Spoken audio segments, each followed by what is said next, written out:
Let's get ready to RPG! RPG! RPG! RPG! RPG! RPG! Hello, everyone. Welcome to the Knights of Last Call. My name is Derek Melenda, and our chat's not up, so let me get that up. Welcome, everyone. Apologize about the brief delay. Everything is crazy. It's been an extremely super busy week. My dad is back in the hospital again this week, and work is crazy because we're wrapping stuff up from last year, and I'm working with a new team. And then I forgot that like 2 weeks ago we agreed to foster two dogs, one of which is a big 2-year-old 50-pound pit bull, and the other one's a puppy, which is great. They're great actually, but my dog's not loving it so much. So it's only been a couple days, but they're still making it through. So anyways, point is, my dog, my favorite dog, Zeus, he had an accident in the living room. He's been kind of stressed out, and he's an older dog, so he's not handling it well. So he went to the bathroom in the living room, which he never does, but it is what it is. Anyways, great stuff, right? This is what you came here for. Learn to hear about dog shit. Thank you, Gonzo. Sorry to hear about your dad. Hope things get better. I hope so too. I've talked about this a little bit on stream before, but it's frustrating. You know, he's not that old. He's in his mid late 60s. He has COPD, but he doesn't like do anything that the doctors tell him to do. He doesn't like work on his breathing. He doesn't take any sort of attempt at exercise. So he just it's almost like I can't, you know, look, I'm not in that situation. It's a tough situation to be in, but I definitely, you know, I wish he would take his health a little bit more seriously than he does. But he doesn't want to. So, yeah, COPD is no picnic. I mean, my dad was a lifelong smoker, smoked from, you know, teens, 20s, 30s, 40s, I think up until his like late 50s, early 60s when he was diagnosed, and he did stop, but he occasionally will, even with COPD, will sometimes, you know, steal or bum something, and we'll catch him smoking, and he'll be like, I just needed one. It's a horrible, horrible habit. But in any case, yeah, good times. We had a visitor dog too. Can really disrupt the previous learned behavior. Yeah, I mean, my dogs are pretty chill normally. It's just this. I think the big dog, you know, it's bigger than that. My dogs are like 30 pounds, 35 pounds. So this big dog, it's only like 2 years old. So, you know, it's not like full grown, but it's a big dog. It's a, you know, mostly a pit bull, I imagine. And my dogs are pit mixes too, but not that big. Anyways, they're just intimidated by him. So he's just big. So they're being really aggressive and real territorial. He's a boy too. Zeus is a boy. So I'm sure that's the thing. Hey, what's up, Ken? You're ready for the keys to the dungeon? Yeah. So it's a true story. I threw this together very quickly last minute. I kind of forgot that today was even Thursday. I actually just told my Friday group that, you know, Aaron, Bob, the whole crew. I was like, well, you know, we were kind of like supposed to kick off our Fabulous Ultimate campaign this week. And I said, guys, honestly, I just didn't even notice. I just noticed it's Thursday. I was like, oh, okay, I've got 2 days till Friday. I can start putting some stuff together. And I was like, oh my God, it's Thursday. I got a stream to do. Like the whole week has been crazy. So the reason I bring that up is because I asked the group, you know, hey, what, you know, the patrons, what do you want to talk about? And last Tuesday, we had to talk about the campaign settings. We talked about Planescape, but one vote less was to talk about dungeons again. So I asked the people who voted for that, hey, what do you want to take a look at? I took a real quick glance. So we're going to be working off of their list. But of course, you here in chat, you guys are awesome too. So let me know. Throw some tips or super chats, maybe a question in chat. I'll try to get to it. It's usually not a problem. And, you know, it's Thursday, so I don't have any meetings on Friday. So if you guys reach our tip goals, we'll keep going. We'll spend some time here. It's nice to have the distraction to hang out with all of you and talk about games and all this other stuff, just because everything else is just so busy right now, so crazy, so hectic, and so stressful in its own way. So it's nice to be here. Let's see here. What's up, Omniscient Toad? I'm glad you made it to Alive. That's fantastic. Jonas, that's amazing that you made it through. I'm glad. I like to think that we had something to do with that. Not really, but we did. What's up? Woodland Fellowship. What's going on? Hey, Knights. Hey, hello to you too. Roman. Welcome. Motivation. There you go. Like, I wanted to get rid of this. I wanted to get rid of this crap. That's what Knight's Last Call made you feel like. Okay, so more dungeons. You know, it's interesting. I've determined that in this sort of new era, and by new era I mean like, you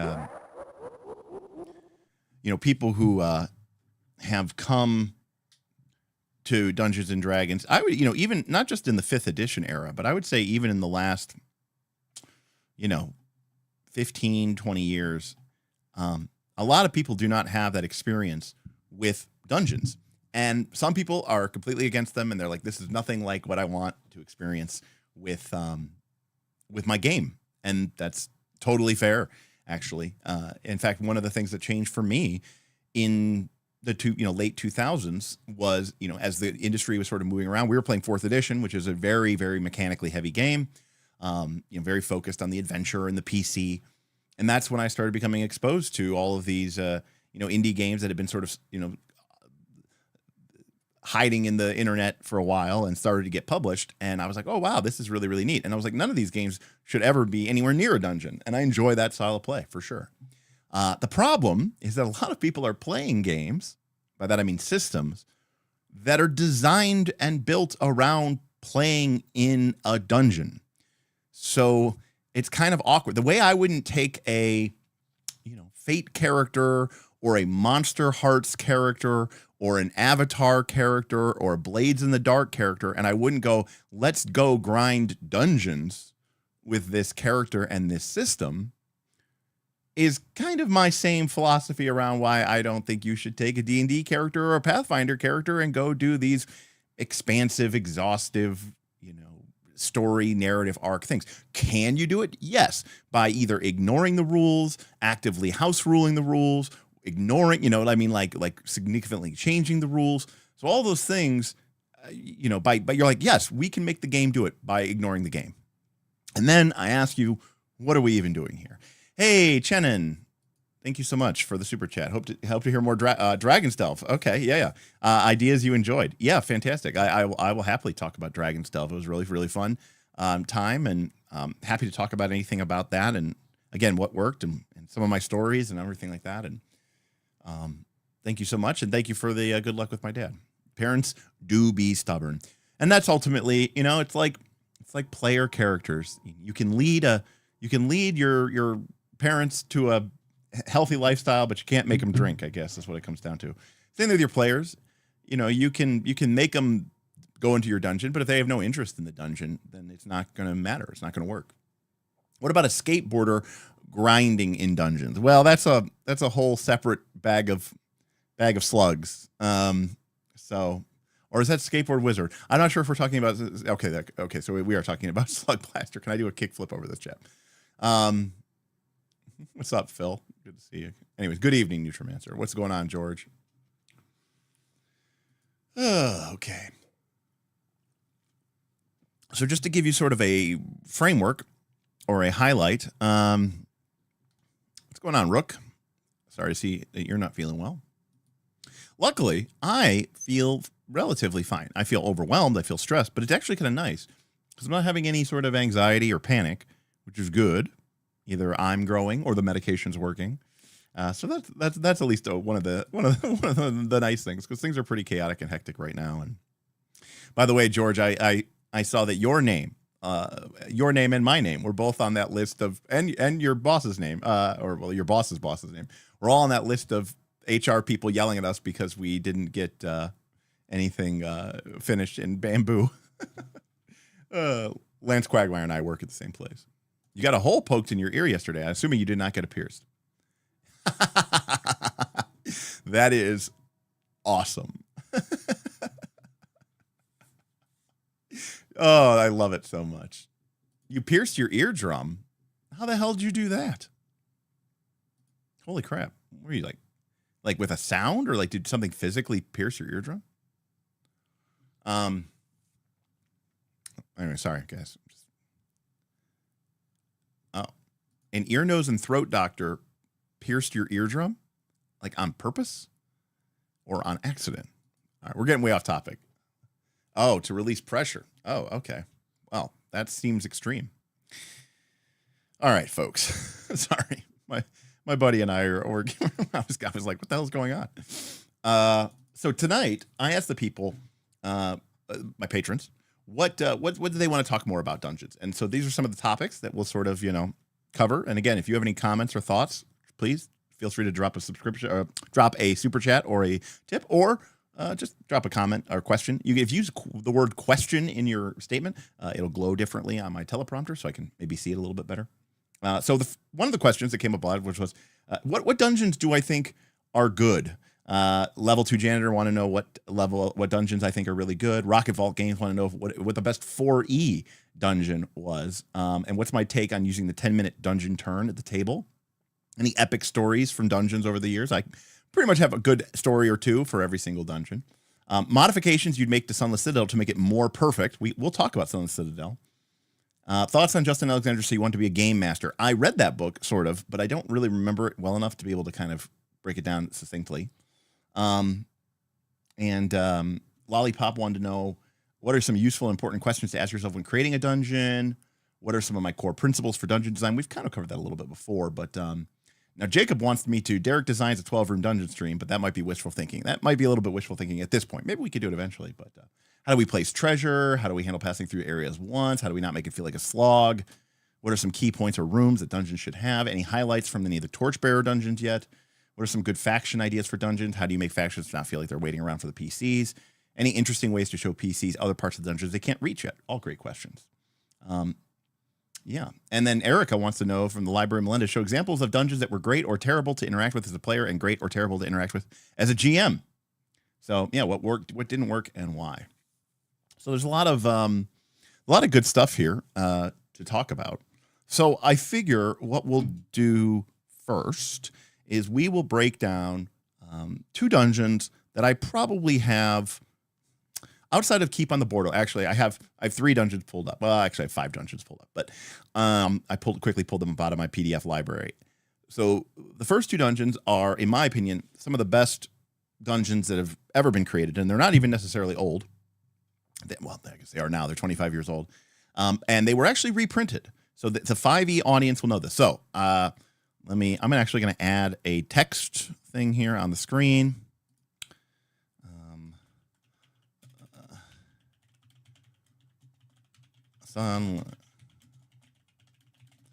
So if by any stretch of the imagination you find yourself you're going to be ever running these playing these games, or you think that you're going to be doing them, we're going to be talking about Sunless Citadel, and we're going to be talking about Forge of Fury. These are, in my opinion, fairly well designed dungeons, even if the first one is Sunless Citadel has some problems, which we'll talk about. But I also don't necessarily know that it's a bad thing given the structure of what it's supposed to be doing. We'll talk about that. But these were adventures that were created for 3rd edition, and they represent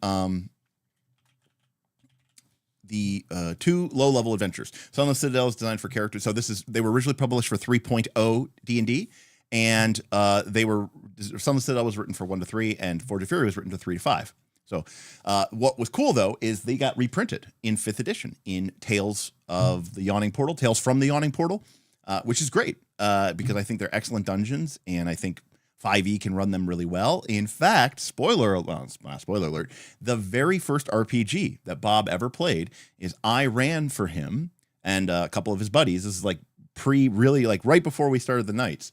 I ran Forge of Fury, I ran Sunless Citadel for Bob in 5th edition D&D. So I would say I've had a ton of experience running Sunless Citadel and Forge of Fury, both in 3rd edition and 5th edition, and even with Dungeon World or World of Dungeons. So I've run these adventures a lot, and I think it's a really interesting way to sort of look at them and sort of break down how they're designed. Also, the authors are Bruce Cordell, one of the greatest adventure writers, in my opinion, of all time, who wrote Sunless Citadel, and then Rich Baker, another legend who wrote Forge of Fury. So these are just fantastic examples of adventures. So we'll start there, and we can expand outward. We could talk about it. I noticed somebody mentioned Abomination Vaults. Who was that? Who mentioned Abomination? Todd mentioned Abomination Vaults. Chat's coming too quick. Abomination Vaults, some parts of it are really, really good. Some parts of it I had some problems with. And for time, we actually skipped like the big, huge cavern level. I didn't want to deal with it, and we kind of just wanted to start wrapping things up.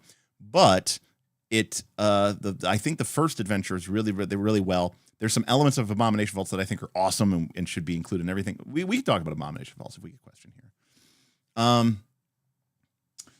But yeah, so we're gonna try to talk about Sunless Citadel.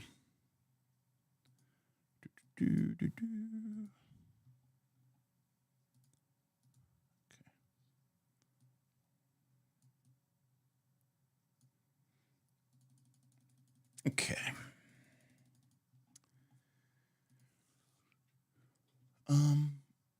We got some questions here. Nutrimancer, I was just converting an old module to PF2. So far, it just means remaking the map. And oh boy, the philosophy of the 80s was so bad. Leave 80% of the rooms empty. Indeed, yeah, that's a terrible philosophy, and it's a problem I have with. But actually, this night might be full of side tangents. Let me pull out the tablet and, of course, the whiteboard. So I'm going to show, like, there's something I really, so this is kind of more of a question, not a question, but this is sort of more of a thing related to the, the question about Torchbearer.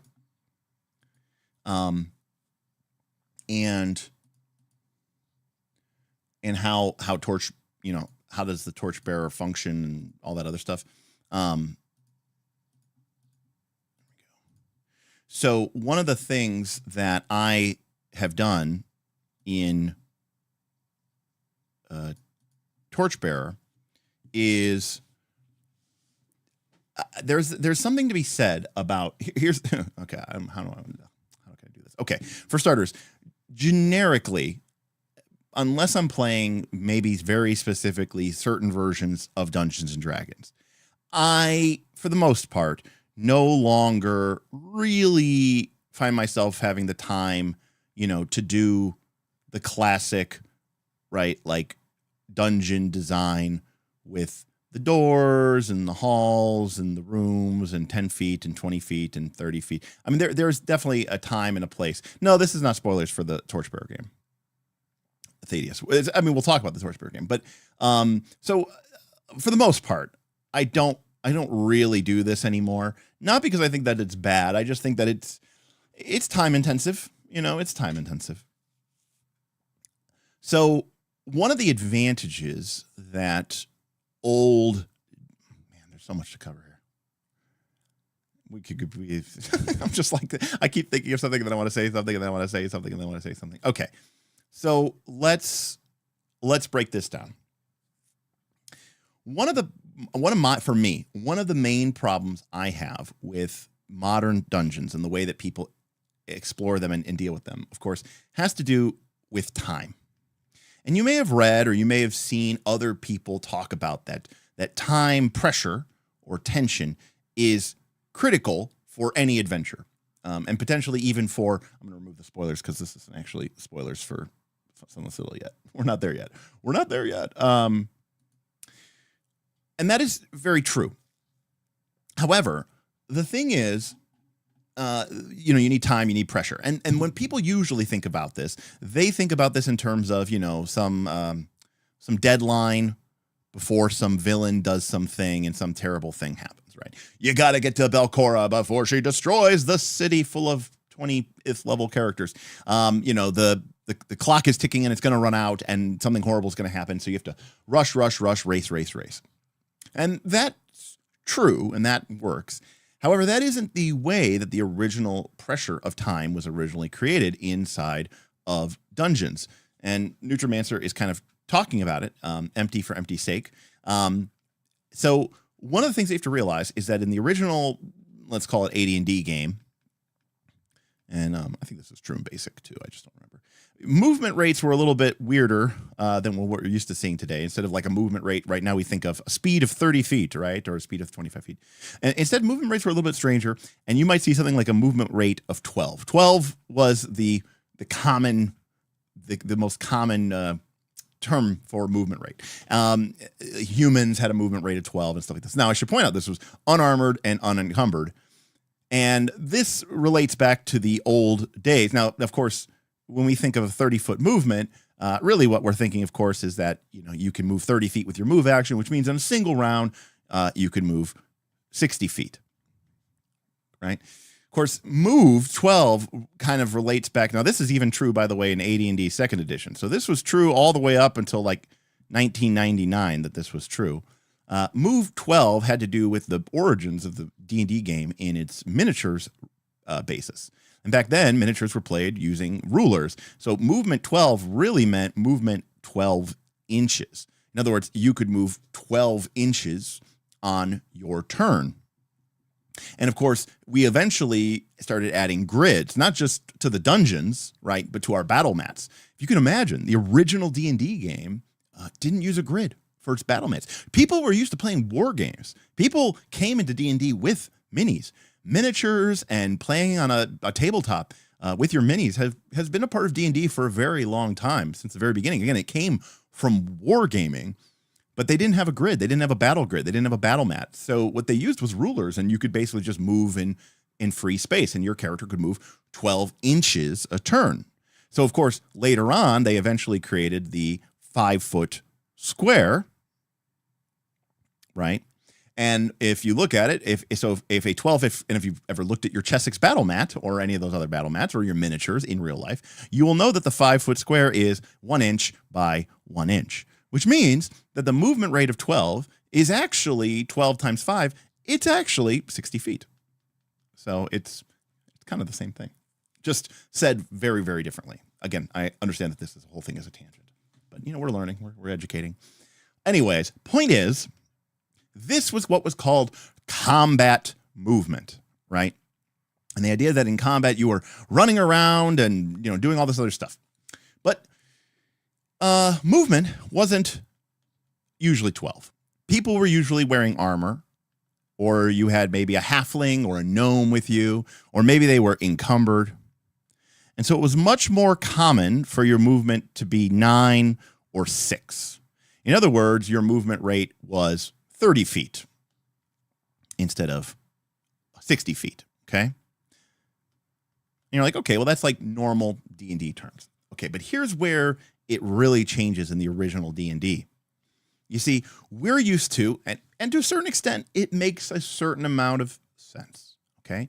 Because when we started treating, most modern maps of dungeons, I'm talking about your Pathfinder 2, your 5th edition, games. Most modern maps of a dungeon are essentially just one big battle mat, okay?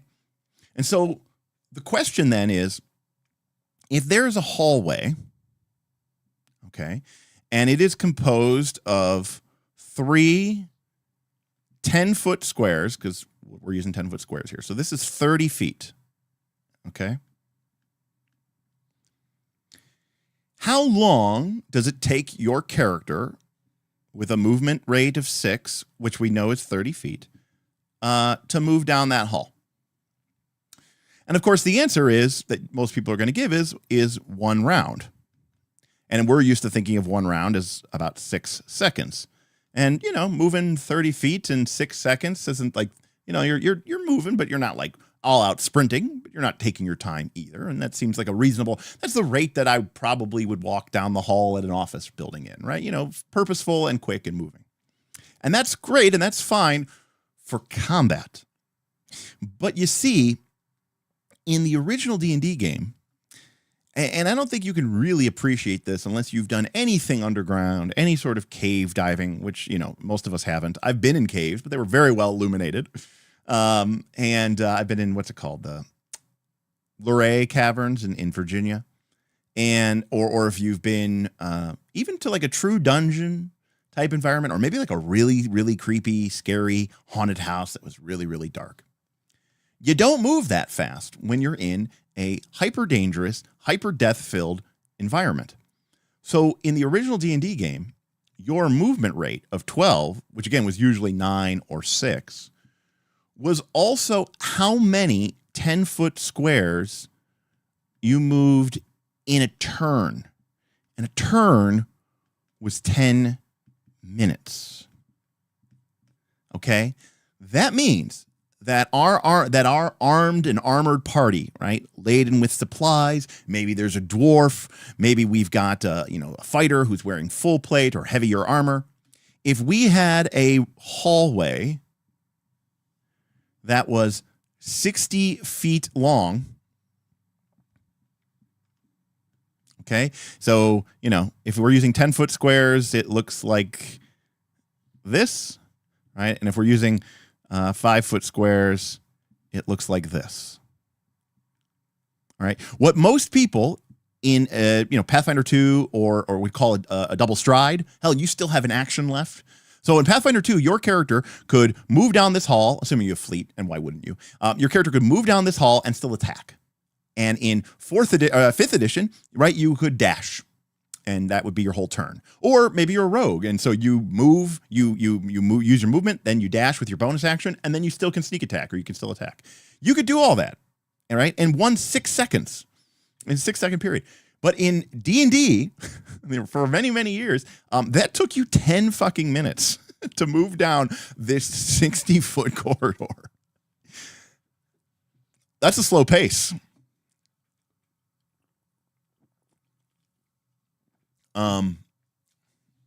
Now, Nutrimancer actually brings up a very accurate point, something that I've actually thought about for a long time. Kind of funny that armor changes your careful, slow exploration walk too. You would think that everyone moves out of combat at the same slow pace. You're absolutely correct. I've had the same thought over years. My only explanation is that you're also trying to be quiet and you're trying to be careful. And when you have all of that gear or armor, and all that other stuff, that's why it represented you being slowed down. Did that assume that you were checking every square for traps? Shadram, it basically did. It assumed that your characters were at full dungeon readiness. Your characters were on alert. Your characters were trying to watch every nook and cranny, looking for signs of monsters emerging from the dark, maybe hints of treasure glittering at the edge of your torchlight. Not to mention, by the way, torches fucking suck. I've done things like this before that weren't even dungeons with like a modern day flashlight, and it was a pain in the ass. I can't even imagine what it would be like to have some big flickering fiery thing in front of your face, right? It's horrific. It's unthinkable how bad that would be. So this basically assumes that yes, you are taking. Now remember, this game doesn't have the kind of modern day treatments. There's no skill system. There's no passive perception. So the idea is that for your players to, now of course, if you needed to, in a pinch, your characters could run down a hallway. Of course, it wasn't like you were physically limited to only moving this fast, but this was considered to be the standard normal dungeon exploring pace. And it should be noted, I don't know if they ever really officially called this out, but I know that I did this. Let me side tangent to a side tangent. Let me talk about how I did this in 3rd edition. But what I was going to say is oftentimes when the group was leaving a dungeon, when they were going back through an area that they had just been through or they had just cleared out, I'd let them move a little bit faster. Can never work out how rogues physically were 50% faster than everyone else because of cunning actions. Yeah, bonus actions are weird. I mean, they sure are.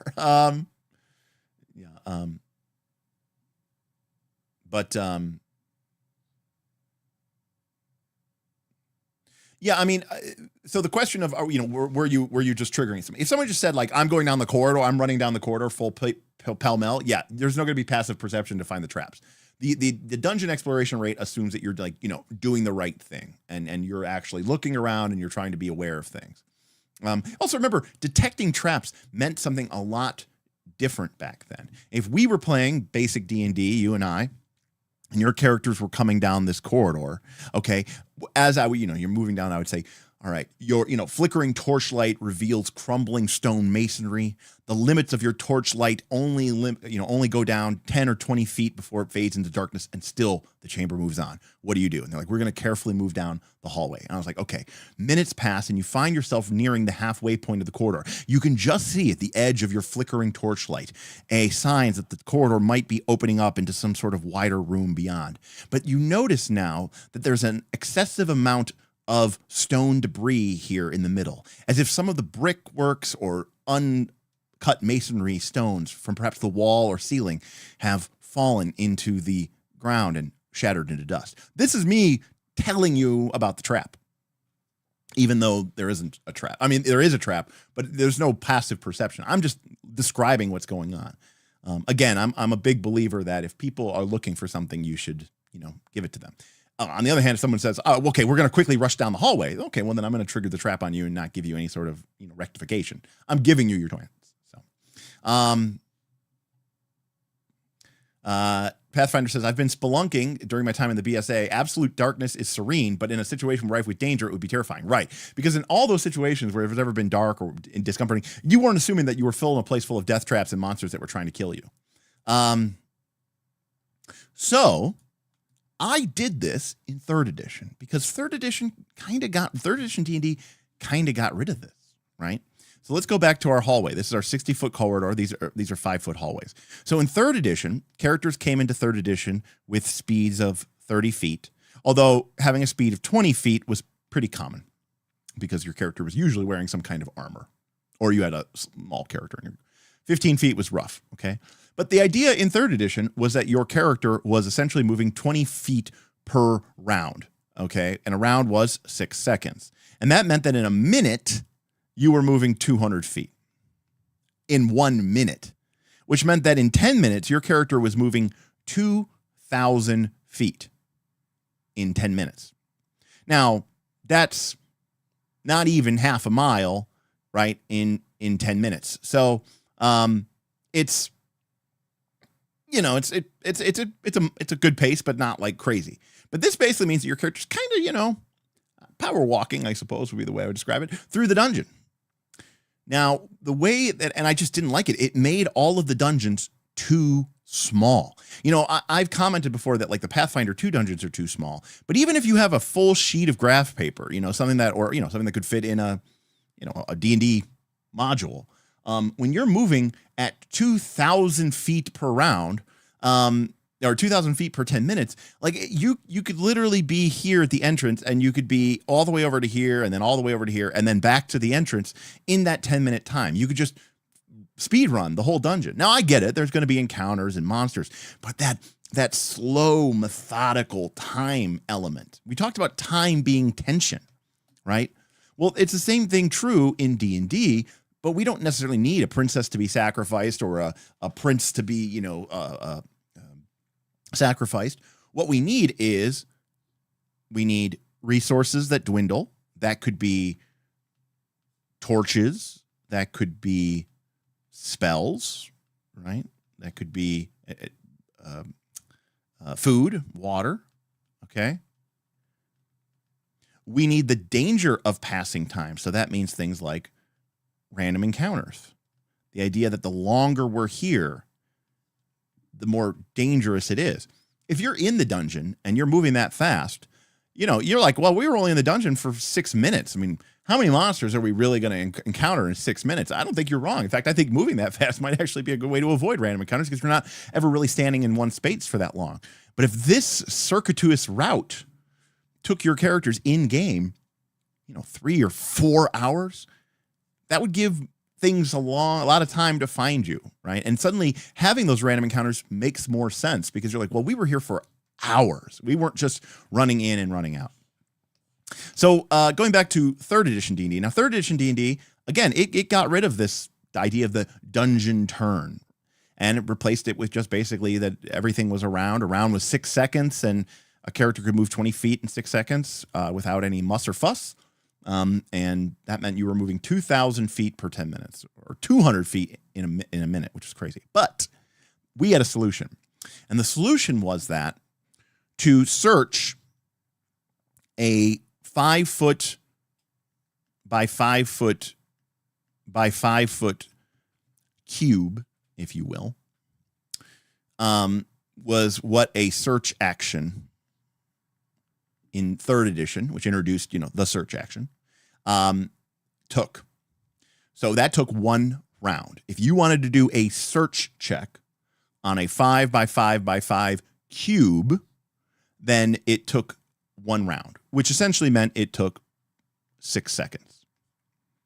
Which meant that if you wanted to do a search on all 4 of these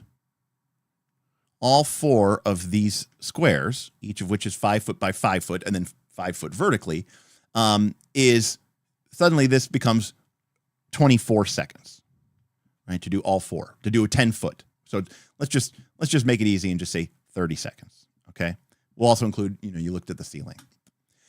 Now, 3rd edition gave us take 20. And take 20 meant you could get a 20 on your result as long as your character spent 20 times the time. So suddenly, right, we had and I just realizing now that I got this wrong. I think a search was a 10 by 10 area. So sorry. So it was actually this whole area. Okay. So that took 6 seconds. Sorry. And so taking it by 20 meant that this suddenly took 6 seconds times 20 is 120 seconds, is 2 minutes. And so now if you wanted to take 20, it would take you 2 minutes, 2 minutes, 2 minutes, 2 minutes, 2 minutes, 2 minutes. So it would take you 12 minutes to move down this corridor, which is much more in line with what we were getting from before. Now, the downside of that, of course, the thing about it is your character is taking 20 on your search checks, maybe multiple characters, right? So you're spending, precious minutes before you step. You're looking for traps. You're looking for secret doors. You're looking for treasure.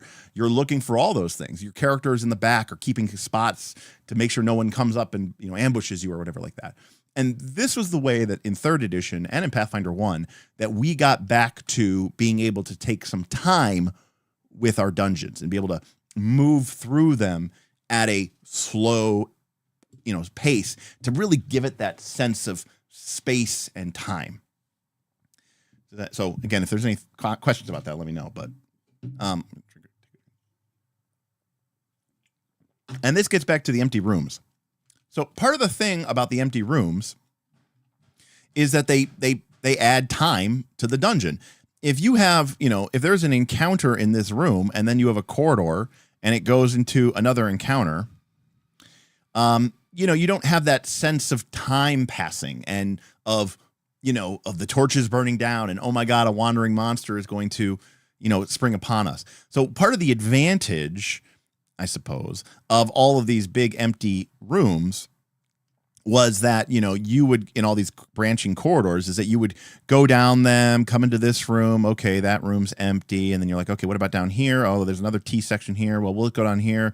It branches into a T section and come down here and oh, there's an empty room. And then here's an empty room and then here's a room. And okay, here, this is encounter 2. And it just kind of, it helps gives the place a feeling of space and a feeling of time and a feeling of pressure. And also means that when you get into a fight in room 2, you're not like, why doesn't every encounter in the dungeon come to fight us? And you're like, okay, well, because we're, I don't know, 2/3 of a football field feet away through stone walls and multiple doors and, turns in a corridor because we're 200 feet away. So that helps build that sense of space and helps sort of eat up that sort of passage of time. But if you're not tracking time, if torches don't matter, if rations don't matter, if spell durations don't matter, if that tension of your game isn't in your game, then having your dungeon full of empty rooms like this means nothing, and it does nothing. And if anything, it's very annoying. So there's a reason I think that so many people, modern people, poo-poo this sort of design of dungeons. Now, to be completely honest with you, when I had a lot of time, this is getting back to what I do nowadays. I don't do dungeons like this because part of the reason I don't do dungeons like this is because exploring all those empty rooms does take time. Some groups are less paranoid than other groups. Especially if you don't trust your GM. And that was part of the advantage of the take 20 thing in 3rd edition. You knew that you got the best score you could possibly get off of your search check, and the GM was going to tell you, and if you couldn't find it, then you couldn't find it because it's like you roll a 20 on your search check. So it was very absolute and helped people move around. It's like, well, if there's a secret door or treasure here, we're not finding it. Let's move on. And then, but if your GM is more of like a pixel bitch GM or what we call Mother May I GM, aka old school DMs, Shadow Dark and even basic D&D, you're like, you go, I look around the room and you're like, yeah, the dungeon master's like, well, you don't see anything. And the player goes, is there nothing here? Or did I not say the right words that's going to make the GM tell me about the hidden treasure or the secret door? Well, what about the ceiling? Well, the ceiling seems unremarkable. There's some drapery of cobwebs in one corner and some rotted beams of wood that looks like it once supported some sort of structure overhead. Other than that, nothing. Maybe I need to ask specifically about the beams of rotted wood. Or maybe there's secret treasure in the spider webs and I have to go and climb up and actually put my hand through the secret spider webs. Guys, I think there's treasure in that spider webs. Okay, but why didn't he say anything? Well, he hinted at it. I could tell, what he's doing. And he's like, oh. And then someone else goes, I see what you're doing. He wants us to go get bit by a spider There's a spider in those cobwebs. He's taunting us. This is a test. And you see, and now this empty room, it's like what I would call the gazebo from Knights of the Dinner Table, but what modern people would call the chair thing from Critical Role. It just turns into this whole thing. Right. And Z, this is why we call it pixel bitching. I call it pixel bitching. Pixel bitching is from those old graphical games where you had to click on the exact right spot on the screen, or you had to say the exact right thing in the text box. Otherwise, it didn't work. Like I remember I was playing some text game years ago, and I remember I was like, use the sword, and it was like, this does not work, and the monster eats you. Or I was like, and then I was like, attack the monster with the sword, and it didn't work. And it was like you had to type in like swing the sword. You had to very specifically type in swing the sword, and if you didn't type swing the sword, it didn't work. Now, level 2 gender. Great comment. The description of pixel bitching is something I noticed that a lot of newer OSR adjacent systems actually caution against, with GM advice saying to give your players as much information as possible. And level 2 janitor, those are the OSR games that I think are doing it right, because they're trying to avoid the bad stereotypes. They're trying to avoid exactly Kuda. They're trying to avoid the gotchas with the players. I want my players to figure things out. I don't want to give them a free lunch. Okay, let me put it this way: I don't want to give my players a free lunch. But I cooked all this dinner, or I cooked all this meals. I want to feed somebody. You know what I mean? I don't want to give it away, but I cooked it all. And if they don't buy, I'm throwing it away. So I'd rather them get to enjoy it, and I'd rather them get to do it. I don't want to give it to them for free, but if they make any amount of effort to work, this is one of the reasons why I really liked what Tundalus did with Trespasser, with his shadow sparks and shadows. So. Anyways, even if you have a GM who is, open and honest, and you have a good, communication style between the two of you, between the players and the GM, these empty rooms do eat up a lot of, what I'll call compute cycles. And it can take up a lot of time, even if it's, it can be fun. A tense-filled dungeon crawl can be a lot of fun, especially when you know that every empty room. I mean, again, so much of this goes back to the original premise of the game. Every empty room is basically a room with no treasure. And if you're not getting treasure, then you're not getting paid. You're not getting good experience points. You're not progressing. You're not doing what you came here to do. Even if you have some sort of plot, some sort of goal or mission, you're not doing that either. But every empty room is more time before your torches run out, before your food runs dry, or if water runs dry, food runs out, or a random encounter happens. And when a random encounter happens, it might kill you. It's not just like not another 45 minute combat slog that we know we're going to win. It's like, oh, nope, the GM rolled 6 shadows. Does anybody have a magic weapon? Oh, no? Okay, it's a TPK. Do we have a cleric? No? Okay, it's a TPK. Like that's old school D&D. Now, is that good? It depends on your definition of good, but it certainly made it tense. You can't deny that it made it tense. This is part of the reason why finding a secret door was like heaven on earth. Because imagine if to get to, let's say this is the room, this is the big room, this is the room with the treasure, this is the Monte Carlo situation, this is where you want to be. And normally, to get there, your characters would have to have gone through all this dungeon and all these chambers and rooms and all these side chambers, and God knows how many random encounters you would have had, how many normal encounters you would have had, all to get to the treasure. So when you find a secret door and it leads to the treasure room, you're like, we literally feel like we just beat the game. We just beat the game because this is manna from heaven. Because we're getting the reward. We're skipping all this nonsense that could, kill us. So, any case, this is a lot of fun, but it takes a lot of time. So I don't really do dungeons like that anymore. Nowadays, I am much more likely to do point crawl dungeons, where I will have in what I will call, I guess we could just call them encounter areas, right? Linked together in a sort of point crawl nature, right? So maybe this is our entrance.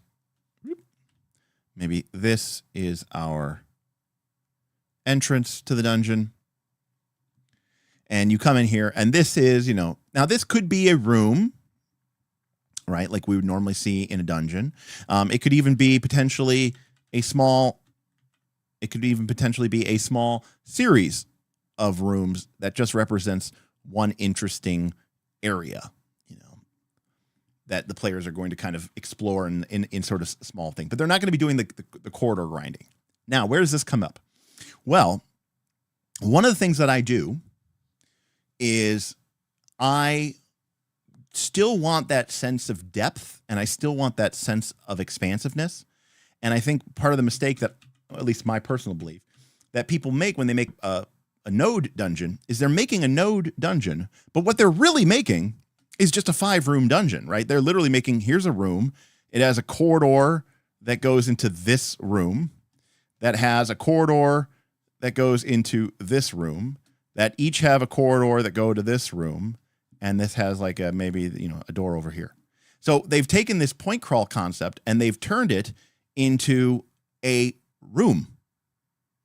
These are just 5 rooms. Is it so? Like, what is it? Wait, isn't that the same thing? And I argue is no, they're not, because what you could do here is you could have something like, and this is what I'm doing in Torchbearer. This is why I bring this up.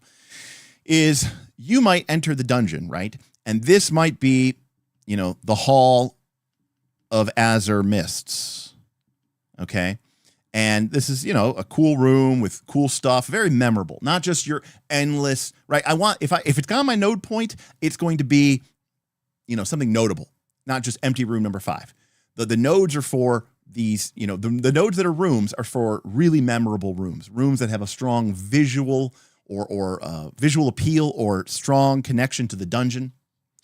And over here, I might have, I don't know, I don't know, I'm just going to come up with that. The 12 lost statues, right? Some chamber with 12 ancient god statues, right? And over here, I might have, whatever. So here we have the Hall of Azure Mist. Here we have 12 lost statues. And, here we have, I don't know, the Dark Lake. Okay? So what I do is I make this intersecting component here. This might just be called long empty halls. Right? And this node represents all those long empty rooms and I can lit it with description and talk about the passage of time and endless rooms passing you by, countless T sections, numerous dead ends, chew the scenery a little bit. Make a note that, 2 of their torches burn through, or, any of those other things like that. So the other thing that makes this really interesting is it gives them these sort of choices and options as they go through the long and empty halls. If they know where they're going, then they can end up here. And if they don't know where they're going, maybe they end up at the Dark Lake, because there's this idea of sort of guiding it. Now, in a purely sim-based game, this can be kind of problematic. But in a game like Torchbearer, this works really, really well, because I can treat the long and empty halls as a skill check. I can ask the players, hey, make a dungeoneering check or make a cartographer check to see if you can navigate the long and empty halls. And that might seem crazy. You're like, isn't it just hallways? Don't you just move down them? But you have to think, we're used to thinking of dungeons from an omniscient top down, everything's illuminated. We know where everything else is, right? A maze is not that scary when you look at it on paper.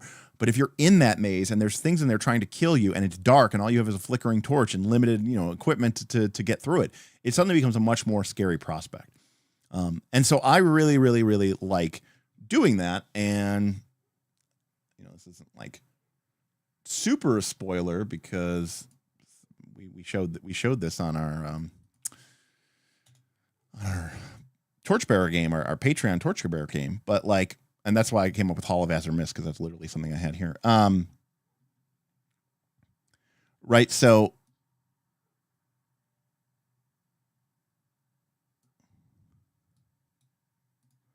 like this is literally taken from my dungeon thing of Torchbearer. So now, of course, you should note here, right, that the empty halls, you can see it has numerous things that it leads to, right? The empty halls just don't lead to one place. The empty halls lead to 1, 2, 3, 4, 5, 6 different places, actually 7 if you include the Hall of Azure Mist. So the empty halls, gives the players a ton of different options. And, where they go from here is up to them. And for example, the other option you can give them is they become lost, Nutrimancer says, interesting. The line itself could be all the worthless empty rooms that you narrate in 10 seconds of crawling. It could too. You could also do it like a graph database, right? Where you just say, oh, this is the date, this is the passage of time. The reason I don't like to do that, Nutrimancer, is because then that locks you into the idea that this room, even though you're going through all these other empty rooms, only goes to this room. So I like the idea of it being a node that has multiple different places out of it.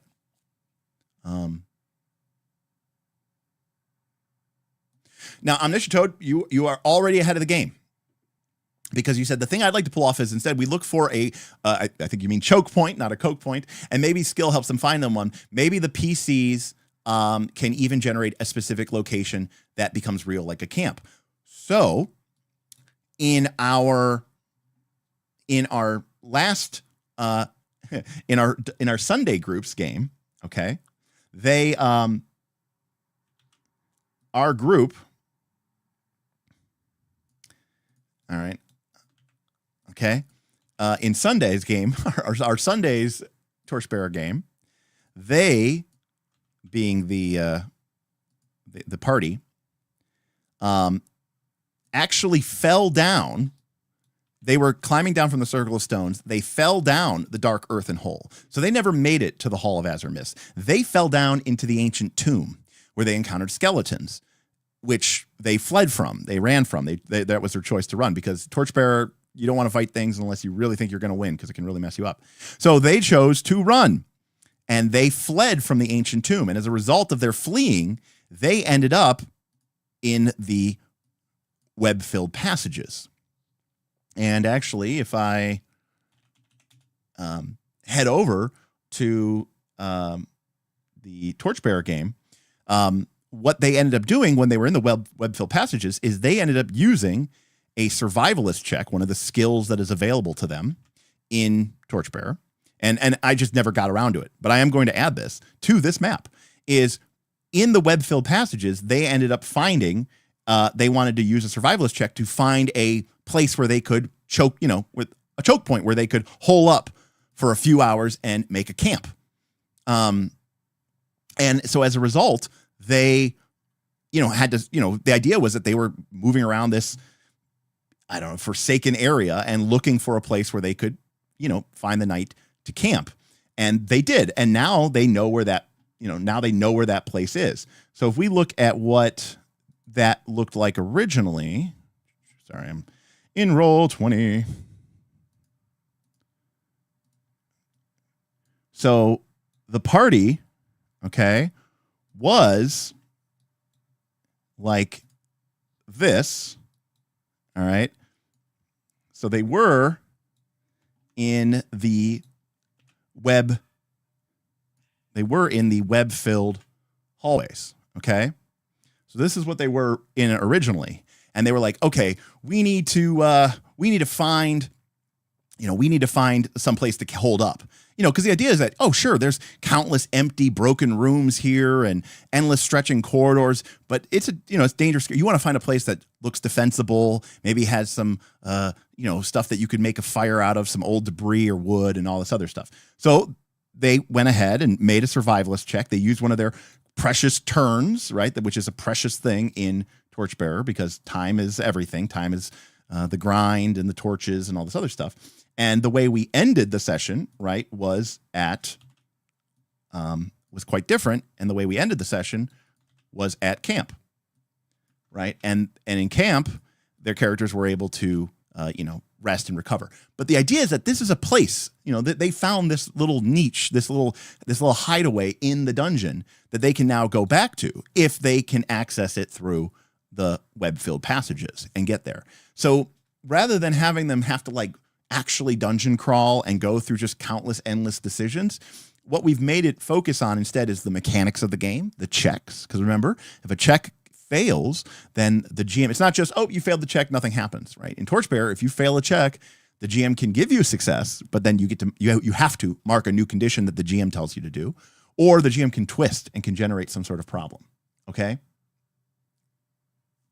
So, but yes, now Beowulf says, doesn't that rob them of a lot of player agency though? Because all those T sections they passed, they never got to explore. Beowulf, you are correct, except there's one problem. The problem is that most of the time, these empty T sections and empty rooms, they are fake player agency because the player doesn't have any information to go on. You know, there's no real information about what's left or what's right. You're just guessing. You're just, you know, wandering around the hallway until you explore everything anyways. You know what I mean? So, you know, to a certain extent, you are right, but I would rather have the players make actually interesting decisions. You know, giving them player agency doesn't mean giving them player agency for everything. It means giving them player agency for a handful of important decisions that are actually going to be interesting, decision worthy, and going to hopefully make a difference to the outcome of the dungeon. So like when they were in the web-filled passages, the decision to look for a place to camp was a meaningful choice because, you know, they saw the webs. They figured maybe there's something bad and evil and scary here.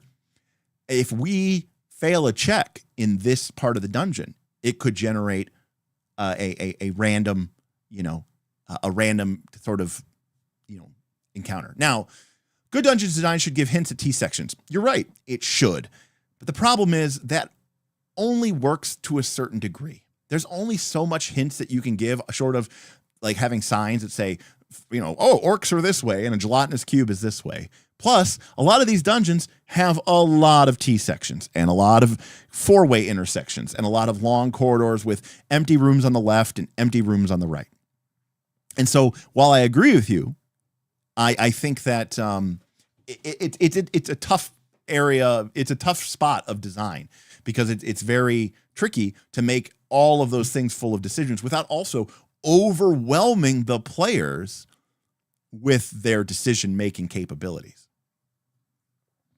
No, it's not railroady because at the end of the day, it's, you know, it's not, they're making choices. What we're not doing is we're not giving them choices that don't matter. You know, did they explore 3 empty rooms or 2 empty rooms? You know, those weren't decisions that really mattered and they weren't going to have much agency on them anyways. Player agency is overrated, said Todd. A magician never lets the mark actually have a choice. Ooh, Todd, I completely disagree. Player agency is everything. In fact, player agency is the reason I play these games. It's also why I don't like to do magic tricks with my players. I like to actually have them make real choices. So I like for them to have a real choice about what cards pull. In fact, I try to avoid illusion and avoid sleight of hand very deliberately. I want my players to know that I'm not fooling them, that they actually have complete agency. Their choices do matter, and where they're going matters. To your example, I am not trying to pull one over on my players. I am not trying to give them a magic trick. So that is, you know, now to you, you know, that's, you know, that's, you know, that might be the way that you play the game, but I guess the outcome is this, and this is sort of a controversial statement for me. I would rather have a boring game. Well, let me rephrase boring. I would rather have a bad story with a boring game where the players were making real choices than an amazing story, a movie quality story in which I, you know, led the players by the nose and they didn't really get to make any important decisions. Now you might say, but my players would enjoy the, you know, Marvel Cinematic Universe style game better, where they were this, you know, this awesome, amazing experience. They would leave that game high-fiving each other and talking about how amazing that is. I want to give my players that kind of experience. Why wouldn't I do that? That is a very fair assessment, and you are free to do that. However, I don't think that's what these games are about. I think that's what going to see the movies is about. I think the point of these games is to tell shitty, horrible, boring, awful stories, but they're your stories, right? They're your stories. You know that you own them. It's like, it's like your kid. I don't have kids, but it's like your kid. Your kid's ugly. You know that, but you don't care because it's your kid, And so, I think that in that way, you're buying into this idea that the story that you and your friends create together is better than the coolest epic story that you're just telling them. And yeah, it might be a really weird, awkward, dumb story that doesn't really have a whole lot of narrative punch to it. And if you told somebody about it, they might even be bored. I mean, that's the problem that we have with today's environment with the actual play world is they are not running a game for these 4 or 5 people. They're running a game that other people are going to watch and, watch it like it's a movie. So now you have this additional pressure of how do we make this enjoyable to watch? My problem is I don't want a good story out of a TTRPG. I certainly don't want to watch a good story out of a TTRPG. If you do, hell, we make actual play content and we have in the past. I think it's terrible. I mean, if you, and one of the reasons the only reason I say maybe watch our actual play content is because I do try to make it a point to talk about mechanics, and I try to talk about, I'm not necessarily giving GM advice in my actual play advice, but I do try to talk about the mechanics and let my players know what's going on. So it can be useful and educational for someone to watch and figure out and learn how to play. So that is the thing. But I never watch that stuff because I don't want to watch some amazing story. I want to create my own shitty story with my friends, with, my patrons. And I want to be like, look, this thing sucks, but it's ours, And even if other people don't enjoy it, that's okay. It's not for them. It's for us. And it's our dumb jokes and it's our dumb, it's our dumb inside jokes and our dumb thing. And we own that. So that's what I really like. And for me, dungeons just create they're great environments for creating these sort of, crazy, wild, pointless, but ultimately fun stories. All right, we kind of got off the rails here. This was all, by the way, it's 8 hours. It's an hour in, and we were supposed to talk about Sunless Citadel and Forge of Fury. Let's see here.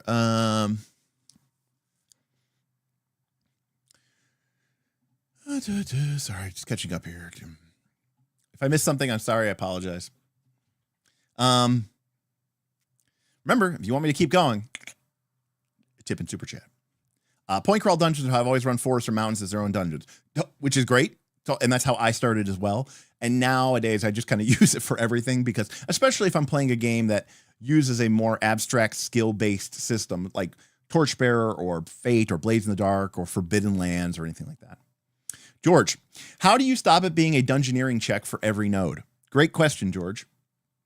The answer is, number one, not everything is a node. Number two, in other words, sometimes, rooms lead to other rooms and you spread them out. Number two, George, I'm not calling for a dungeoneering check. The players in Torchbearer are describing to me what they are doing and how they are maneuvering through that area. And in that way, the player's decision is going to determine what skill check, if any, gets called for. But the real answer, George, is that Torchbearer, in particular, has a very clever and very non-simulationist, very gamist solution to some of these problems. And that is called the map. In Torchbearer, the mapper does not actually map these things. In fact, they encourage you not to map things. Instead, you just take notes. We fell down a hole. There was a tomb with, pillars and skeletons and yada, yada, yada, yada, right? So this is what the map maker just takes notes. This is actually part of the Torchbearer game system, okay? So as an example, in our Sunday session, the group started here at the Circle of Stones. They fell down the dark earthen hole. They landed in the ancient tomb. They ran through the ancient tomb, and they landed here in the web-filled passages. Hold on one sec.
Yeah.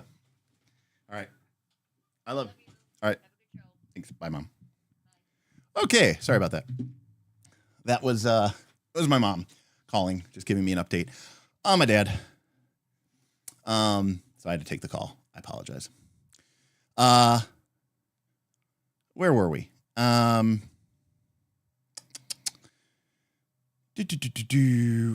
Oh, Torchbearer. So in Torchbearer, our group went. They started here. They went through here. They ran from skeletons to the ancient tombs. They ended up in the web-filled passages, and then they found their little campsite. In Torchbearer, when you're in camp, if somebody has been taking notes, they can make a cartographer check. It is a skill check, and then they get to basically translate or update their notes into a map. And once you have a map, any of the locations that you have visited, you can now basically fast travel to. And so now your characters can basically, even if it's like something involving like a climb or something like that, we just go, look, we've been through here before. We know where we're going. We know how to get there. And obviously as the GM, if there's something has changed, if an earthquake has happened and the dark earthen hole has collapsed, I mean, that's obviously they're not gonna be able to like literally teleport. But if the map is successful, the players can basically just kind of go, hey, okay, we're going to go down the hole through the tomb back to the web-filled passages. Okay, we're going to start from our camp. Great. And I would just go, yep, okay, great, you did it. And it just happens instantaneously, basically. We kind of skip all of the procedural elements to it. Now, of course, in our game, the cartographer failed this check, and so they did not make a map. So right now, the group is stuck in the web-filled passages, and they have no idea how to get out or how to, go anywhere. So fun times. All right, let me catch up here. Level 2 general. Never thought about using point crawls for regular underground stuff. Okay. Well, yeah, I think it's really interesting.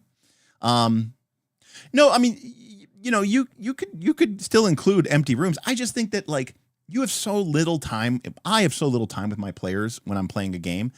I want to focus on the stuff where it's like their questions and they're digging into things and asking questions is interesting, is useful, right? Like I want to show them a chamber like that has, some ancient stone door with, blue mists pouring out from it. And, there's a dragon head mounted above it.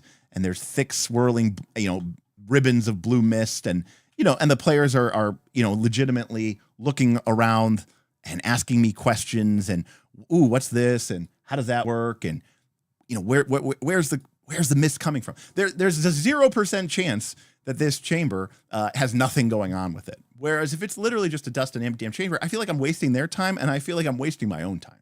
Again, when I had infinite time, when I was in college and high school, my 20s or whatever, when all my friends lived in the same apartment building, that was fine. That was different. Jackal did enjoy our Torchbearer game.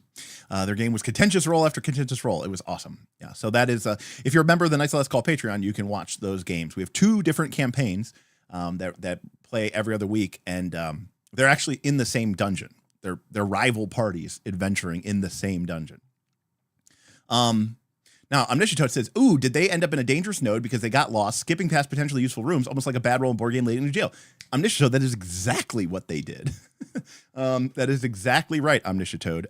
In fact, going back to our map, if things had gone well for them, I may have had them end up, after they fled the ancient tomb, I may have had them end up in the empty halls. But, they had to some pretty significant compromises. So I had them end up in the web-filled passages instead. So yes, that is exactly what I did, Omniscient Toad. Let's see here. Running any published adventure is taking away player agency. Well, if that's the only thing that they can play, yes, that is somewhat true. Although again, the way that classic adventures worked is you would literally place hooks in your campaign, and the players would decide if they wanted to go and engage with them or not. And if they didn't, okay, great. They ran something else instead.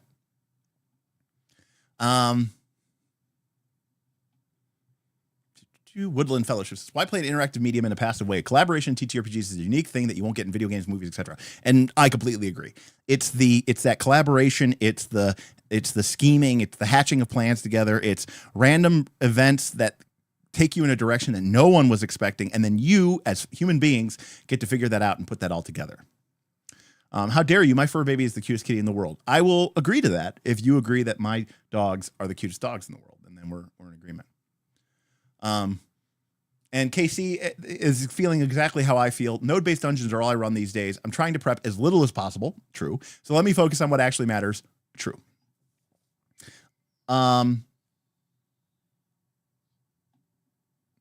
Right. And Kuda, you know, I played like that for a long time. There's still a part of me that enjoys that methodical exploration for its own sake. I agree. I'm one of those. I've always played with players who liked keeping a map and like drawing in the grid. And how many feet was the west wall? Oh, the west wall was 20 feet. Okay. And filling in all the little shading. I mean, it takes a certain amount of, you know, thing, but you have to be prepared and accepting that, you know, you're not going to get quote unquote as much done.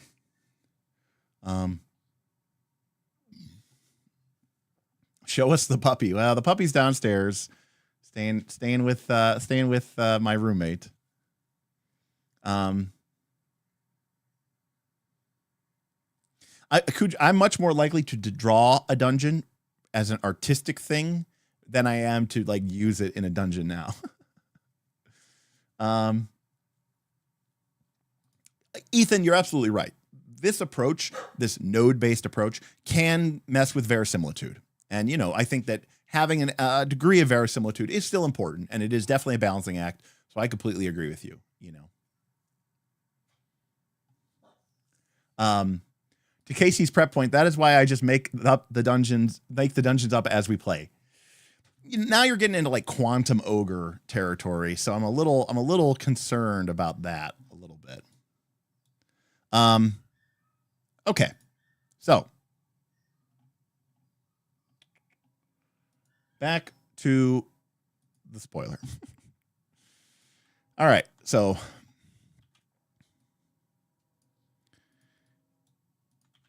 this is the Sunless Citadel. All right. You enter from the surface and come down these. It's not very visible. Let's change it up here. You enter from the surface and you come down these stairways pretty linearly, and then you enter the dungeon. Now, I have some critiques about this dungeon, but one of the things that I want to point out here is that it is designed to be, number one, you know, baby's first dungeon. So giving the players sort of limited choices that kind of matter but don't matter is, I think, a good thing, and to a certain extent. Because the truth of the matter is, and this is something actually that was designed by, developed by a guy named Melan, M-E-L-A-N, a long time ago on message boards. And it's a way of diagramming dungeons, because what it really does is it sort of breaks everything down into what, like, how many choices are the players actually making. So let's start off first with what I will call we'll call this the lavender area. Okay, so this is, man, that is terribly not opaque. Maybe it's the green area. How about that? All right, that's a little better. This entire area of the dungeon, okay, rooms 6 through 12, is a sort of optional area that culminates, and again, spoilers, it culminates with what is essentially a troll.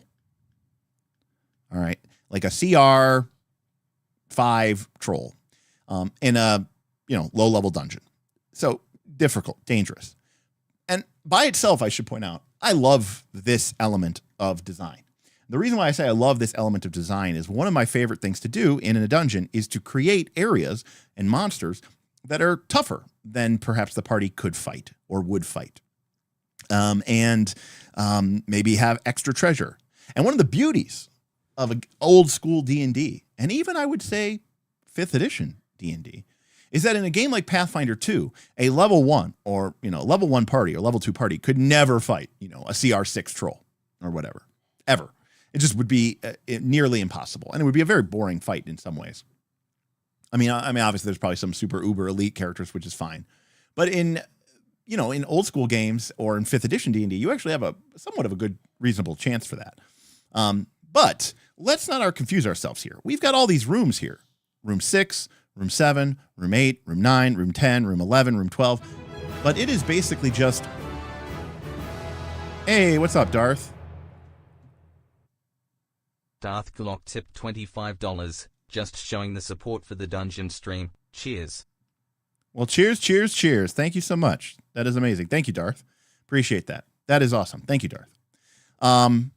So ultimately, the players aren't really making any choices here. By the way, Darth is one of our premium dungeon makers who actually makes dungeons and actually runs them. So if you're on the Patreon Discord and you have questions about dungeons, you should definitely hit up Darth. He even ran a Blades in the Dark game that was kind of based in dungeons. So you're not really making a whole lot of choices here, right? When you're in room 4, if you enter room 6 goes to 7, 7 goes to 8, 8 goes to 9, 10 goes to 10, right? This is pretty much a straight line. But it doesn't loop back into anything, which is, a critique against it. But it is sort of designed to be this dangerous area that the players may want to avoid and may, in fact, not go down. But I actually like the inclusion of this, even if it doesn't really give them a ton of options. Okay? Then, damn, that exchange rate is getting crazy now. It's good for you, right? America's going down. means your tipping dollars go further. That's all good for you. But part of the problem with this dungeon is, like, you come in here to room 4, and fundamentally you could go to room 6, but again, room 6 actually ends in a locked door and is basically like, don't go here or you'll die. So you enter in this short corridor, and you've got room 13, and you'll notice there's a lot of 13s on this map. Why are there so many 13s? Because they're empty rooms. Well, basically. What about 16? Yeah, they're also basically empty rooms. So all these rooms are basically empty. And so the dungeon, through, regardless of kind of what you do or what you don't do, you end up entering room 15. And room 15 is where you meet Meepo and his little story about, you got to save the dragons or whatever like that. And from room 15, hey, Shadram, what's up? Thank you, Shadram.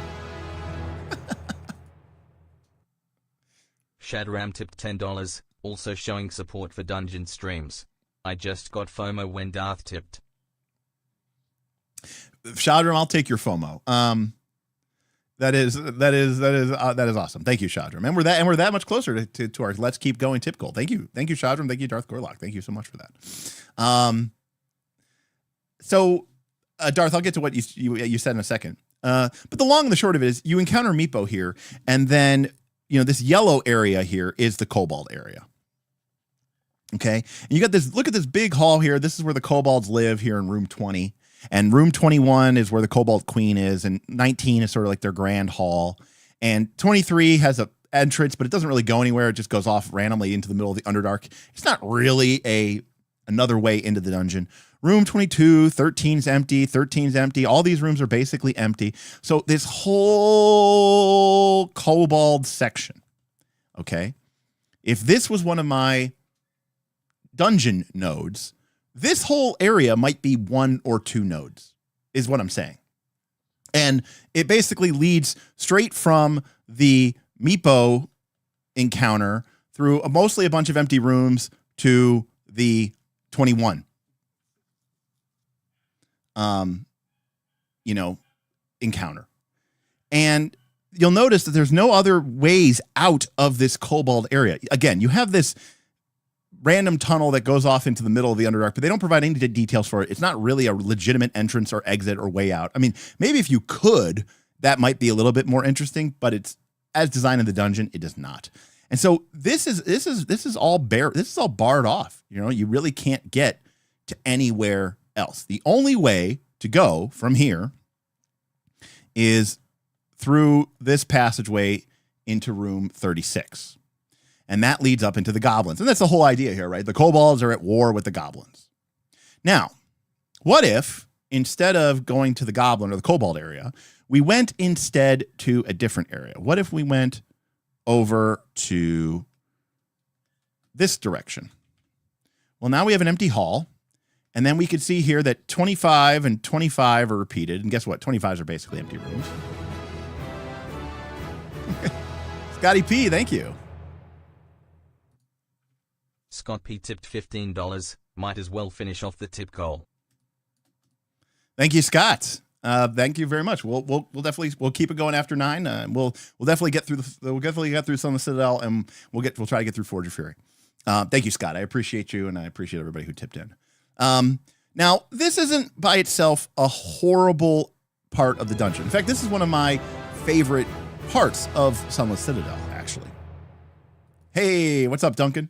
Duncan DT Got the FOMO? $5. Also wanted to support Dungeon Stream. Also got FOMO. Thanks, everybody. It's really awesome when you guys show your support for these streams because it lets me know that, by not covering WotC Rage Bait, that people actually appreciate this and actually want to see this, and that's pretty awesome. So, definitely cool to see that. So I appreciate you all for doing that. So this area, now again, this area has some interesting things. Number one is room 27. So room 27 actually contains a magic item. It's like a flute. And the only way to access this magical item is with a turn undead check, I believe. I could be misremembering here.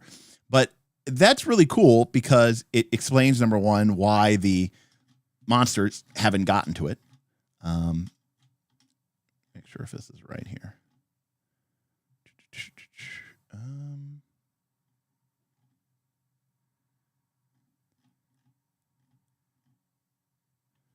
Is this the one with...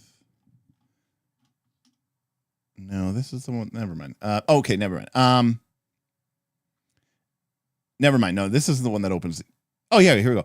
On a successful turning check, the door glows ghostly blue and swings open. Okay, there you go. The locked door doesn't have a key. There we go. Okay, so 27 is like a sanctuary. And the idea is that this is a cool place for the characters to hole up. Only they have access to turn undead checks, and it's a cool way. Now, don't get me wrong. There's there's a trap in here and stuff like that, and there also is a magical glowing candle or something like that. There's even some skeletons in here, so they have to earn their resting spot. But of course, part of the fun of this is that you're playing in a game where if we were playing Torchbearer or something like that, or an old school game, you would be like, this is awesome. I'm psyched to be able to have this completely safe place to rest. But in modern games, you're like, wouldn't I just go back to town? Well, no. But in having a safe place to rest and earning it is like really, really cool. So I actually really like this bit of design. And then from here, 26 goes up in 28, 29, and 30, which again is all segregated from the rest of the dungeon. And this is where you can fight a big rat. It's like there's a lot of dire rats in this adventure, and then there's like a big mama rat in room 30. Doesn't do anything else. It's just a big rat. It doesn't really link to anything else, which isn't the worst thing in the world, but it is fundamentally just a big rat. Sorry, but what prevents you from leaving this dungeon? Nothing really. Now, granted, we are talking about old school or 3rd edition D&D, so they actually give you, the idea of a random encounter. And those are things that can happen to you because this is 3rd edition D&D. But it is what I would say to be is it's fairly generous in terms of its, randomness here. So you can see here, once you move beyond Area 6, monsters move through the halls of the Sunless Citadel. For every 12 hours the PCs spend in the dungeon, roll 1d20 on the following table while the PCs are in an accessible hallway or room. Player characters who have locked themselves in a room or secret area are immune from wandering monsters, aka our cool dungeon chamber. On a result of 7 or above, no encounter happens. Otherwise, roll 1 through 6, and that's how many appears. Now, Beowulf brings a point. It's probably weeks of travel to get to, and the wilderness is likely dangerous too. In this particular instance, no. Okay, because again, this is designed for first level characters, and it's 3rd edition, not like, you know, old school death. So Oakhurst is over here. You go down the old road to the ravine, and you go down into the Sunless Citadel. Okay, and as a result, but this is even sort of the idea of how, when we talk about old school gaming and we talk about concepts about it, about the tiers of play, right? We talk about basic, expert, right? Companion, master. Well, when you look at the basic rules, right, it basically has the dungeon rules. And when you look at the expert rules, by the way, basic was levels 1 to 3. And expert rules were like levels 4 through 7 or something in the original one. And then the expert rules were about hex crawl. It was about overland movement. And so part of the idea was originally, I know this is very strange. I'm getting off on a super high tangent here. That road looks pretty long, lots of hills in between. I believe it is less than a day's of travel. I could be wrong, but I believe it is less than a day of travel. It is 7 miles. So yeah, there you go. It requires half a day of walking for creatures with a speed of 20. There you go. So it is 7 miles. Basically, you could get there in the morning, you could adventure and be back in town by the nighttime. This is like it's like a whole separate side tangent. But you know, hey, you guys paid for your extra timing. So part of the idea originally was that you didn't want to level up, okay? You wanted to get treasure, and you wanted to get good treasure, okay? And good treasure meant, you know, lots of money, right? You know, gold, not silver. But it also meant, right, cool magic items. And part of the original idea of D&D,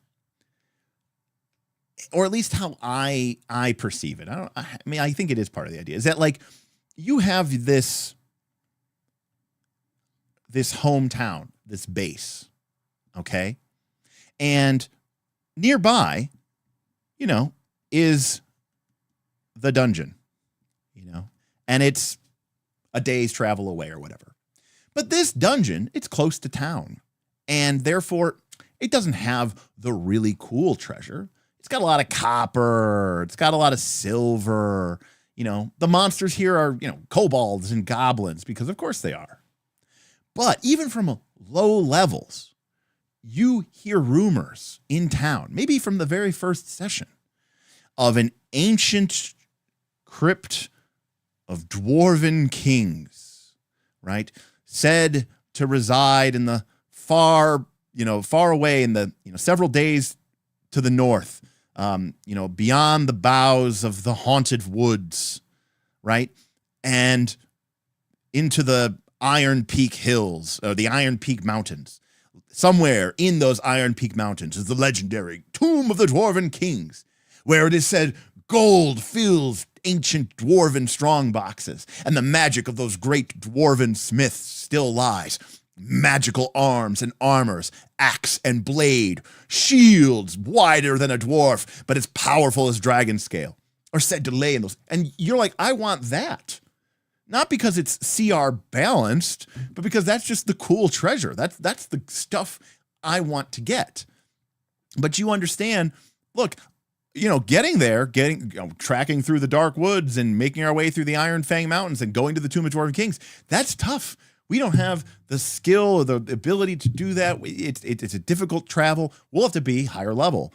But you know, you're not going to these encounters to level up. You just want cool treasure. And by getting cool treasure, you level up. And leveling up is what lets you go get the cooler treasure, which is further away and further away and further away. And so as there's this idea almost of like concentric rings of difficulty around your sort of starting area that sort of represent how hard something is to get to. And the more remote something is, the more dangerous it could be. It makes sense that the dungeon that is only a day from town is made of small, scrabbly little tribes of kobolds and goblins, because if it was full of, I don't know, dire ogres and troglodytes, wouldn't that be a problem if that was just down the street from the town of peaceful villagers and peasants and shepherds? Of course. But it's not. It's 2 weeks away through harsh overland wilderness. And so they don't bother the town because they're far away. So again, you just expand outward as the game goes on and on and on. And I should point out that in the truest sense of the word, eventually, you're sort of global, or at least, very, very, very regional. And you run out of stuff to do. So then you leave the world and you go to the plains and you do stuff out there because you've run out of stuff to do. But what's the PC's driver? Great question, George. The answer is nothing. Original D&D, in my opinion, didn't care about the PC. The PC was just an avatar for you to drive around and, be that player in the game. That's not to say that the character was literally you. It wasn't like what's it called, Ikisai or Esikai. It wasn't that, but the idea of the motivation of the PC is sort of irrelevant. The PC was an adventurer. They wanted treasure and they wanted to go exploring and they wanted to do cool stuff. And, if you were good aligned, you probably wanted to fight evil monsters and save the day. So the default assumption of the is that yes, you're going to, because here's the thing, George, if you weren't that, then after you went into this first little dungeon and you came back with bags full of silver, and maybe a pouch full of gold and several ruby gems, you might just retire forever. But ultimately, people make these characters in these adventuring games that aren't adventurers. It's wild and it's crazy. Now, that's totally fine. You could have a character that's not an adventurer, but then why are you playing an adventuring game? That's all I'm asking. There's probably a better system for that you could probably use for that. So, I mean, Nutrimancer, that's literally one of the core tenets of Torchbearer. One of the ideas is that being an adventurer means you're kind of a weirdo. And if you get too far out, if you get too far into the adventuring lifestyle, you actually kind of become a weird wandering hermit in the woods. And if you become not adventuring enough, they actually make you retire because your character is not really an adventurer anymore. But ultimately, I agree with George. The reason is because you need to get out there. Why do we need to climb this mountain? Because it's there, and that's a great reason.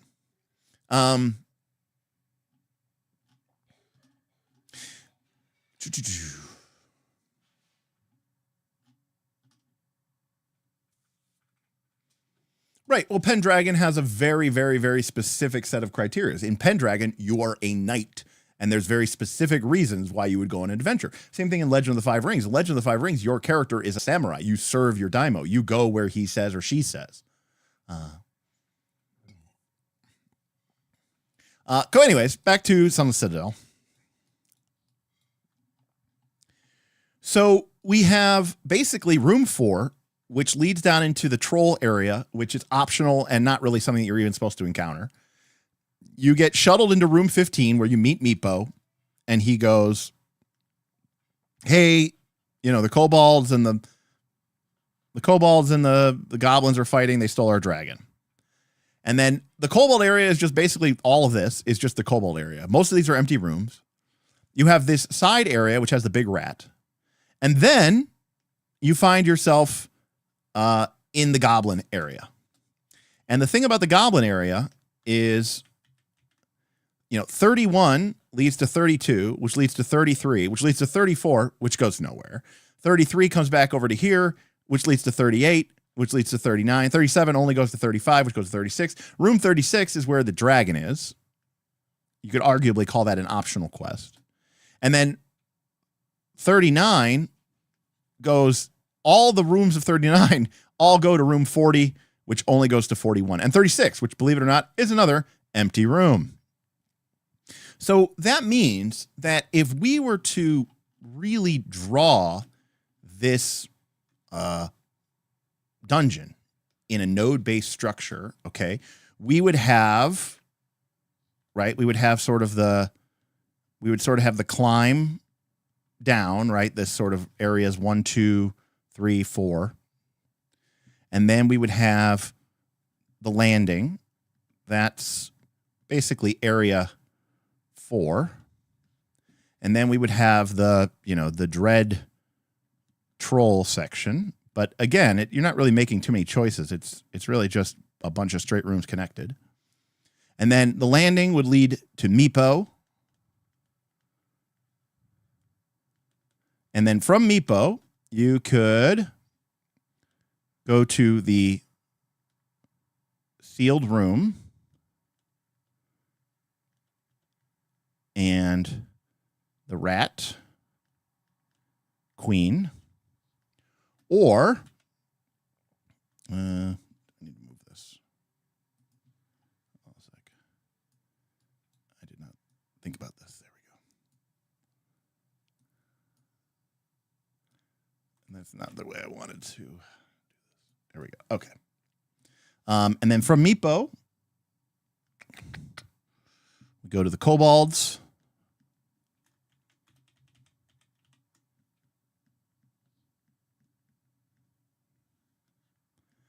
And these lead to the goblins.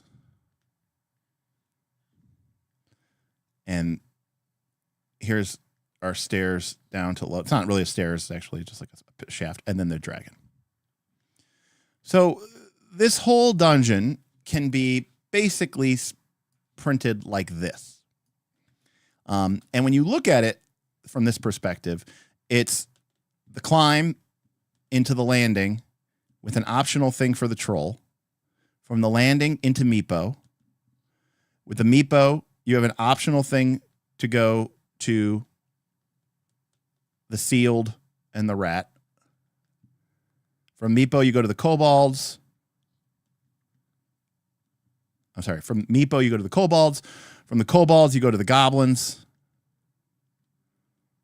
And the goblins have this optional thing of the dragon. And then this goes to level 2.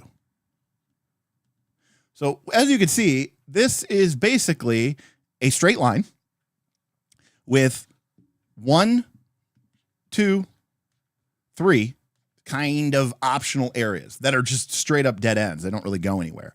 There are no loops in this dungeon. It is a glorified hallway. Now, it is done in a very, very good manner, so it makes it look like it is not. And there's a ton of rooms in here. I mean, there's 41 rooms in level 1.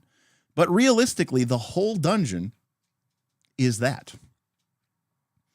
And because of that, it's really good for low-level characters because they don't get confused and they're going to end up following this, so to speak, path. However, from a dungeon perspective, this is not great.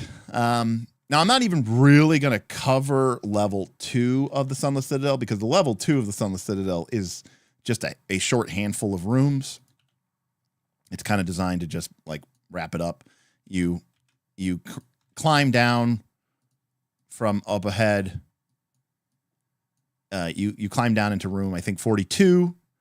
And if you go south, it goes to 44, 45, 46, which go nowhere and eventually just lead back up into room 47. Room 43 vaguely goes to the Underdark, and that doesn't really lead anywhere. So regardless, this whole front area here, 42, 43, 44, 45, 40, it all just ends in 47. And then once you go into 47, all of these rooms, 49, 49, 40, they all, look, there's not even doorways here. All these areas just lead to 49D, which leads to 52, which leads to 53 or 54, which they go through, and that's the final boss, and that's where you fight the druid guy. So, I mean, the second level is just a even shorter, even more overt. Now, granted, your characters might come down to 42, go south, and then go to 46, and come back up to 47, go to 48, go down to 49A, come up, go to 49D, go to 50, 51, 52, down the stairs to 40, over to 52, down over here. You might do all this stuff, but at the end of the day, it's just a straight line. Now, that's okay because it's for, you know, a new character or for a new situation. But it is kind of a thing that, or it's kind of lamentable that it is such a straight path. So how could we make this better? Now, why do I think this is so cool? Or why do I think this is a good design of dungeon? Well, okay, because for starters, actually, I kind of want to use Scaladraw here because it's just a little bit easier. Do I have Scaladraw up? No, maybe. Okay, 1 second, loading.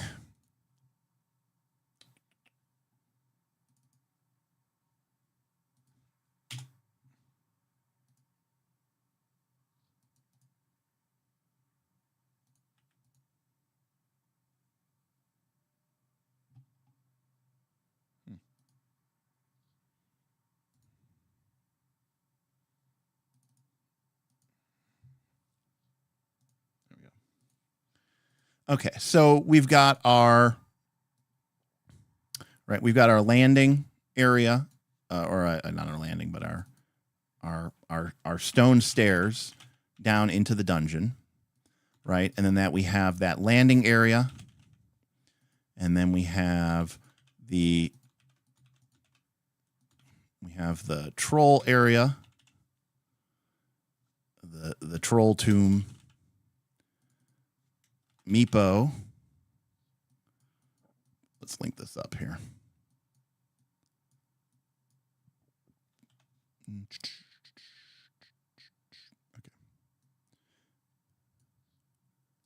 Okay, so the stone stairs go to the landing. The landing goes to the tomb, the troll tomb. The landing also goes to Meepo. Meepo. Oh, I just realized I'm not showing anything. Sorry. What is this? There we go. Okay. Sorry about that.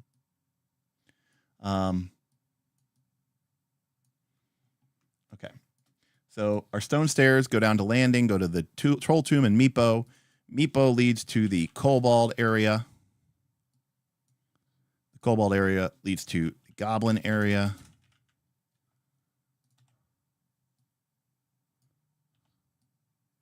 But we can also go from Meepo to the secret, I don't know what to call it, the secret hideaway. And then also the big rat. And lastly, the dragon. Okay. And then we get the to level 2. Okay. So this is our whole dungeon, as it were. The goblins lead to this. The goblins lead to that. Meepo leads to this. Which leads to that. Okay, so from our Meepo area, we basically have this. So we can see the basic linear path, and specifically for the troll tomb, I'm going to turn this to sort of a. Let's go with I don't know. What is? Oh, it's. I'm trying to change the background. Here we go.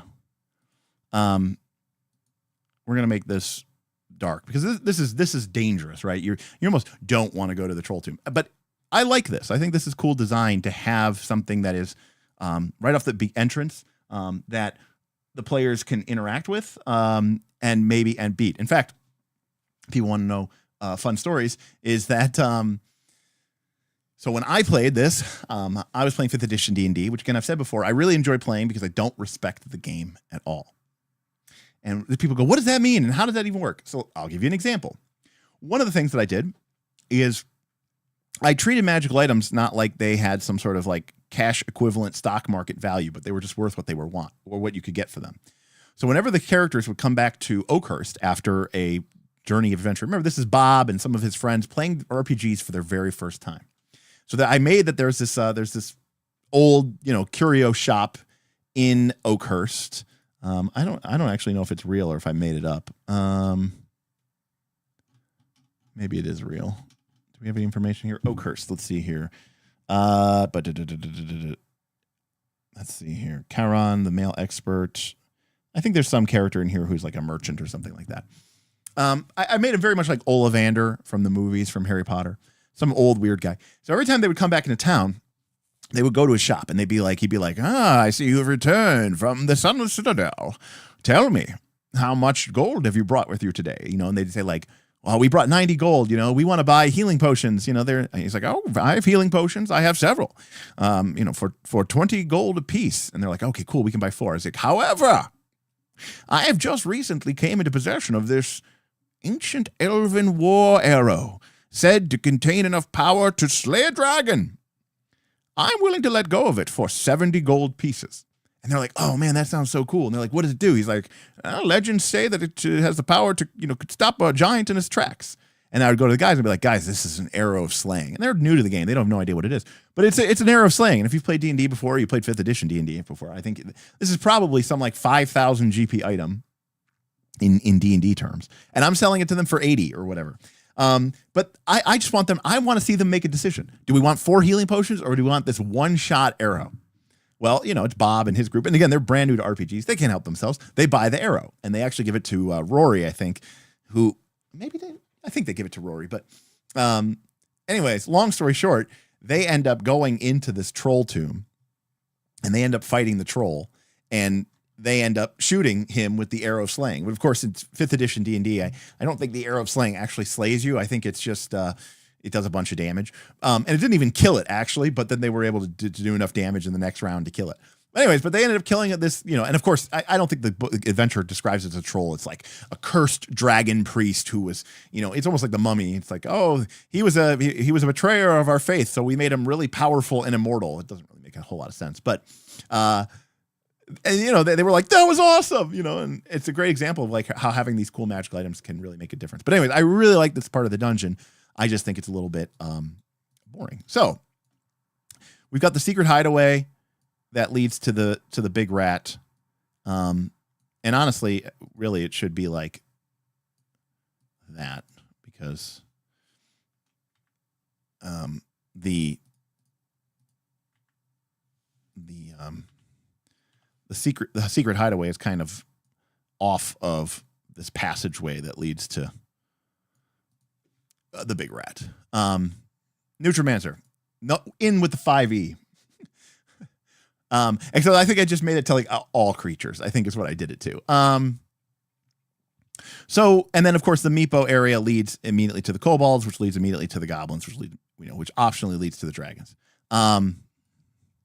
So one of the ways that we can make this better is simply by making more loops and making things connect to each other in different capacities.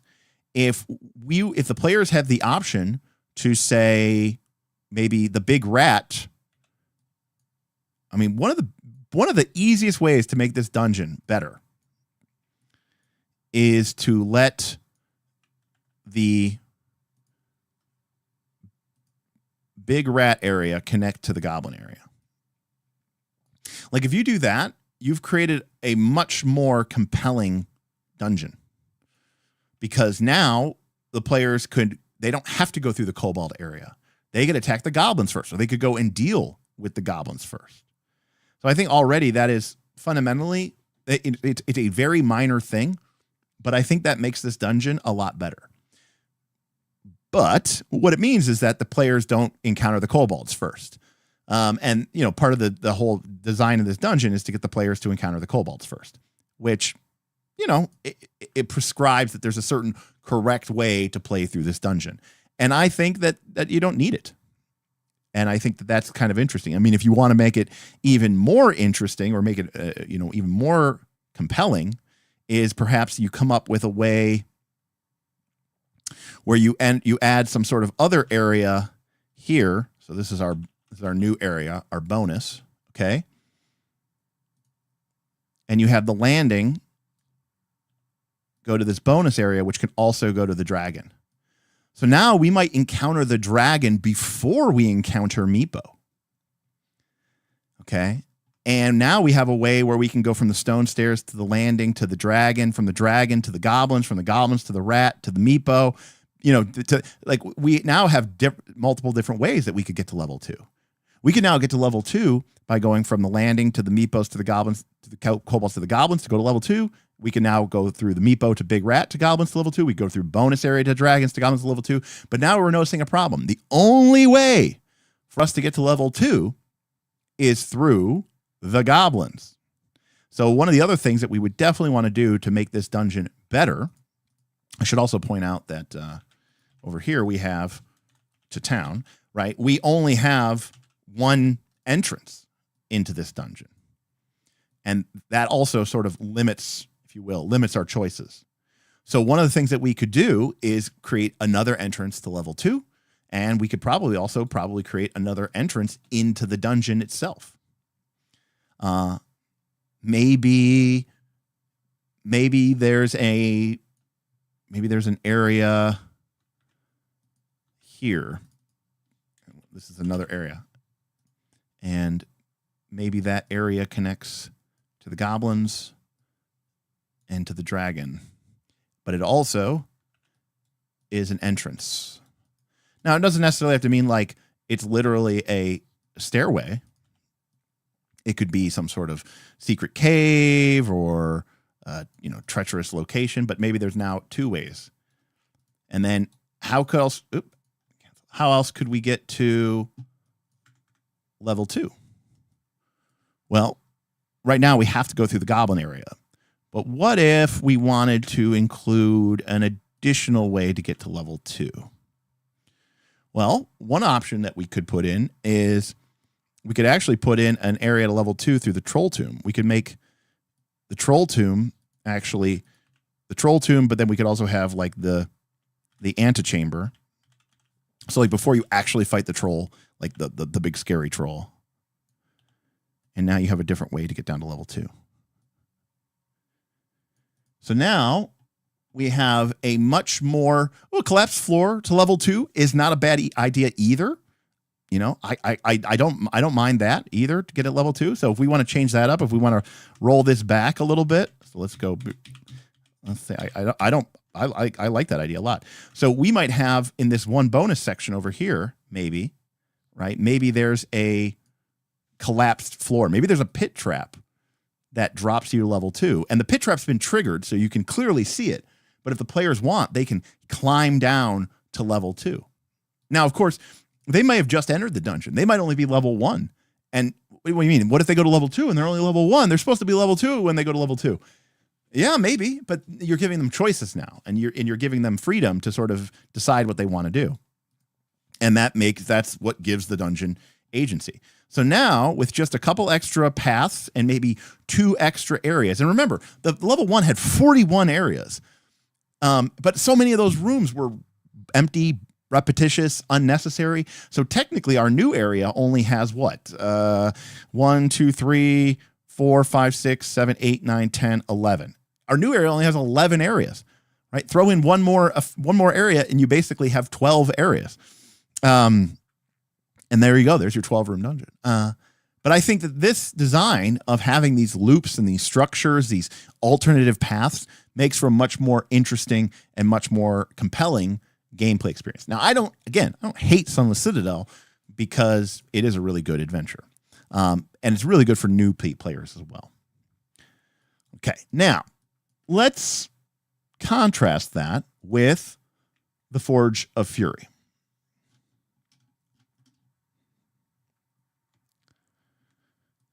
All right, so the first thing, before we get to the Forge of Fury, first thing we want to understand is that the one thing that's interesting about the Forge of Fury is the Forge of Fury isn't really bothering anybody.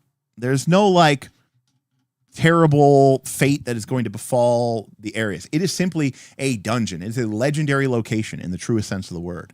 And so there are numerous reasons why the characters might come to the Forge of Fury, which is known in the Dwarven tongue as Kundrukar. Okay, so here's a profile view, cross-section view of Kundrukar. And we already see here one of the coolest things about this. Now remember, this is only a level 2 dungeon, so it's not like we're completely doing something crazy here. But we can see, number one, that there is kind of multiple ways to enter this dungeon, potentially. The first is through the front door, the mountain door. The second is through the old orc tunnel. And the third is through this underground river. Now, I'm not saying I would recommend this because there's a black dragon here, but fundamentally, we get that there are several different ways that we could enter this dungeon. The other thing that we'll see here is that when we enter in through the main route, which is when we enter in through the main route, oh, that's not very visible either. What would look good here? F.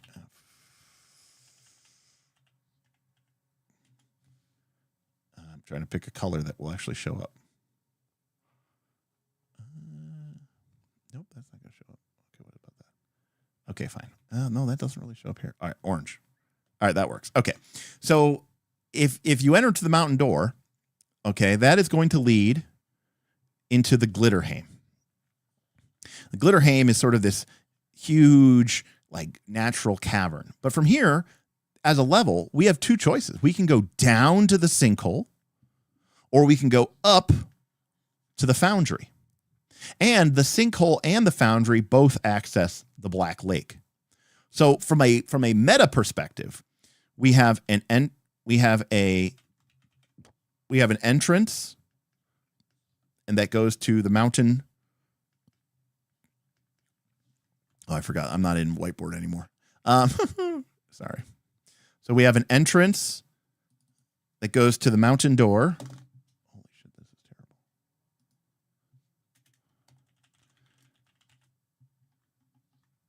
And that goes to the Glitterhame. And that goes to the foundry or the sinkhole.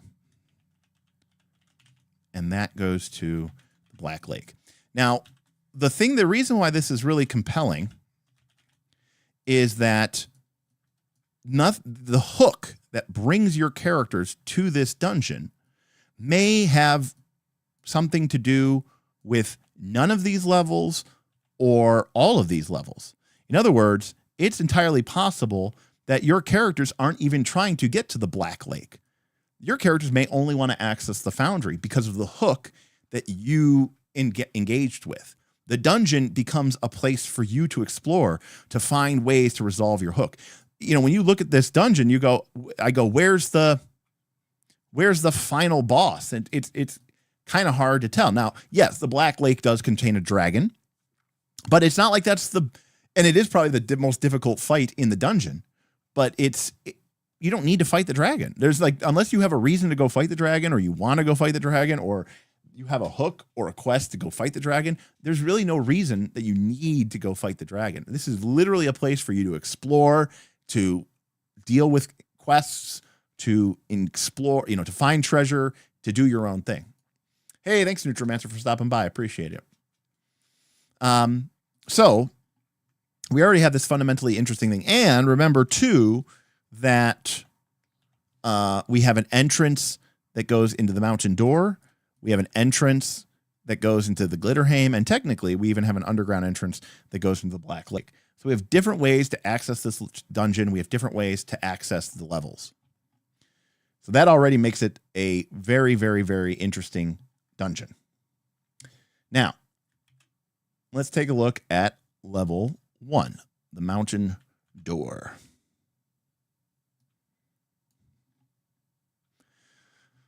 Okay, so we can see that we are going to, come up.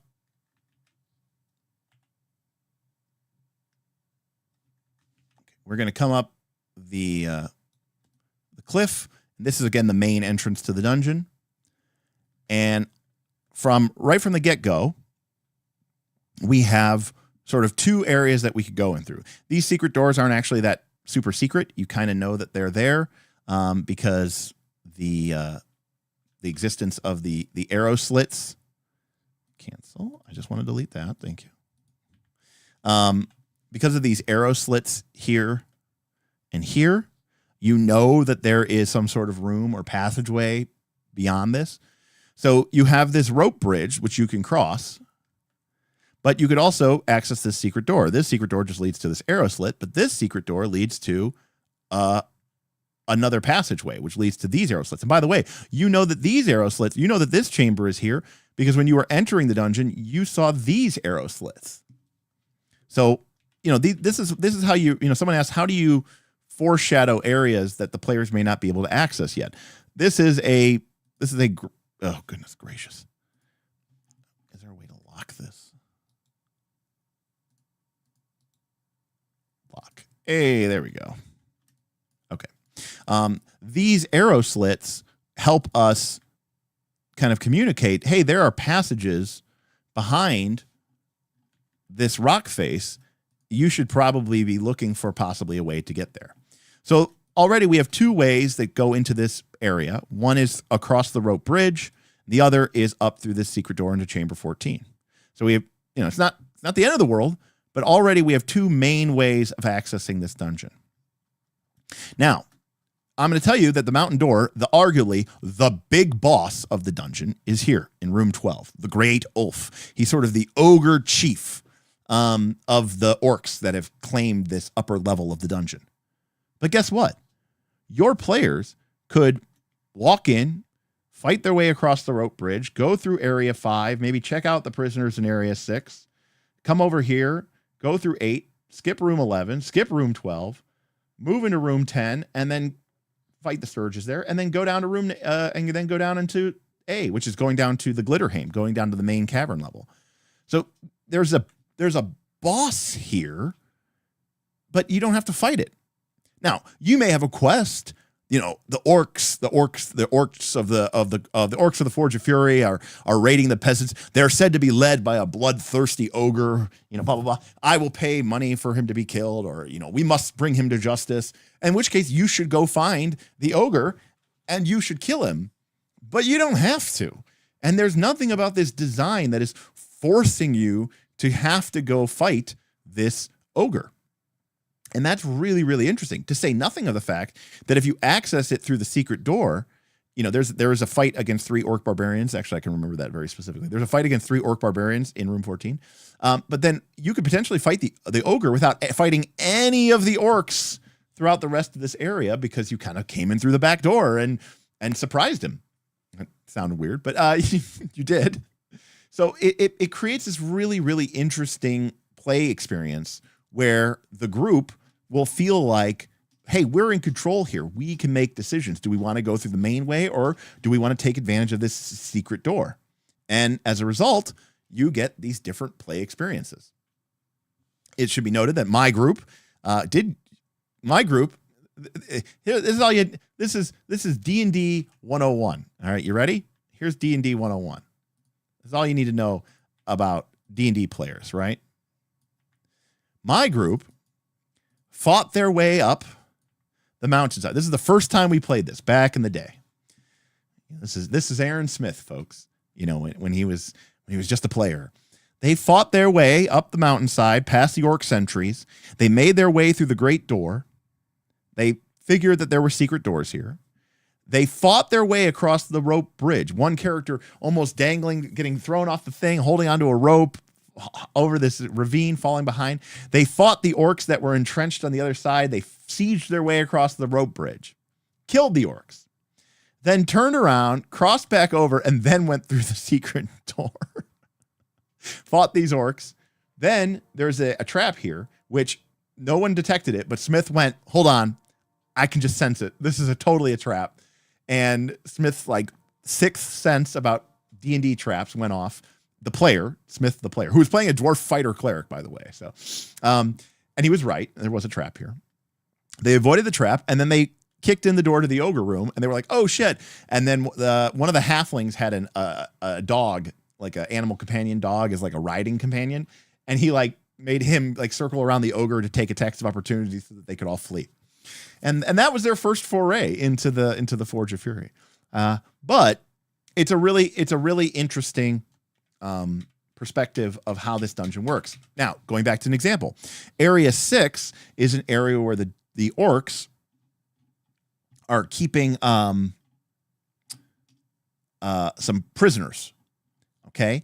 And there may be a quest. The players may have a quest to rescue these prisoners, or maybe they don't, right? But there's no, this is unlike the Meepo situation where they're like, you must encounter Meepo, you must have this encounter with Meepo, you must get this dragon quest. They put the prisoners down here because, yes, if you come the main way, you're almost certainly going to see the prisoner area. But if you come up the secondary way, you may very easily miss the prisoners. And maybe you are looking for the prisoners, but maybe you're not. There is no set of exact quests that you may have to get. You may be here to recover ancient weapons of Durgadin, the ancient legendary smith of the Forge of Fury. Hey, thank you, Omniscient Toad. Omniscient tipped $10. Love the dungeon streams. We'll catch the rest tomorrow. Awesome. Yeah, we'll definitely finish up with Forge of Fury because it's past 9 o'clock, but you guys did great with the tips today, so I really appreciate it.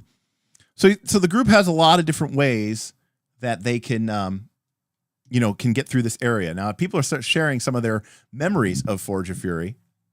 Beowulf said, hey, I used this map once for a completely different game. I've used this map many times for Dungeon World. In fact, if you are a patron and you watched Bob's Birthday Bash, they played in the Forge of Fury. I had orcs shooting from those slits, and one to the PCs just TP'd into the corridor to fight them. Well, there you go. One of my players immediately fell off the rope bridge, says Shadram, so they didn't even touch this level until they were broken and trying to get out. There you go. That's awesome.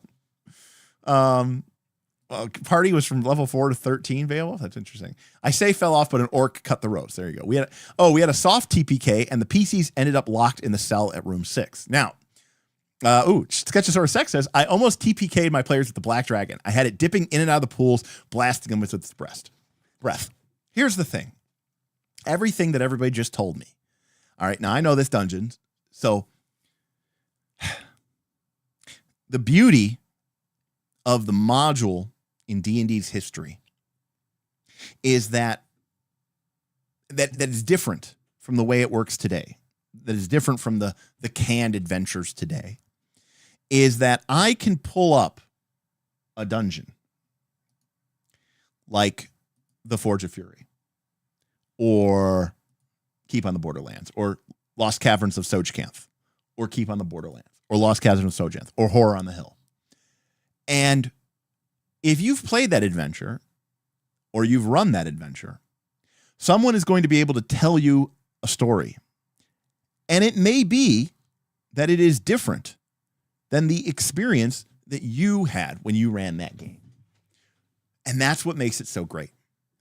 So many of these modern adventure stories and venture paths end up playing out pretty much exactly the same as everybody else's experience with it. So when Sketchosaurus says, we almost TPK'd my players for the Black Dragon, I bet there are people who played this adventure module and said, oh, we never fought the Black Dragon. Oh, yeah, that's awesome. That's cool. Shadram says, we had a soft TPK and the PCs end up locked in the cells at room 6. That's awesome. Number one, the fact that the orcs have a prisoner area is a great way to sort of do, as you said, Sketchosaurus, Shadram, a soft TPK. The orcs knock everybody out, and when you wake up, you're prisoner and they're trying to hold you for ransom. And then maybe you fight your way out, or you have some sort of rogue shenanigans and you break your way out, or you Conan the Barbarian, open the doors and fight your way to freedom. What a great experience. That never happened to my group. But the moment you said, oh, we had a soft TPK and the PCs ended up locked in the room in cell 6, I'm like, that's awesome. That didn't happen to me, but I'm so happy that it happened to you. You had your own unique experience that was very different from my own. And that's what makes, I think, these kind of experiences so cool in sharing these stories of people going through dungeons. So this is a pretty basic level. I mean, this is only the second adventure. Now, the other thing I should point out, if it's not obvious, by the way, this has nothing to do with the first adventure.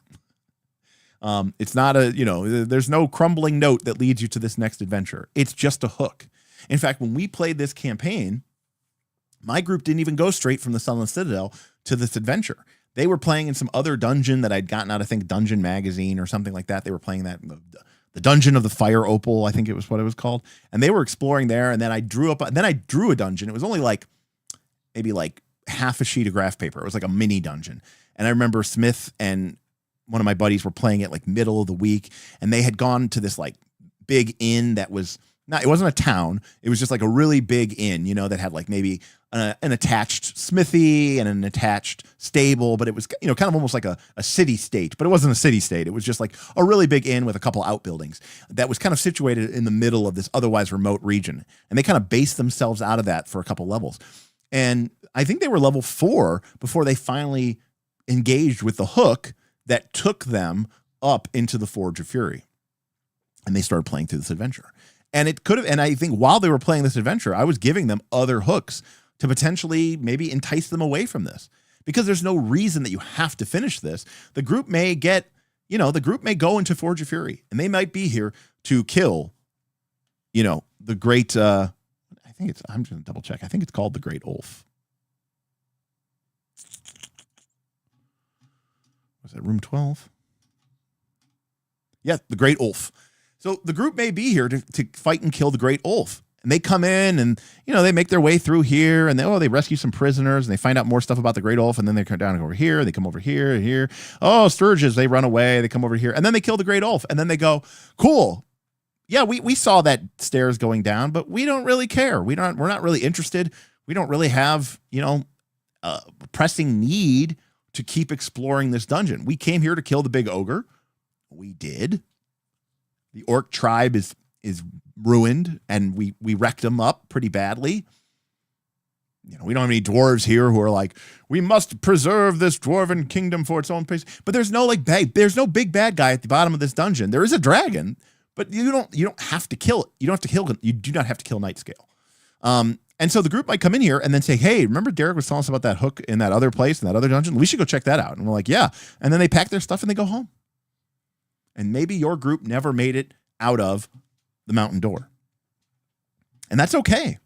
That's what makes it so cool, is that they are leaving that bit behind. So just to kind of continue my, I don't want to gush forever about this dungeon, but if they do make it, or if they do go down to level 2, they will enter the Glitterhaim, which is like a series of natural caverns. They enter in here from area A. And then again, we can see now that there are 2 ways. There's 3 entrances to this dungeon. So B is another entrance to the outside. This is the original tunnel that the orcs used when they first invaded the dungeon hundreds of years ago, when they routed out the dwarves that lived here. And so the players find this extra entrance, or maybe this is how they get into this dungeon. So they could enter from A or they could enter from B. But either way, they now have this kind of, the dungeon feels more complex and more layered and more nuanced. Down here, we have a set of spiral stone tunnels and shafts, which leads down to area C, which is the sinkhole, a whole separate level. And then here, we have a set of stone stairs that go up to area D, which is the dwarves' foundry. And throughout the rest of this level, we've got, you know, this is more of a, almost like a wilderness level in the middle of the dungeon, right? Level 1 was very, you know, square rooms, rectangular rooms, orcs with a tribe.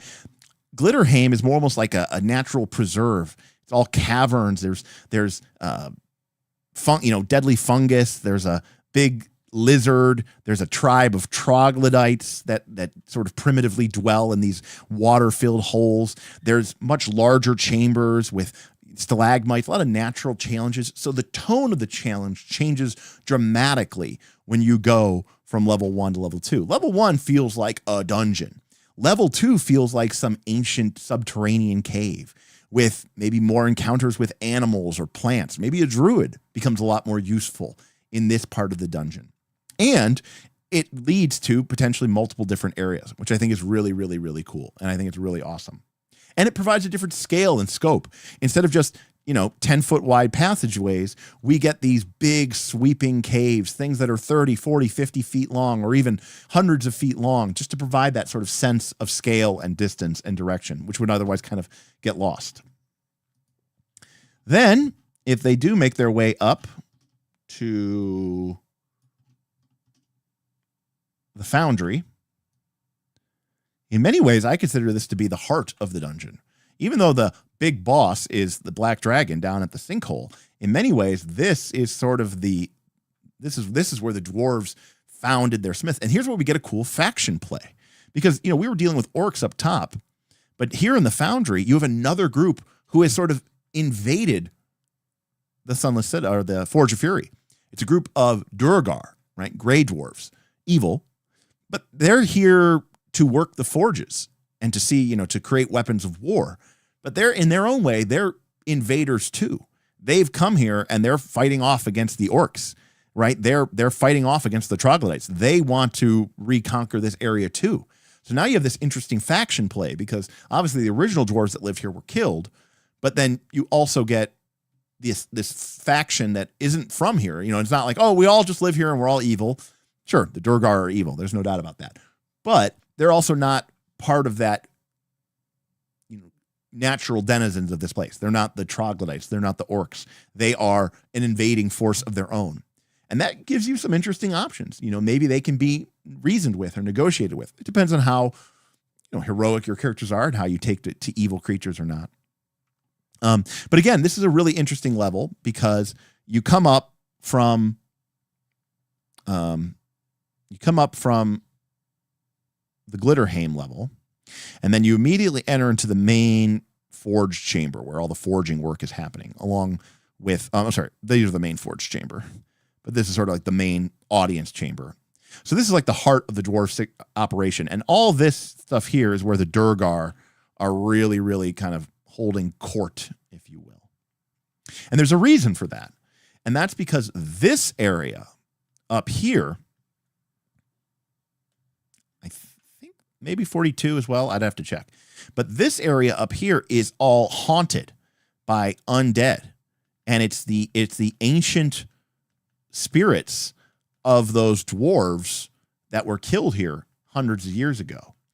So, again, they're evil, but it's not like they're in cahoots with the Durgar. In fact, anything, if you can think of these as the maddened, tortured spirits of those dwarves that got killed here so long ago, they're going to hate the Durgar. The Durgar are the evil, they're one of the sworn enemies of the dwarves. They're the evil gray dwarves. And so this is this idea where you can have, and again, it depends on how open as a DM you are and how much you want to deal with this, but you could easily imagine a situation where the heroes, the PCs, maybe they strike a deal with the undead, some of the tortured spirits. Maybe they're able to communicate with them somehow and get them to agree to drive out their hated mutual enemies, to cleanse this place, to bring them to safe, to spirit. Sure, you could hack and slash your way through all the dwarven skeletons and, spirits that lay in this area. But there's also a cool option here to just do something different. And that's what I really, really like. And again, it's nothing simple. I mean, look, we're not 17 factions, each with their own complicated history, with 17 clocks. Nope. It's Durgar who want to make weapons, and it's the undead, restless spirits of the dwarves that were slain here. That's it. That's all. You don't need much more than this. It really is that simple.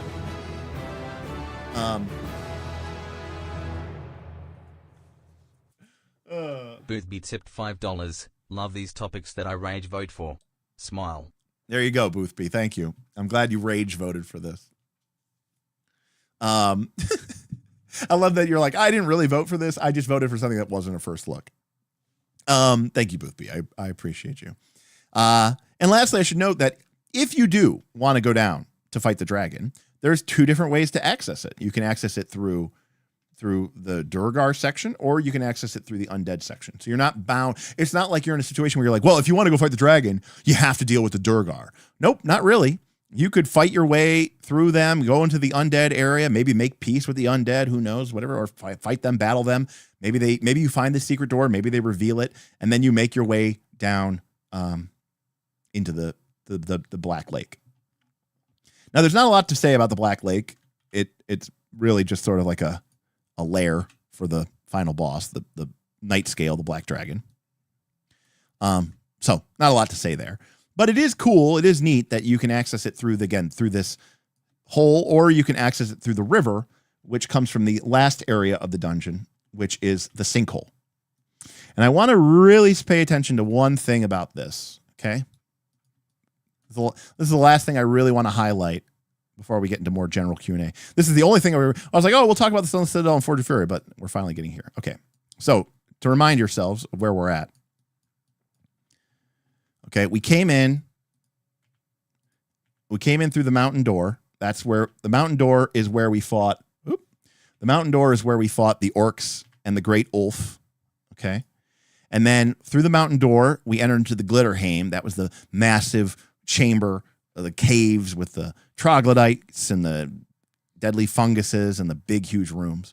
We can go up north, or we can go up to the Foundry, which is where the Durgar and the undead spirits are, down to the Black Lake. But from the Glitterhame, we can also take the subterranean shaft down to the Sinkhole. And the thing about the Sinkhole is this is truly a no man's land. This is almost like a forgotten area of the dungeon in that there's not really a lot of what I would call factions here. Shadram, that's a great point too. Falling off the rope bridge. I forgot about that. You're right. Falling off the rope bridge drops you into the sinkhole as well. You are absolutely correct. And that's a great point. So in other words, you may not end up here unless, you may not want to have ended up here, but this is an area of the dungeon that's ancient and over. This is very, very much like it's the dungeon part of the dungeon. There's a lot of oozes here, and it's like not really friendly to anybody, but because it was so left behind, there's like a lot of cool and interesting treasure in this part of the dungeon, which is kind of neat. And again, here's that underground river that Chadran was talking about that takes you from the, if you fall off the rope bridge, or you could take this underground river to access the dragon if you want to fight the dragon. But, there's some, there's like this thing here. There's like ancient treasures here in room 34 and 32. This is the flooded storeroom, which has like potions of invisibility and potions of water breathing. Pretty cool in this dungeon, which has all these underground rivers. But I really want to pay attention. What I really want to draw attention to is Area 33. Okay. Area 33. Because you could come down into this chamber and make your way through the river caverns. You could fight gray ooze, and you could make your way into the flooded storerooms, and you could come up here and go into these old storerooms and stuff like that. But if you want to access the ancient dwarven gaol, the dwarven prison, where some of this quote unquote treasure, the key to the treasure is located, you have to make your way through Area 33. And what did they put in Area 33? They put a roper. Okay. Now this is an adventure for characters levels 3 and 4. A roper, in 3rd edition at least, was a CR 10. Okay. And just so we're all clear here, right? I'm talking, one of these guys, right? The big, scary stalactite monsters. Okay.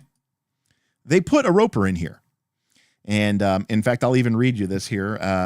The rocky stairs climb steeply, turning north for about 20 feet and then descend toward the east.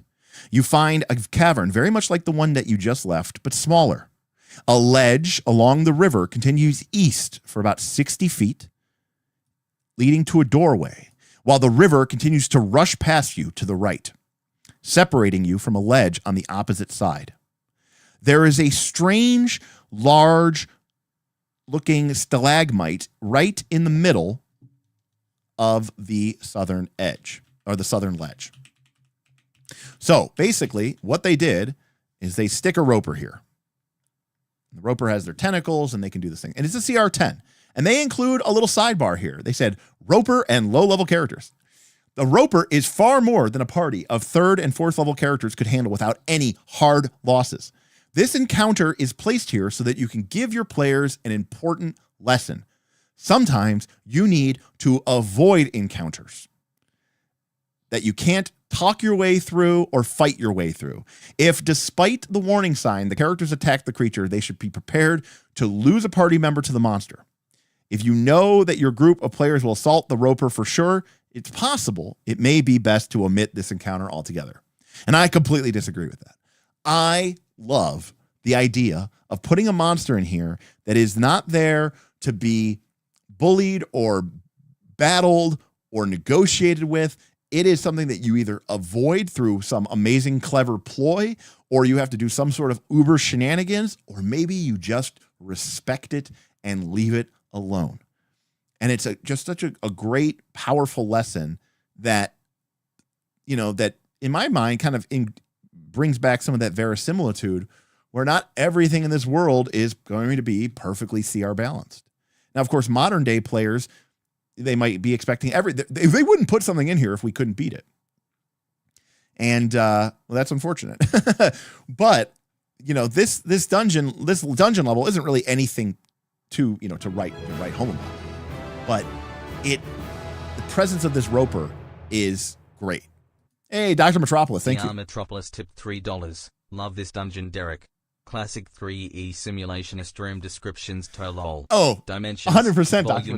We were talking about that earlier, where I was like, if you like that kind of thing, like 30 feet down the western wall, there is a north sloping passageway, 15 feet wide, that reduces in size to 10 feet wide over the course of 20 feet before it leads to a set of double doors. The double doors are set eastward, facing westward, and they open into a north slanting southeast passage, right? Like very just like, what is even going on? Right. It's crazy. This might sound sacrilegious. I don't like mimics. I feel like mimics are kind of a getcha.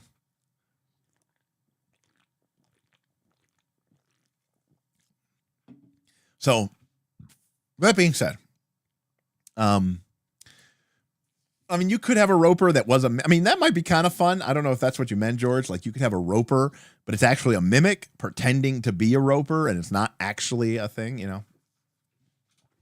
I like to think that my players assume that they can't beat the monsters they encounter and they have to work themselves up before attacking. All right, but here's the thing, Beowulf. At the end of the day, your players, they are reasonably assuming they're playing heroes.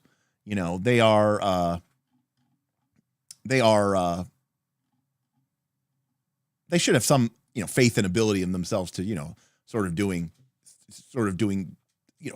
able to handle themselves somewhat in a fight. Right. So I think that's, I think that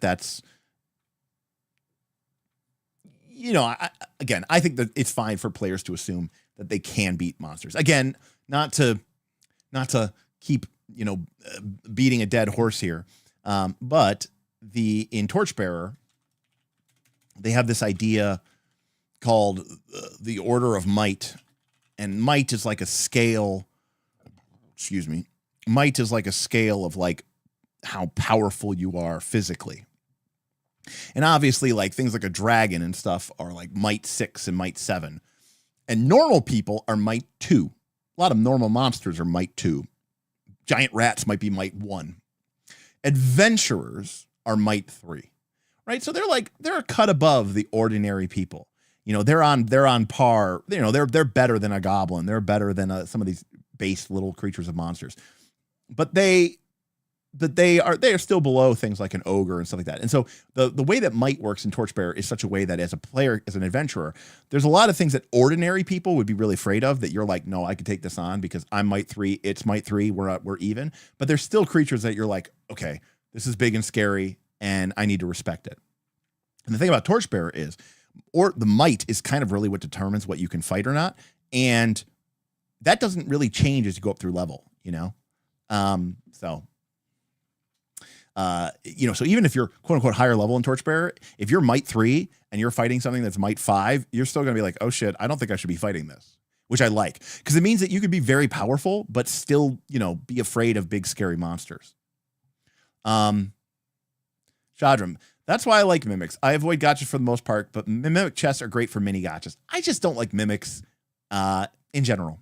I don't like gotchas. I don't think they're a particularly interesting fight.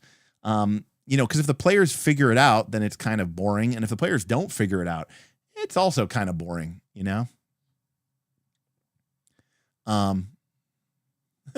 Dr. Metropolis, I'm here to fight the monster. You keep throwing stuff at me. I can't fight. I'm going to get bored. To each their own. I love how competent I feel in Blades in the Dark, for example. Dr. Metropolis, you're not wrong.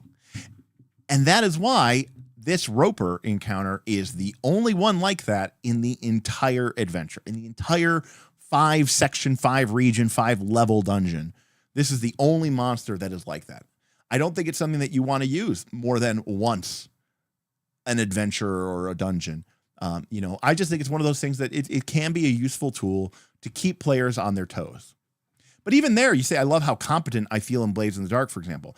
I don't know what kind of Blades in the Dark you're running, but if you're running up against a higher tier, say a higher tier faction or a higher tier challenge, the way that the rules work is you should be not punished, but you might go into that situation with like, okay, you're starting at desperate position and your effect is none. Like, because you're tier 0 and they're tier 4 and they're tier 5. Tier is one of the ways that you assess effect. So even in Blades in the Dark, they have this kind of idea of scaling competition. So you might start off with literally no effect against a high enough tier.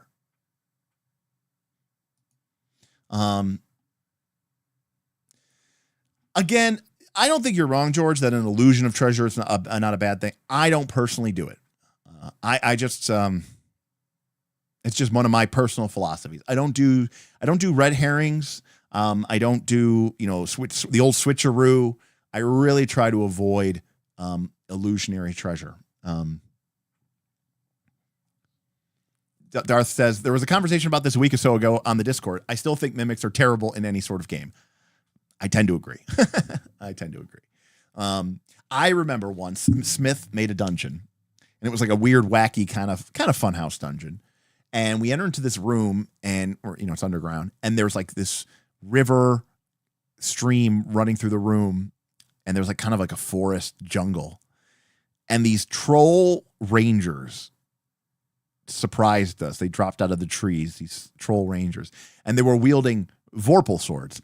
And somebody got their head cut off.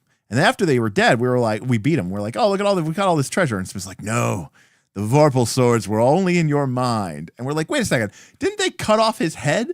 And he's like, yes, he believed his head got cut off. And so it was. We're like, wait a second, didn't his head actually get cut off? And then, this is like after the Matrix come out and he goes, the mind makes it real. And we're like, wait a second, what?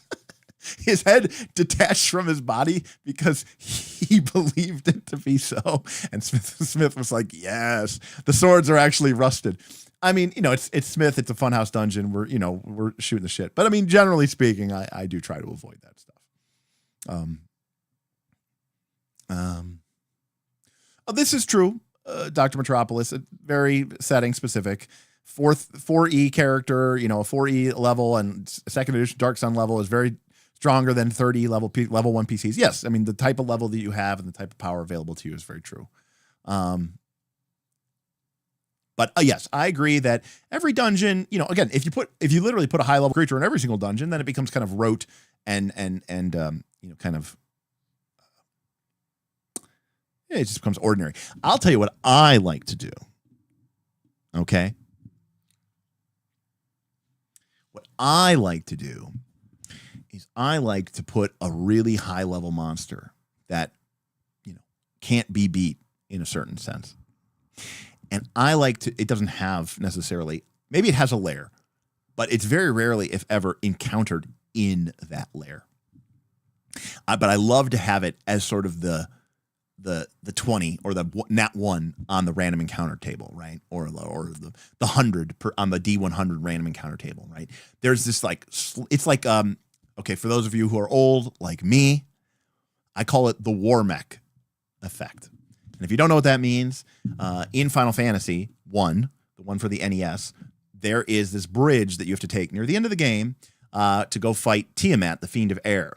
And across this bridge, it's just like every other part of the game. It's a JRPG. There's random encounters. But on this bridge, there is this like 1 in 100 or like 1 in 70 chance that you can fight the war mech. And like the war mech is like the toughest monster in the game. I think it's like tougher than Chaos, right? It's tougher than the final boss of the game, especially for you at that point in the game, like with the level that you are. Certainly much tougher than Tiamat, the thing that you're about to go fight. And most of the time, I mean, this thing wipes you. I mean, unless you're really, really ready for it and you know exactly how to handle it, it kind of kicks your ass. I like that. I like having this. But the thing about it is, war mech, when I played Final Fantasy, I knew that Warmech was there. Okay, someone had told me or something like that, or I read about it or something. And so I was afraid. If you have this really dangerous magic, wandering counter table, and then, nobody knows about it, then it's not really interesting, because it'll just happen. And they'll be like, oh, I didn't even know that was a thing. Okay. DR Metropolis, Thank you, Dr. $3. Totally agree with you on throwing some challenges that can't just be fought. Just don't overdo it, and signal to me as player it's dangerous. Don't let me find out by getting eaten by a roper as I walked near what I thought was a stalagmite. Yes. So yeah, I think you just can't overdo it, and you have to signal. Okay. And I completely agree with you about the signaling. So getting back to what I was just talking about. All right. Maybe I don't think this is spoilers, but if you're watching my Torchbearer campaign, or if you're playing my Torchbearer campaign, maybe it's spoilers. I don't know. Excuse me. If you remember when we were talking earlier about my Torchbearer game, let me see if we go here.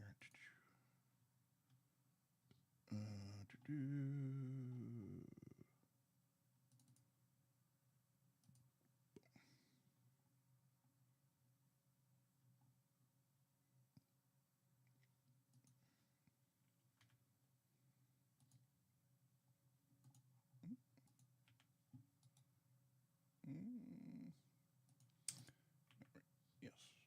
Okay. Why did that disappear? Okay. Here we go. Okay. So, if you remember earlier when we were talking about the point crawl dungeon, right? The one group fell and they fled from the skeletons in the ancient tomb, and then they ended up in these web-filled passages, right? And then here they are in the web-filled passages. Okay. But this is foreshadowing, okay? Because there is something big and scary that haunts these halls.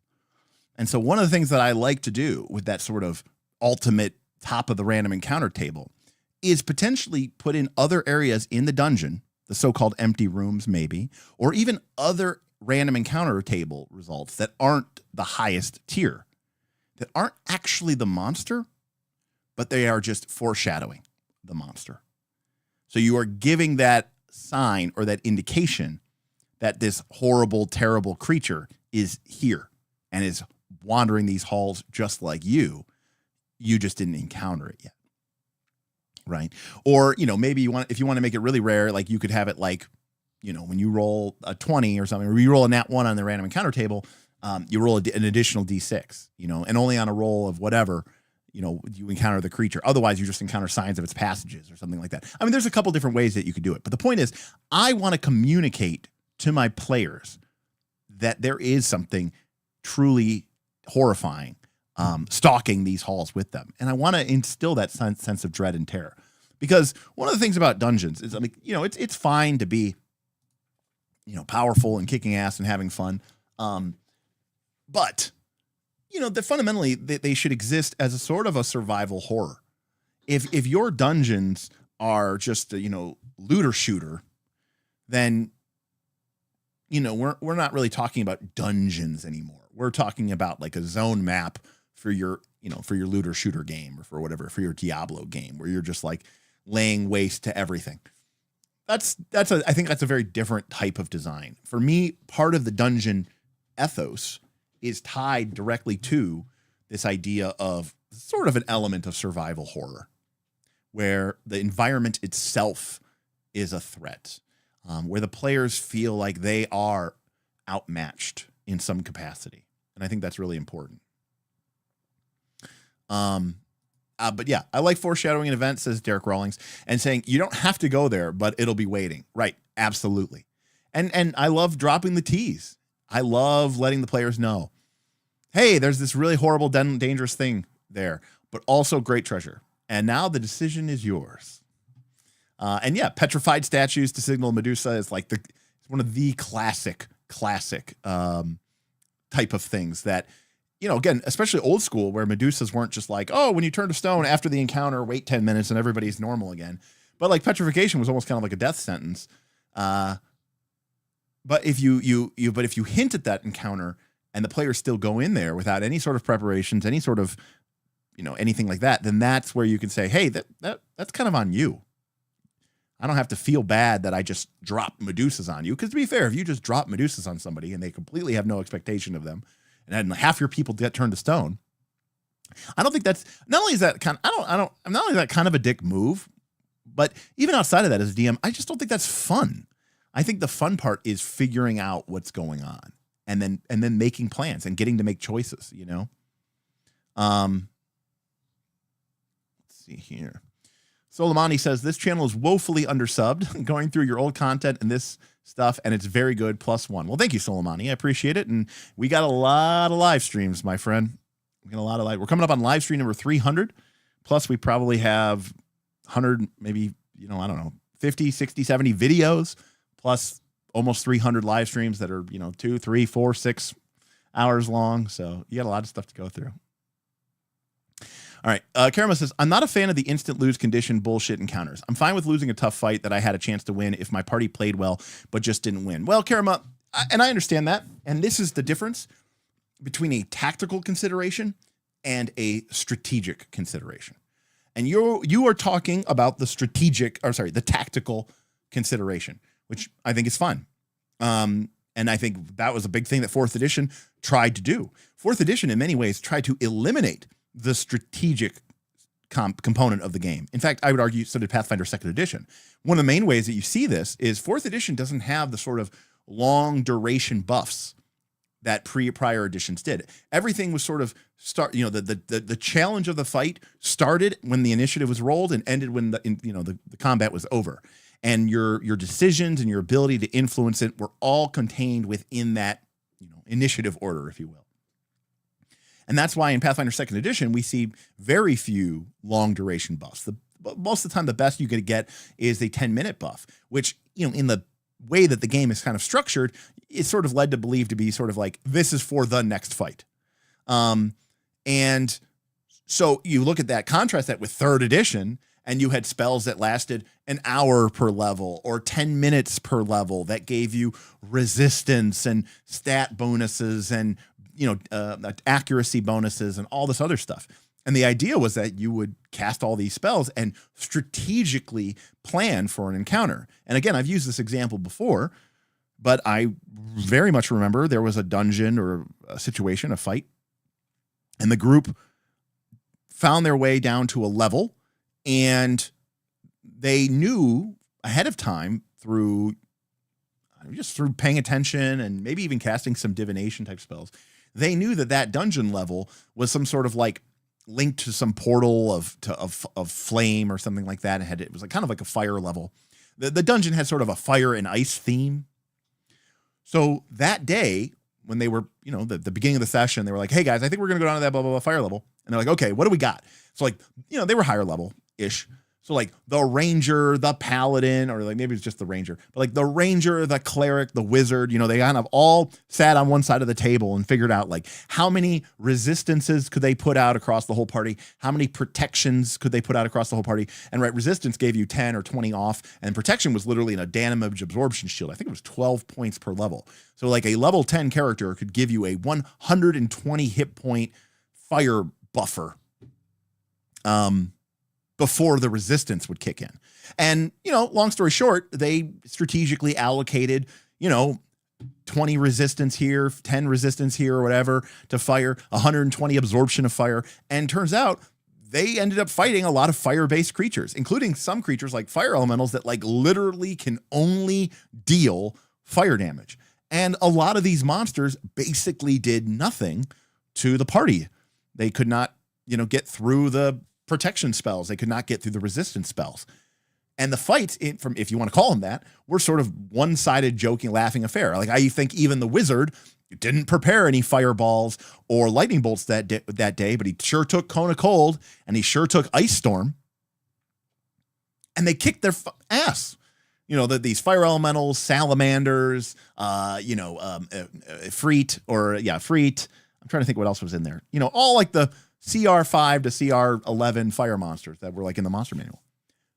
And it was a joke from a game perspective, from like a interesting tactical decision perspective. The fights were a joke. I mean, the party could literally, everyone could win initiative, and they could say, you know what, we'll give them a surprise round. We want them to feel like they have a chance. We all pass. We'll just pass. You're delaying till the end of the round? They're like, no. We are just passing. We're just going to do nothing on the first. They could have done that. So from a tactical perspective, that session was a complete wash. Like it was nothing. My group loved it because my group was winning the strategic game. And I think some groups want to play that tactical game and other groups want to play that strategic game. And it also comes down to personalities of the players at the groups. And sometimes some people with certain classes feel like, well, I'm marginalized because I didn't get to cast the buff spell or whatever. You know, I don't think of the game as an individual. I tend to think of the game as a party member. If I'm a fighter in that party and my wizard and my cleric and even the ranger chip in some protection spells and resistance spells and whatever, what have you, to essentially make me immune to all these damages. And hell, the wizard could have meleeed the fire elemental to death at this point. Do I feel like I'm suck? No. Like I'm pumped. My group is kicking ass and I'm here for it, you know? Hell, my job here is to, Dr. Metropolis says, why are you even playing a martial in 3rd edition? You know, Dr. Metropolis, we played 3rd edition from 2000, literally like the day it came out. Because the Dungeon Master Guide and the Monster Manual Guide hadn't even come out yet. It was just the Player's Handbook. The original Player's Handbook had like a very small section in the back with a really mini Monster Manual and a really mini DMG. And Smith made a dungeon. He said, while the rest of us were like looking through the book, Smith flipped to the back of the book and was like making a dungeon. We played a dungeon that night. It was like September 2000 is when it came out. September 2000. Anyways, we played that through till 2008 when 4th edition came out. And I think in all those 8 years, we had so many fighters, barbarians, rogues, rangers and paladins, which arguably, you know, are hybrid casters, but they're mostly melee characters, monks. And, you know, we really didn't, I mean, we had clerics and we had wizards, but it didn't matter. Like people weren't playing it because it was busted. They were playing the class that they wanted to play. Additionally, and again, this is something that, and you might say, well, this is just a Derek thing, but no, but like I played with probably about a total of 20 people in that fray. You know, it was never 20 people all at once, right? And some people like Smith were there at the beginning and were there at the end. And other people like Tim and stuff like that came and went, came in at the end, not the end, but came in partway through and then stayed to the end. So we played with about 20 total people in that time. And by and large, everyone there that played a caster, with the exception of one of my one buddy, Larry would play a cleric, and Larry wanted to kick ass. Larry wanted to, you know, cast self-buff spells on his cleric and then be stronger than everybody else and just go to melee. But most of the time, I mean, like 99% of the time, wizards and clerics and sorcerers or whatever cast their spells to buff everybody. Like that was what you did as a wizard. It just didn't seem like no one wanted to waste their turn, you know, casting fireball or lightning bolt or sometimes even an instant death spell when you're like, no, I'd rather haste somebody, or I'd rather slow the enemy, or I'd rather do this thing. And even when the wizard, you know, popped off an instant kill spell or the cleric popped off an instant spell, you know, we avoided it. Now, see, here's the other thing too. Same thing with summoning. My players didn't summon that much. You know why? Because they thought it was a pain in the ass, and they didn't want to be bothered with having to like look up monster stats and figure out what the celestial template did, or what the fiendish template did, or what the dire template did, or what monster they can summon for this hit die range. And, you know, my players were like, whatever. You know what? I haste the fighter. I don't, you know, like that was literally, you know, what we kind of did, you know, it did. So yeah, I mean, I agree. We definitely self-corrected. I mean, there's no doubt in my mind that I've read, you know, I was online during this time, and I understand that was a very rare thing.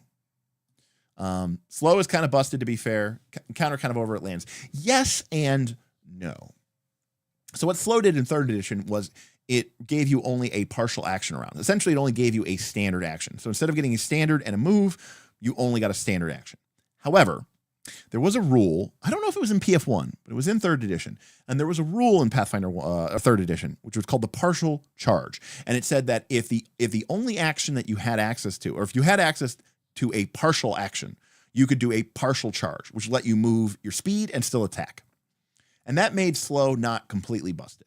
It still was very powerful. There's no doubt about it, especially because certain monsters had really weak will saves. But I'll be honest with you, that shit was awesome. Like, the group would encounter a bunch of hill giants, and I'd be like, I'd roll for that shit randomly. I mean, let's take a look here. Let's see here. Let's go to the D20 SRD. D20 SRD hill giants. Here we go. That is a storm giant. Oh, let me bring it up here.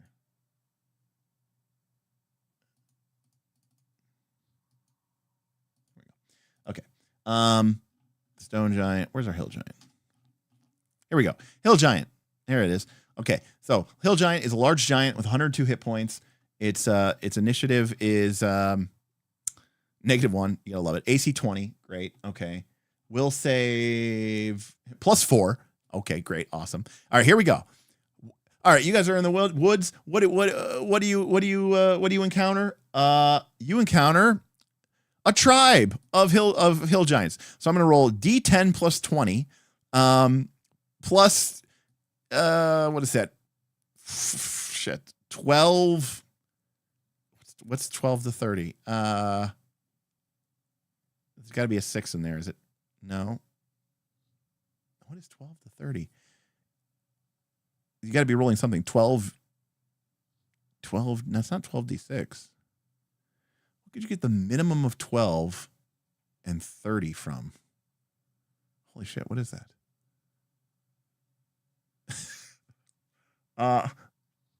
Oh, nice. Beowulf. I am strong. It's for you, buddy. Strong.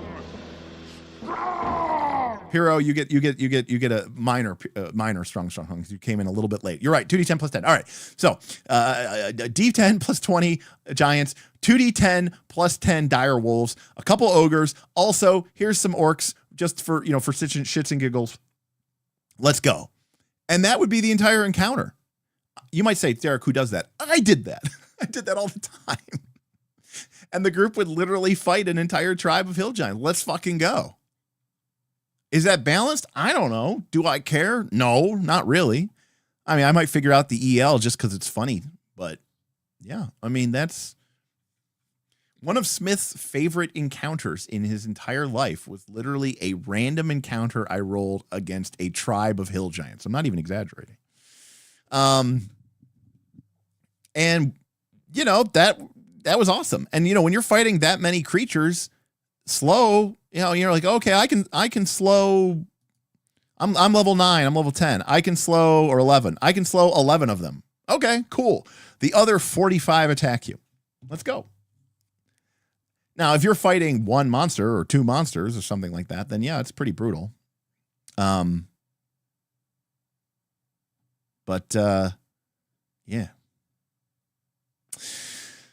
It was good times. And of course, in the old days, that stuff was even more ridiculous and out of pocket. Some of those random encounter tables were like 200 orcs appear. But I love that stuff. I think that stuff's great.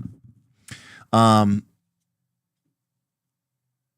not here to rag on 3E. It has its fans, and honestly, I'm just glad you have so much fun. The Sunless Citadel is just an awesome dungeon from that edition. It is, and Forge of Fury is really good too. Heart and Knife Spire is really good as well too. And third edition absolutely had problems from a structural standpoint, and I've reiterated this before, and I'm going to reiterate this again. The problem with almost every version of Dungeons and Dragons is that they keep certain elements of the game in the game, because it's part of the tradition of the game, or people would complain if they were missing.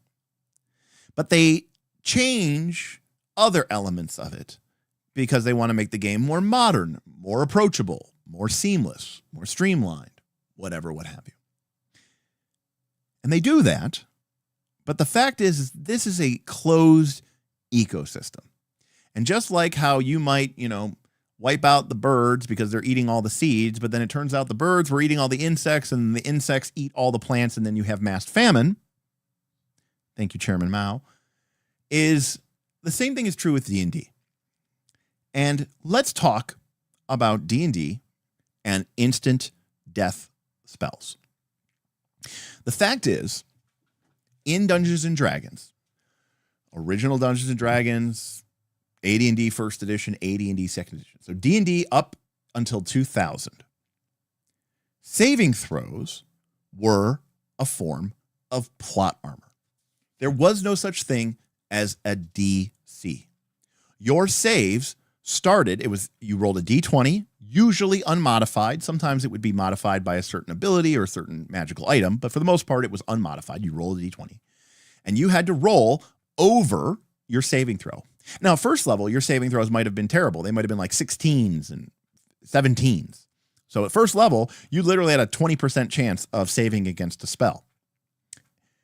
But those saves got better as you got higher level. And they kept getting better, and they kept getting better, to the point where when you were level 12, 13, 14, 15, 16, 17, some of your saves were like 3 and 4. So you would pass 80% or 85% of all saves thrown against you. Now, there was no DC. This meant that if you were level 1 and your saving throw versus spell was 15, that meant that you needed to roll a 15, 16, 17, 18, 19, or 20 to save versus the spell. And that was the case whether it was a level 1 orc shaman casting a spell on you, or if it was a level 19 archmage. You needed to roll a 16 or higher. And the same thing was true when you were high level. When you were high level and now your saving throw versus spell was 5 or 4, you passed when you rolled a 4 or higher. So you passed 85% of the time. And it didn't matter who was casting the spells. Well, monsters used the same saving throw tables as the players. And so what that means is that when you got higher level, if you wanted to use your new, cool, awesome, shiny, instant death spells against the, scary big monster that's also high level, it was probably going to save. And while that wasn't so bad for a fireball, because hit points there was no hit point bloat like we have today. So fireball was still going to do 10d6, 35 damage. My God, 35 damage. Loth, the demon queen of Loth, the demon queen of the spider web pits, or the demon web pits, she had like 66 hit points or something. So a fireball on average did about half of Loth's hit points. So 35 damage halved is still like 17 or 18 damage to maybe a bunch of monsters. That's still pretty good. But a lot of those instant death spells were saved and then, nothing really happened, or they took a small handful of damage. And it was one of your higher level spell slots. So it was really not that useful or popular. I mean, it was, because this is the brilliant part. The brilliant part was that because ACs didn't scale by level, because you had what they call nowadays, they call it flat, what do they call it? Flat math? Is that what they call it? No, what do they call it? Bounded accuracy. That's what they call it in 5e. Well, in D&D, AD&D First Edition, Second Edition, right, there was no level-based bonus to AC or anything like that. So and monsters' damage didn't really scale either. Neither did your really hit points. Hell, you stopped gaining hit points essentially after like 9th level. You might gain like 1 or 2 hit points per level. So your cleric at 10th level might have 38 hit points. So when a monster, like an orc or an ogre, which is much lower level than you, can still probably hit you a good percentage of the time, and can probably do a good percentage, can still hit you for a wallop D10 or something, and you only have 38 hit points, it's still kind of a threat. And then, so your instant death spells were very cool to use against these threats that were lower level. And the fighters didn't want to have to spend all this time chewing through a monster that wasn't really a threat, but it was a threat. And you could use your instant death spells to kill these monsters off. Third edition, what third edition got wrong is they kept the instant death spells in the game. But then they introduced these ideas of scaling DCs and these idea of saving throws, which had to be compared against the DCs. And so certain creatures had weak saving throws, low fortitude saves or low will saves. Meanwhile, player characters could stack those spell DCs to absurd levels. And now suddenly you're fighting monsters that are your level or even higher level than you. And they need to roll, 17 or 16 or 15 or higher to not just instantly die. So not only from a game balance perspective, is that not a great thing? It's also not a great thing for the way that the game was intended. And I'm not a 5th edition expert, but my understanding is that 5th edition does the same thing. And in fact, I'm going to argue that 5th edition is worse. And the reason why 5th edition is worse is because you still have this idea of increasing your DCs and monsters having a very low chance of saving and potentially instantly killing them or, save or suck, right? Basically taking them out instantly for all intents and purposes. But the problem is that hit point bloat makes this worse. Why? Well, because in old school D&D, if a monster had 50 hit points, okay, sure, you could instant kill it. But when you were instantly killing it, you were dealing essentially 50 damage to it. And your fighter or your, barbarian or your monk, could maybe do, reasonably a good chunk of that creature's hit points in one single damage round. Now, I understand there's broken 5e builds where people combine X with Y with Z with unearthed arcana, unearthed arcana. But for the most part, when a creature suddenly has 300 hit points or 400 hit points and has this HP bloat, now instant death spells are even more appealing because you're skipping all the bloat and you're just instantly nuking them. When you use an instant death spell on a creature that you could have killed with 2 or 3 swings of melee weapons from the party, it doesn't feel like it's as much of an issue, right?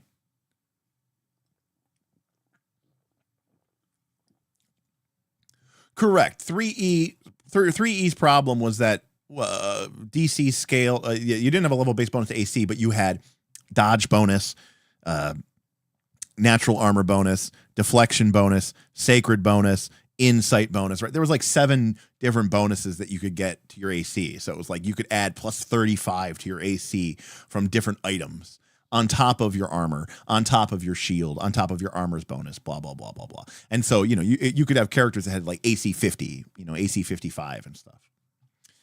Touch ACs were a problem for sure, depending on what we're talking about.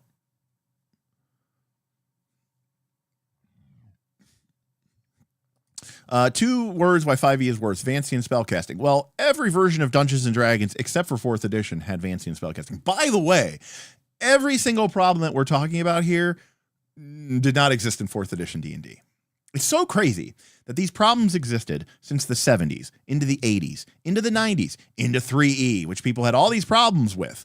And then they released 4th edition. And then people were like, no, we want to go back to playing Pathfinder 1, which has the same exact Codzilla problem that 3E had. And then they came out with 5th edition, which was just like, hey, we're going back to that. And everyone was like, thank God. And 4E fixed all these problems for everyone. And people hated it. It's so crazy. Look, you can have your reasons for not liking 4E. I'm not saying it's great. I'm not saying it's perfect. I'm just saying it's wild to me that so many people basically complain endlessly in the 3E era and the 5E era about the exact things that 4E fixed.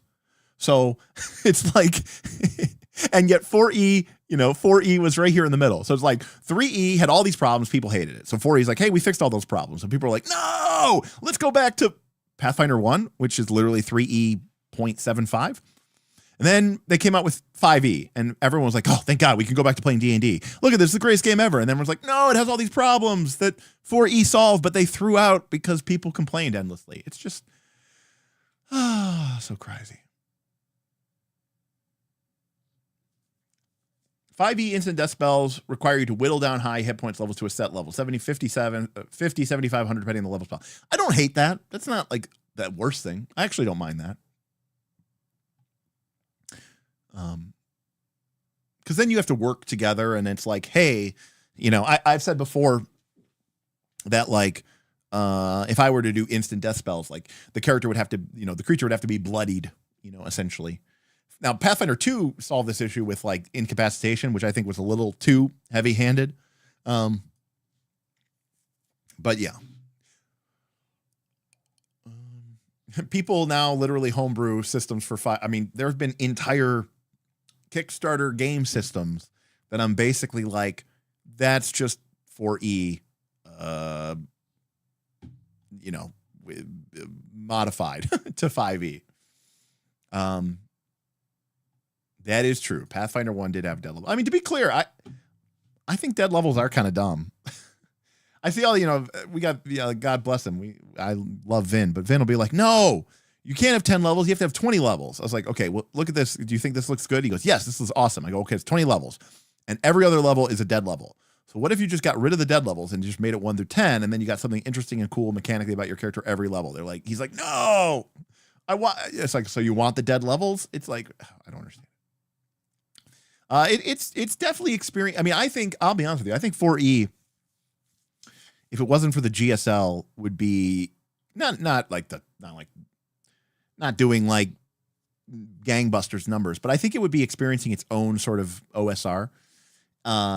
If the GSL was more forgiving and people could actually develop for it, and if there was actually like a good SRD publicly available resource that people could use to develop a VTT for especially Foundry, I think it would do really well. And if people could actually develop for it, and it was accessible, I think people would really dig it. I understand Pathfinder 2 has sort of taken that space, and there's a lot of space in between there, between Pathfinder 2 and 4E. My problem with Pathfinder 2 over 4th edition is that I just think that the powers and abilities that you get in 4th edition D&D are just cooler. I think they're more fun and they're more interesting, and they feel more powerful than a lot of the abilities that you get in Pathfinder 2. I also like having cool powers and abilities as a warrior or a ranger or a rogue, not just spamming the same 3 feats for most of the game over the entire time of it. Yeah, I mean, 4E, books should be written about talk about giving the audience what they want, you know. I mean, there's the Steve Jobs thing said, like, don't give the audience what they want. They don't know. The audience doesn't know what they want or something like that. But 4E seems to indicate that you gave them what they said they wanted, and they really hated you for it. So,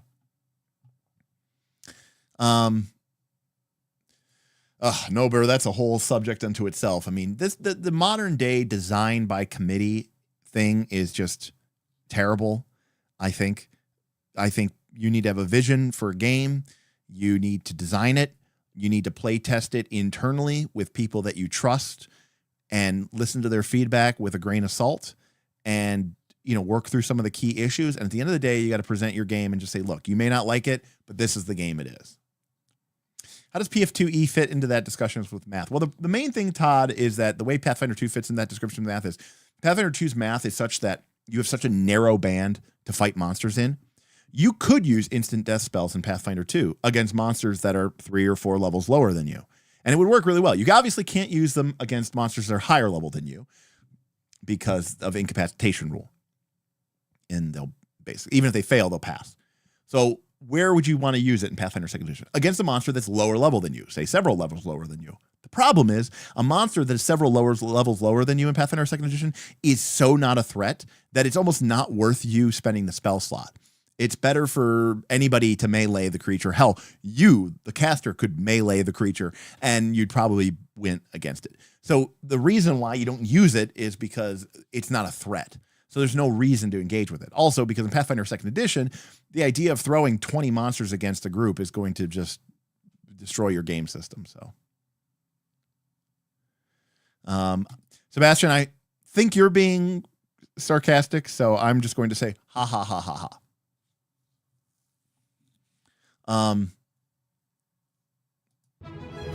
Hero, I like that house rule.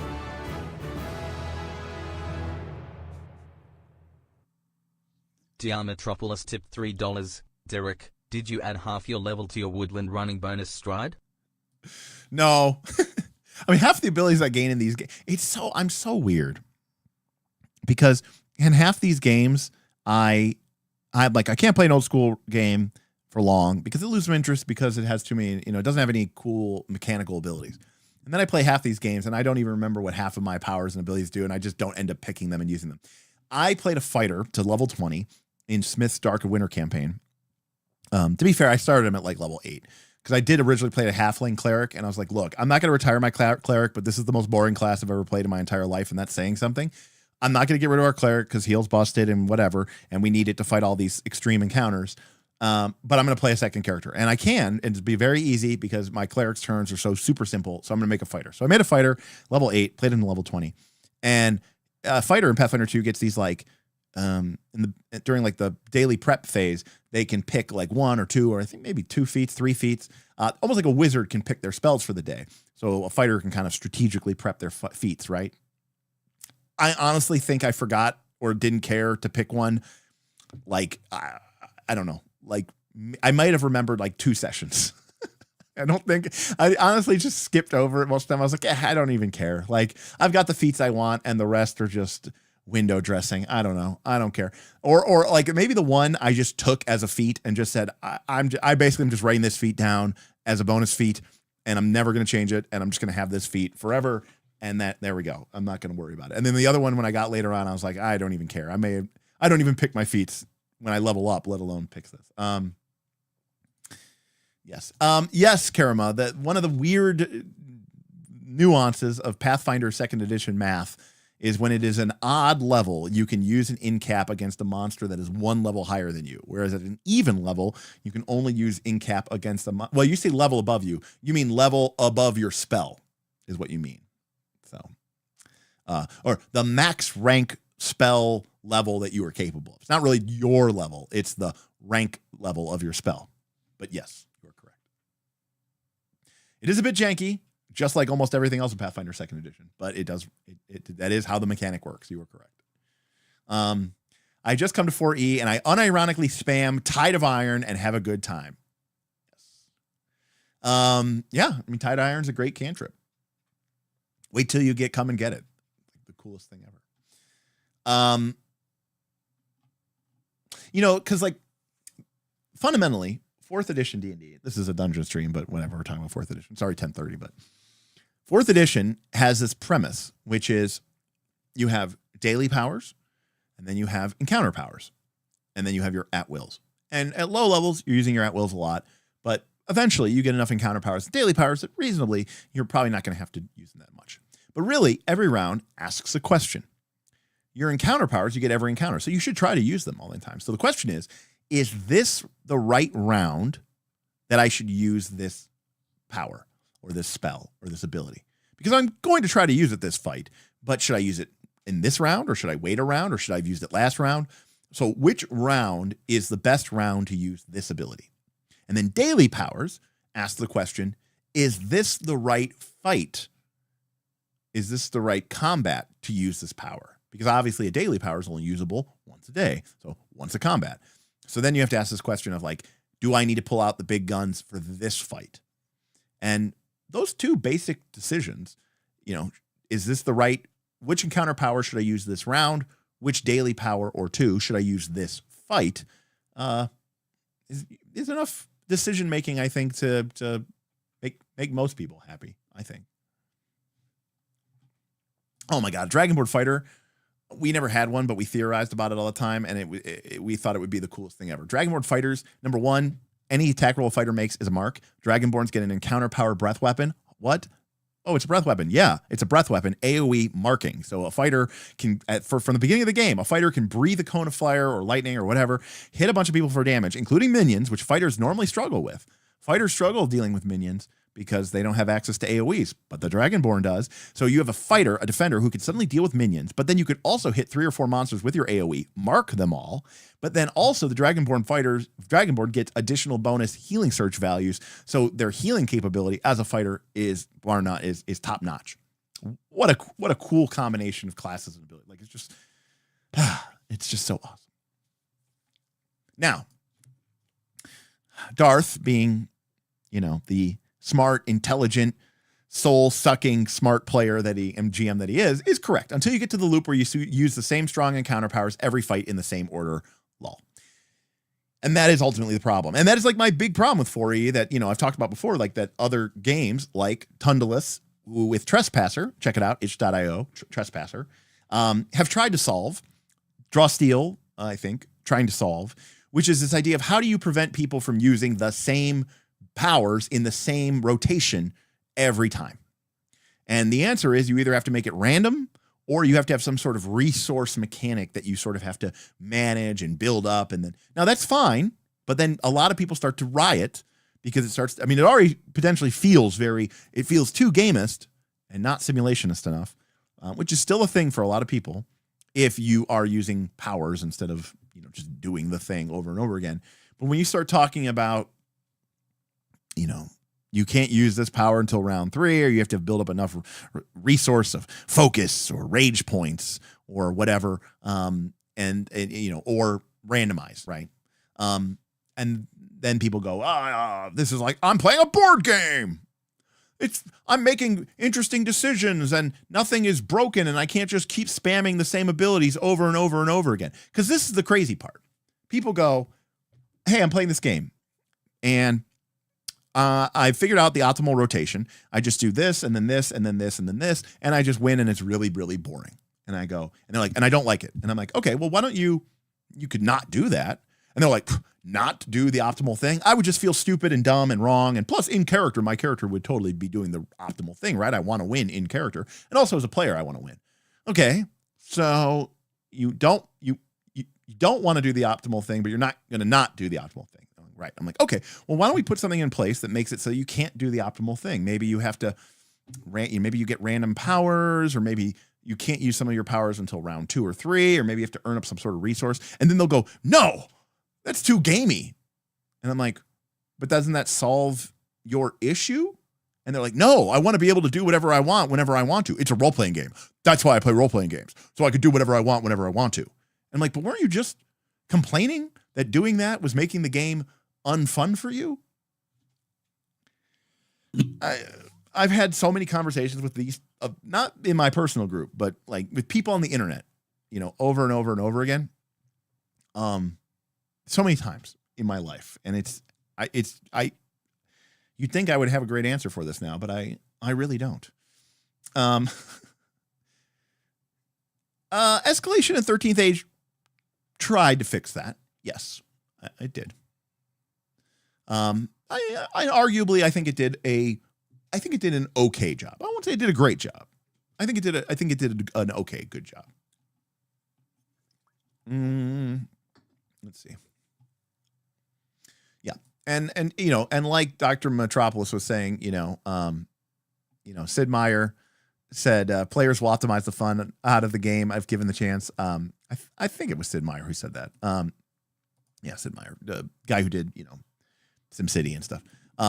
Yeah, I mean, players will optimize the fun out of a game if given the chance. And that is very, very, very, very true. But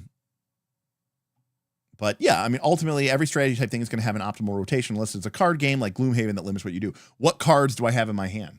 I mean, if you've played Gloomhaven, I'm not saying that the Gloomhaven TTRPG is good. I'm not saying that that TTRPGs should be like Gloomhaven. But Gloomhaven is a very cool, fun, tactical, round-to-round experience because of the cards in your hand and because of the way that you play them.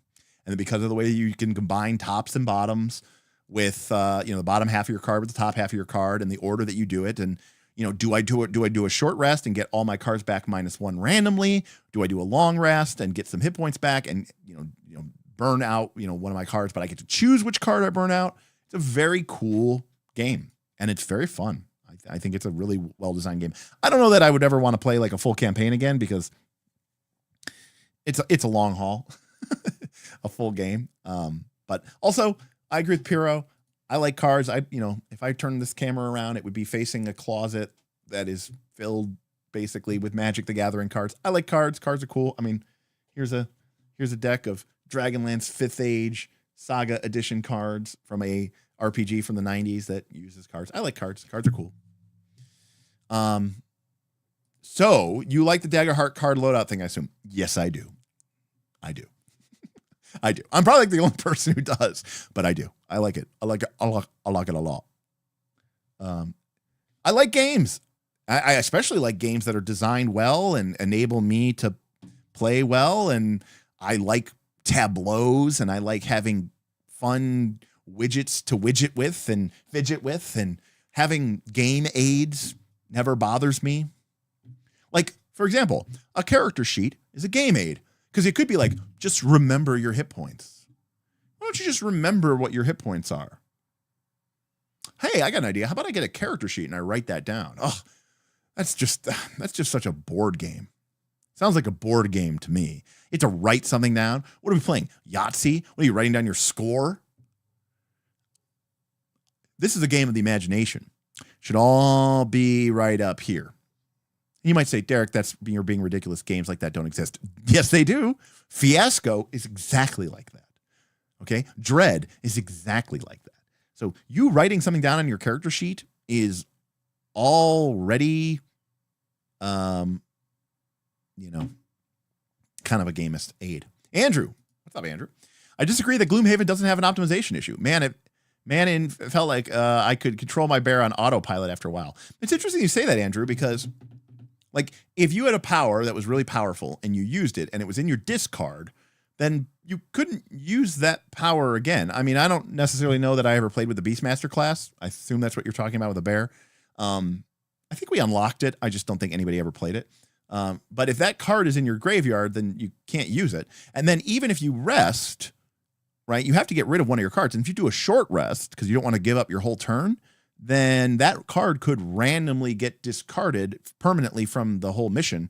And then you don't have that card access. And even then you could only have that card, and if you're literally playing that card, resting and redrawing it, you're going to like be out of cards and be out of the mission like halfway through it. I mean, I'm okay with people being excited for cards in their deck. I mean, I put cards into my player deck because I'm excited to draw them. Mark Rosewater talks about this all the time with Magic the Gathering. Like, you should be excited to draw a card from the top of your deck. That should be a cool moment for you because, that's why you put them in your deck. When you leveled up, you took that card from your character box or whatever and added it to your personal deck because you want to use it. So I don't think that's a horrible thing here.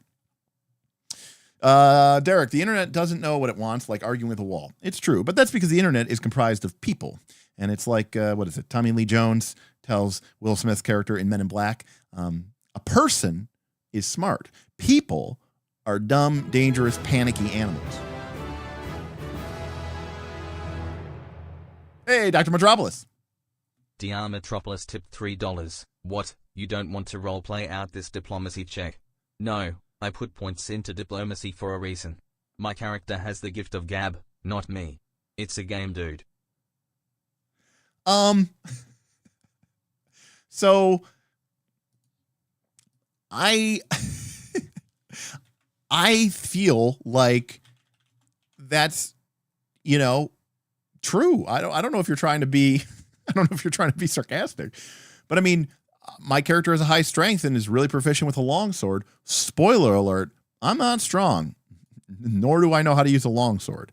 So I chose to be a fighter, and I chose to, okay, you're being serious. Good. Okay.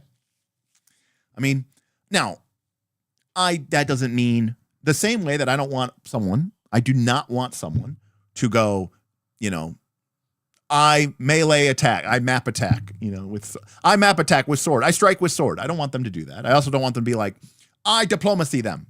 I don't want either of those things. I would still, I still think that you should describe at least what that action is, and then we will use mechanics to resolve it. In other words, you should start and end with fiction. Is I use some honey words good enough? Not only is that good enough, that's fucking awesome. I would love for somebody to do that, because the way that conversation would go in my game would be, Dr. Metropolis, you would be like, I'd say the innkeeper gives you a tough time. There's no rooms available, and he doesn't even seem particularly interested in dealing with you. In fact, he tells you that you should order something or get the hell out. And you go, guys, to the playbook. I got this. Derek, can I use some honey words and saddle up next to him and play nice? And I'm like, yeah, you absolutely can. Roll diplomacy. And you go, sweet. That's what I was hoping for. And you roll diplomacy and you succeed. And I go, all right, you do your thing. You got the gift of gab. And after a few moments, the rest of you are over in the corner, right? And you can't hear what they're saying, but you can see them. You can't hear them, but you can see them. And it starts off with him all frowning. And then like a few minutes later, he's starting to crack a couple smiles. And then like by the end of it, he's got his arm around, your fellow party member, and he's laughing as he's like taking him over to like pour him a drink. And you all just shake your head knowing like he's done it again, right? And like the PC is like, wow, that was awesome. Like I feel cool. Like that was a great moment for my character. And I think that is awesome. Yeah. But yeah, I don't need you to role play out what you say. I don't need you to break it down, fundamentally beat by beat by beat. I don't necessarily agree with Beowulf here. I generally and generically, I agree with Beowulf. But if you don't want to role play the diplomacy, don't play at my table. I will position and affect you into the abyss. I don't even necessarily want you to role play the diplomacy. When people say role play, what they mean. I don't want you to critical role at my table. Like almost ever. like ever. It's like, it's cringy for you. It's cringy for me. It's cringy for my viewers. Let's just not. There are very few people I've played with in my life where I'm like, this is going to be good. Okay. I 100% want you to critical role at my table. You know what, Beowulf? You and I are different people. We're different people from different sides of the world, literally. And I respect you for that. I mean, that's totally fine. That's why you run the games that you run and I run the games that I run. But I'm not particularly interested in that. I don't want you to just be like, I mechanic robot. I don't want that. I don't want you to say I diplominate him. I diplomacize him. Right. I like having the conversation. And like Beowulf did, quoting this for me, I think he's quoting me here. He says, for some odd reason, he's quoting me, for some odd reason, people in the RPG space are very, very strange about the way they handle skill checks and the way that they handle interacting with them. But fundamentally, a good solution to a problem is going to be a mixture of, I think, player skill and player character's ability. And I fundamentally agree with that, right? The person playing the game is you, the person. But it's not just about you, the person. We have a player character for a reason. We have a player character for mechanics, and we have a player character for interacting. I might have a great idea, but can my player character resolve that idea in the game space? Maybe not. And so I really enjoy that mixture of, things. That I would allow. I declare diplomacy. If someone did that at my table, everyone would laugh that got the joke. Everyone would laugh. I would laugh. And I would just be like, hell yeah, roll with advantage. And that's because that's the kind of game, that I have. I just want to play the game part of the game where I throw math rocks until the king's diplomacy points go to 0. And then there's the gamer gamey gamist. And you know what?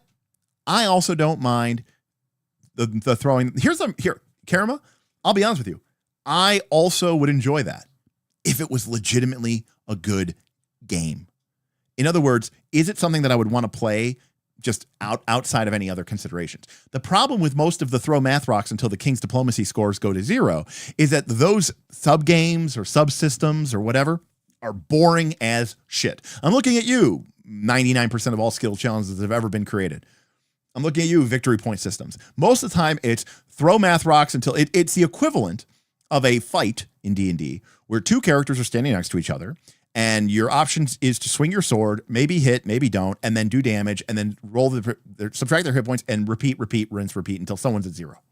Now, some people are like, that sounds like my D&D combat. So that sounds terrible and horrible. And then people, complain. And maybe they want to play something else or do something more tactical. And of course, sometimes it could be too complicated, and then your fights end up taking an hour and a half looking at you, 4th edition D&D. So there is a sweet spot. But I just think the problem with, social challenges is that most of the time they're boring because the mechanics suck.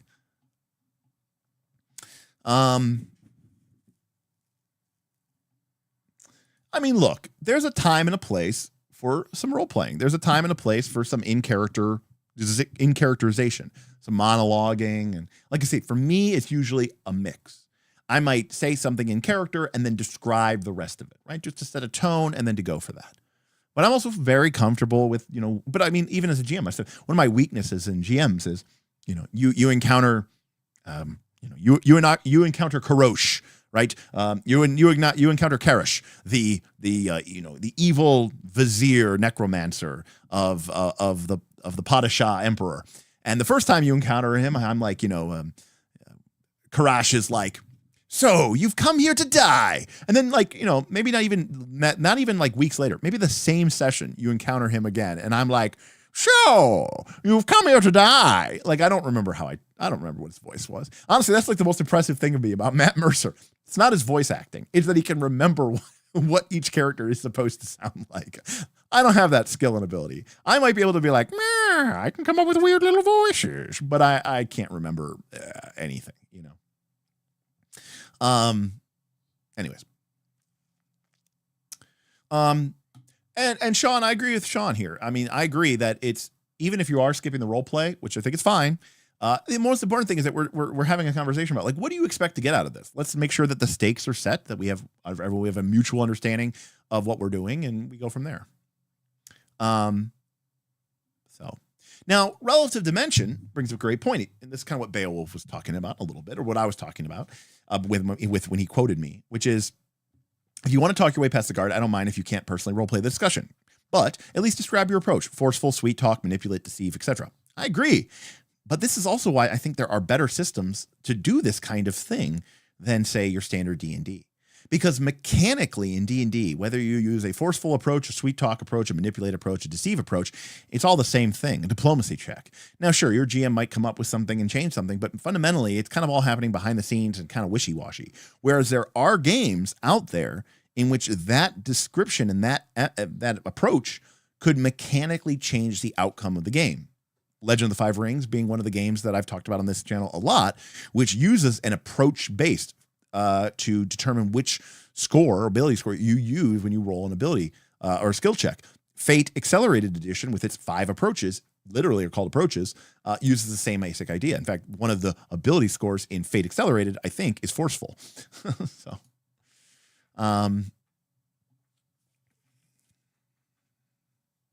yeah. I mean, yeah, Dr. Metropolis, I know nothing about diplomacy. Some random Ohio guy. I don't know anything about melee combat. I definitely don't know anything about magic. Like, take the diplomacy. I'm serious here. I'm not. In fact, you know what? I'm gonna do a poll. Let me do a poll. Where's my fucking thing here? Okay, here's a poll. I'm not judging anybody here. Okay.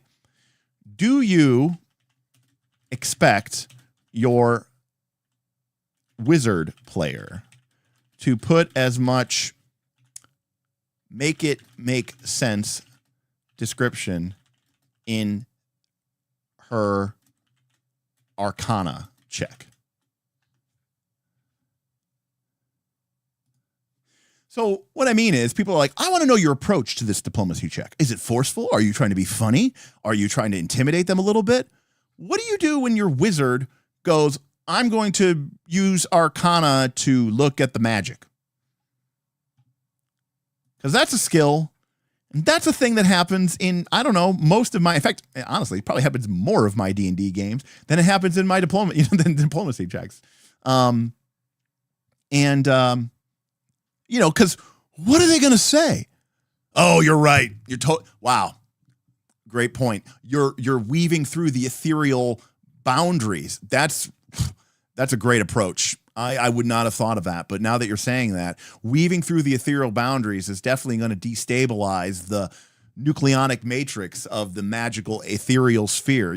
Like, no. Arcana to do something. Arcana to manipulate.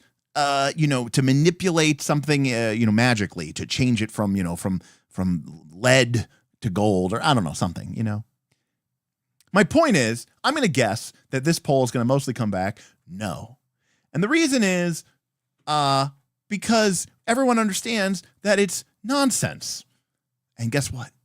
The diplomacy check is nonsense too. So, like, one way. Well, let me. This is one of my favorite. I may have told the story before, but one of my favorite diplomacy checks of all time. We were playing 3rd edition D&D, and we were playing Return to Temple of Elemental Evil. So we were playing Ratatouille, and Return to Elemental Evil. There's obviously there's a cult of elemental evil, and there's a druid who secretly is working against the cult of elemental evil, but they're secretly a druid and they live in town. Well, the party had a level 2 or 3 bard played by our buddy Rich. And he was a diplomancer, as the term goes, right? Where you could, in 3rd edition, if you took 5 skill ranks in certain skills, you got a +2 synergy bonus with diplomacy, and you could do that 4 times. So you'd have a +8 bonus to diplomacy plus your ranks. So you might have you might be level 2 or 3 and have a +20 diplomacy already at level 2 or 3. And I don't remember why. Maybe he was being funny, or maybe they were trying to infiltrate or something. But they had killed some of these elder elemental eye cultists, the evil anti-druid people. And he put on one of their robes. And they went in to ask this person for help. And I was like, okay, well, she's a druid. She hates everything to do with this.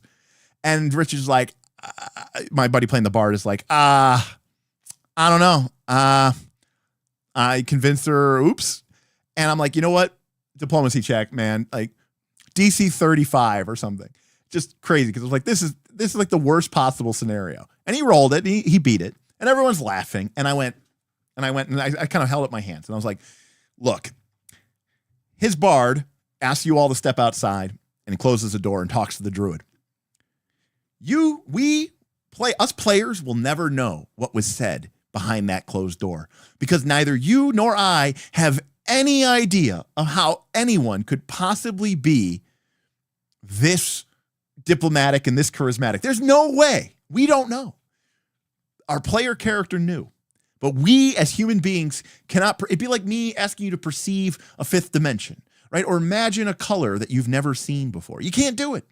We will never know how that diplomacy check resolved. We couldn't describe it if we wanted to, because it was so incredible. And that's what kind of happened. All right. 72% said no. Do you expect your wizard player to put as much make it make sense into her description of an arcana check? 72% of you said no.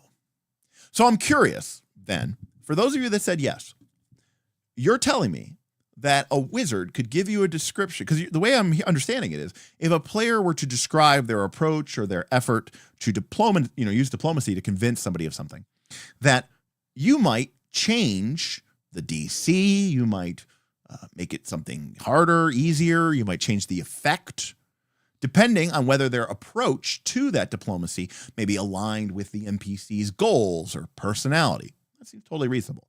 You're telling me that the way that a player would describe to you how they're manipulating the ethereal currents, you would give them a bonus or a penalty if that made sense to you and fit what was. Oh, you're like, yes, the matrix of this particular magical item is definitely destabilized. You made a very smart thing by trying to reconstitute the matrix through the 9th derivative magical circle. Very strange.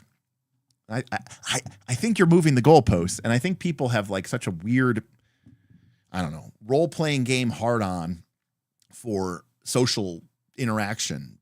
I don't understand it. Everyone's fine just rolling dice for everything, but then for some odd reason, when your fucking character opens their mouth, everybody loses their shit, and I don't understand why.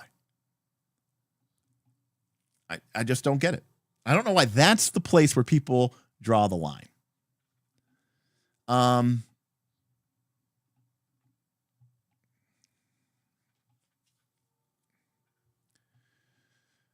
Let's see.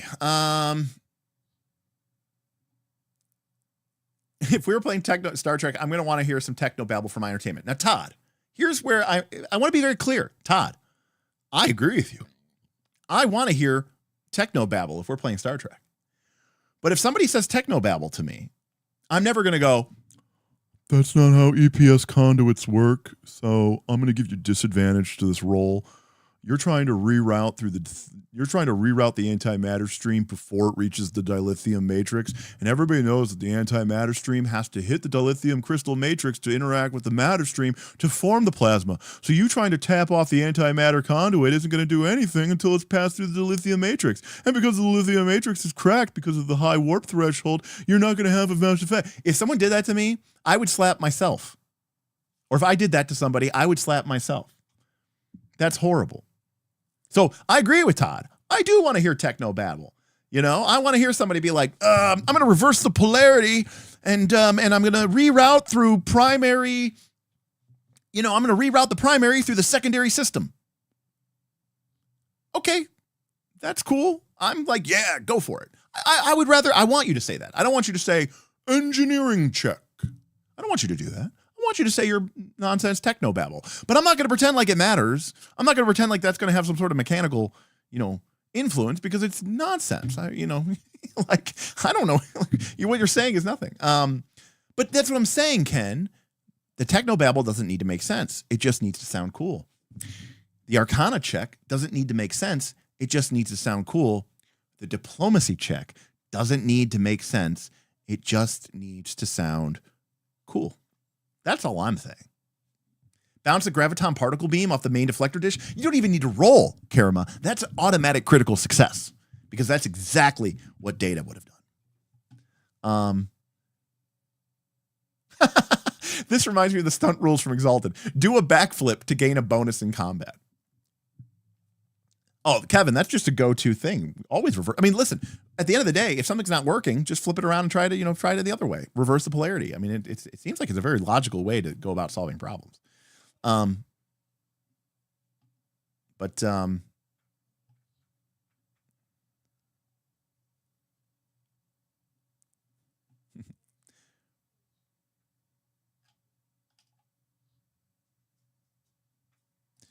right, that's fair. I mean, again, but you also give advantage if your argument makes sense. Well, okay, so in your world, making diplomacy checks is very easy because you have two ways to gain advantage. You can make it sound cool, or you can make it make sense.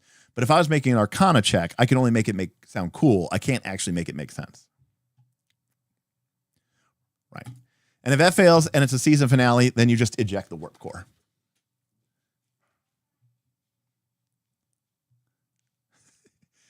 I was exactly thinking of a broken USB-C. It's exactly what I was thinking about reflecting the USB-C.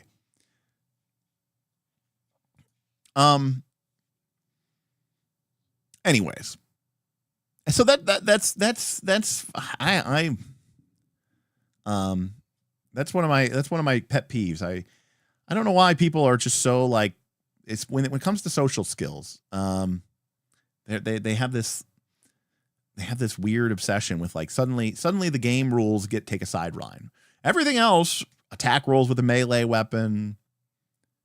I mean, if someone described for me as a good attack, like they're like, I'm an Olympic level fencer, I'd be like, yeah, man, I'm not. What do you want me to give you advantage on every attack roll for the rest of this fucking campaign? Because you're an Olympic level fencer and I'm not. And when I describe my character, you're like, oh, they would be immediately dead. They would just be so open. I can't believe you said that they swing their axe overhead. Everybody knows that's just going to open you up to a parry thrust riposte. I'd be like, yeah.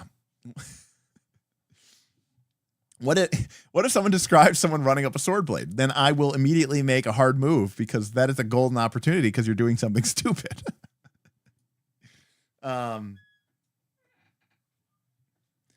Right. Hero points, definitely not advantage because you do have to take the second. Also, hero points are not advantage because it's a reroll technically. So, and everybody knows that if you use a hero point and it's an important roll, you're going to roll worse. In fact, you'll probably roll a critical failure. So,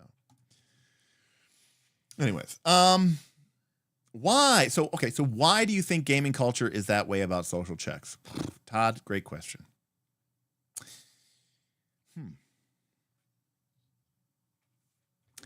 My guesstimate or my sense is that a lot of it has to do with the acting component of that has become more of what a lot of people call role playing. I call acting. Like Kevin's mentioning Critical Role, and I tend to agree. When I see Critical Role people on stage performing, I don't call that role playing. Oh, hold on a sec. They wanted to see the puppy.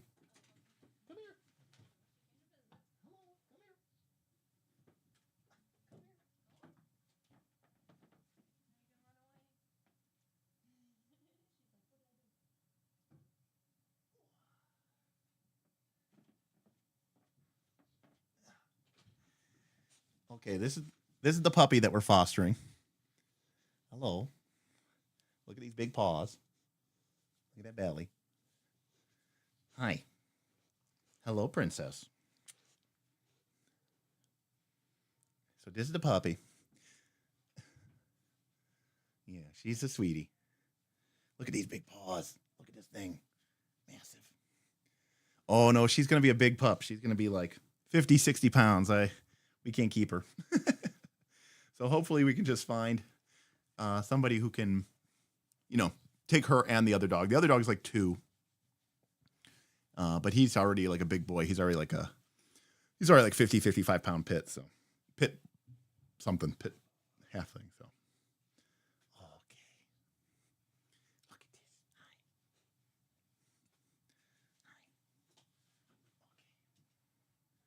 All right. She's coming down. All right. Schiffer toaster. Well, the sad truth is we don't think we're going to have any problem. And the people we're fostering her for are also like looking. We're not really looking. We just said we'll hold them instead of them having to drop them off at like a potential, shelter, which is already pretty overfull because it's the wintertime here. But we're really hoping that somebody will take both because they're just so close to each other. They kind of came from a bad household. And so like they're really close, the puppy and the older dog. The older dog's like, again, only like 2 or 3 or something, 2.5. But they're just so close and they're just like such buddies. I'd hate to split them apart. So getting rid of the puppy, not hard. People will take a puppy, but yeah, I mean, no-kill shelters are definitely a rarity here. I mean, but anyways, back to Critical Role. Jonas, thank you. You're not watching people role play. You're watching actors act. And I that is well said. What you see on Critical Role is not role playing. What you see on Critical Role is not role playing.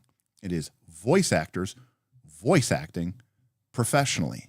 And then what you see on most actual plays is people who are not professional voice actors attempting to professionally voice act and doing it badly. There's a reason why Critical Role is successful, why Me, Myself, and Die is very successful in his niche, because Trevor is a professional voice actor. He's good at this stuff. He does it for a living. Role playing equals acting equals role playing. That's what role playing means. Fundamentally and completely and concretely disagree. Bash your head against the wall. Good. But anyways, I think it's because Critical Role is like LARP role playing. It's fine. I think it's because the puppy's only like maybe like 10, 12 weeks, 13 weeks. It's pretty young from what we understand. We're not 100% sure, but we'll peg it at 3-4 months. Because she definitely sometimes still like suckles a little bit. So, to me, role playing isn't about what you say. Role playing to me is about the decision making process. So in my mind, role playing is almost entirely internal in that way. Right? When I'm playing a game of Magic the Gathering or a board game, I am trying to win. Whatever the goal of the game is, I'm trying to win. But in a role-playing game, there is no way to win. So the only thing I can do is decide an action through the context of a character. And that character has a class and a race and maybe a background, and, trying to make a decision that is appropriate for that reason.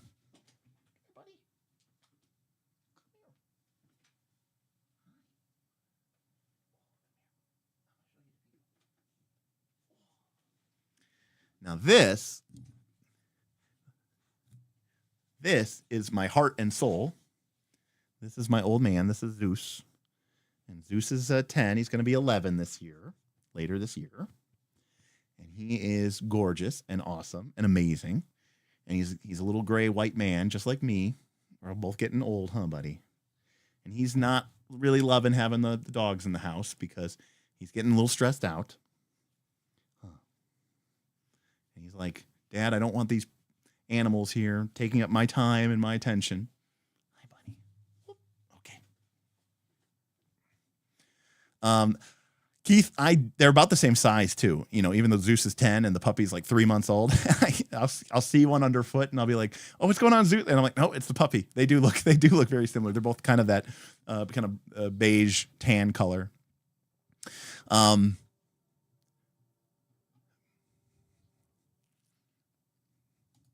Alex, I agree. Critical Role, Roll20. I mean, they are shows that are designed to entertain, right? It's like stage makeup. Right? Stage makeup, you know, like on a theater production. It looks terrible up close. Like if you see somebody who has stage makeup on, it looks ridiculous. They look like a clown. But that's because it's not designed to be used as makeup for up close interaction the way that normal makeup would. It's designed to be able to sell emotions and facial features to the back row of the theater. And so it's a hyper realistic version of what the actual purpose of makeup is. And that's what I view so much of what people do with role playing as well. For me, the only time someone isn't role playing is when it's pretty tough. I mean, because for part of me is like, if you're an adventurer and you're like, I'm an adventurer and I want gold and I'm going to go into this dungeon. I'm going to get gold and I'm going to do all this other stuff. I'm like, yeah, you're role playing. I mean, your character's an adventurer and you want to get gold. I don't know what to tell you. Like, you're taking actions that are in line with your character. I mean, that's totally fine. Also, I'm okay with a game being a game and you're playing the role of a fighter. You're playing the role of a wizard, and that's totally fine. Right. And Dr. Metropolis and I are very much agreed. And Dr. Metropolis, Beowulf and I get into fights all the time on the Discord because of this, because I believe I'm like you. I don't become my character. It's an avatar. It's not literally me. You know, I know things that my character doesn't know, and my character is just a subsection of me. I can't ever hope to be fully immersed or, surprised by my character. I don't believe that. That is possible. So, or at least for me, it's not. And so I'm with you on that one. But folks like Beowulf and stuff, and London, who's not here right now, although he does drop in occasionally. We sneaky. London, I know you're still out there somewhere, buddy. We miss you. But they believe opposite. They think they can. They really do get so involved in their character that they think that it's like they could be surprised by their own character. No. See, it's not role-playing game. It's a role-playing game.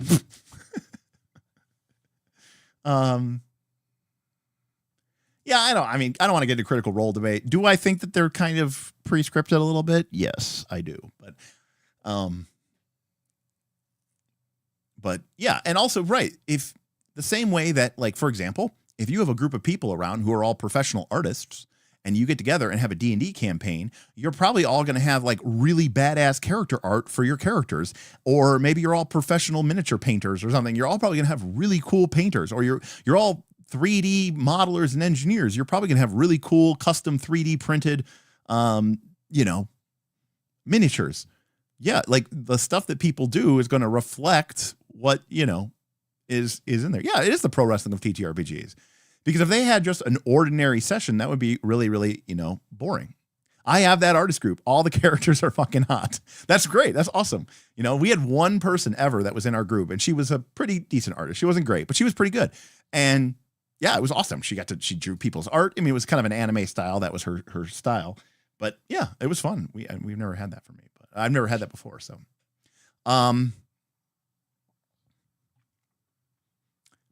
Dr. Metropolis, you and I are vibing, buddy.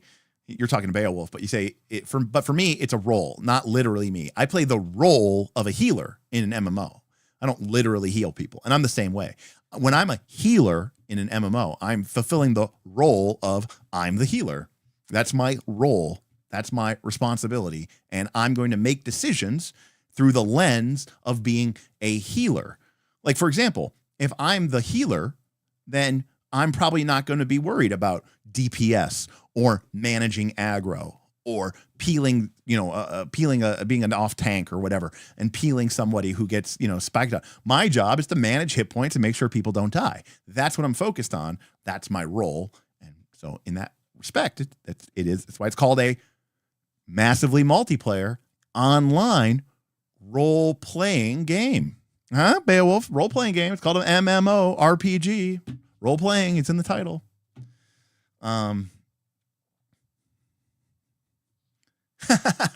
That's awesome, Jonas. My current group is defense contractors and engineers. We end up with new 3D printed dice towers and oddities. Awesome. That's fantastic. We've been getting more into 3D printing now that Bob and Smith have gotten 3D printers, and I've done some 3D modeling and like SketchUp for woodworking. But we're just starting to crack the surface and trying to do cool stuff. It's one of my things that eventually, when I get things crazy together, we'll get stuff together. I miss Smith. Man, well, I miss him too. I mean, he's super busy and he's had his own stuff going on, and I don't think he's he hasn't like officially retired from the channel, but we're not under any pressure to force him back, especially since we don't have the studio right now. And I think for Smith, a lot of the fun and the enjoyment of this channel was getting together in person and being able to talk to each other face to face. I think he just doesn't want to be like stuck. He's already on Zoom calls all day at work. I think the last thing he wants to do is hop on a Zoom call for this. It's one of the reasons why he's really pushed us to try to make sure that we continue to play RPGs in person, because I just think he doesn't want to just have a digital presence. So we don't have a studio right now. That's where we're at. So that's 6, Sketchosaurus Rex. Sketchosaurus Rex says, I'm a pretty good artist. My Instagram has a lot of my doodles. I'd always draw our characters and doodle some of my scenes from a game session. So that's awesome. Yeah, I'm not creative at all and never will be. My group are excellent cooks. It doesn't help the game itself, but we eat good when we get together, which is also awesome. I mean, I think the game is a ceremony in its own right, and I think that's awesome. I like playing in person. I mean, there's no doubt about it. But, we have one of our play group who lives up near Seattle, and we have people who are very busy and might find a hard time getting a babysitter, or they've got their kids because they're divorced or whatever. Sometimes having the online option is very nice. And, of course, look at me right now. I'm playing in 2 campaigns with my patrons. So I have 2 different campaigns of Torchbearer, and, folks are from, all over the place, all over the world, certainly all over the U.S., and that's awesome that I get to play with people from California, Michigan, Seattle, Canada. It's pretty cool. So. All right, folks, it's 11 o'clock. We went 4 hours. I want to say thank you to an incredible, awesome group of people here. You guys are the best. I started off with a little bit of a pity party for me, just more big changes at work and last minute deadlines, and, dad in the hospital again, and even I had to leave. It was a call from my mom in the middle of the stream, and every time I get a call from my mom now, it's like a sudden rush of dread, because you never know if it's going to be some really bad news. So again, it's nice to be able to hang out with all of you guys and just shoot the shit and argue and debate about something like RPGs. So thanks to just an incredible group of people tonight. We had tons of people chipping in. We had Darth Gorlock, Channon, Shadram, Scotty P, Duncan DT, Omnishitoad Boothby, a bunch from Dr. Metropolis. And I really want to say thanks to everybody. Thank you to William and Brian for their subscriptions. And thank you to my incredible patrons for continuing to support and me and this group and this channel. And we love you guys for doing that. And I look forward to bringing you more and more stuff. Hey, who knows? Maybe my company will decide that with, maybe some key government contracts won't get renewed or something, and they'll decide to downsize, and then I'll have a lot of free time to do more streams. We do have a lot of cool combat content coming up. We're going to try to get a couple guests back on the show. We're going to get Tundalus back on the show. Tundalus came on and talked about his game, Trespasser.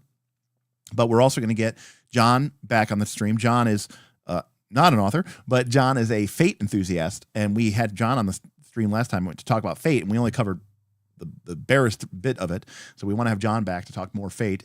And then we're also going to have Level 2 Janitor. Level 2 Janitor also has a game on itch, and Ben Benassaro from our Patreon, through his support during our last independent stream, said, yes, I want to see more independent small press designers. So we have some on our own Patreon. We have some people, creators.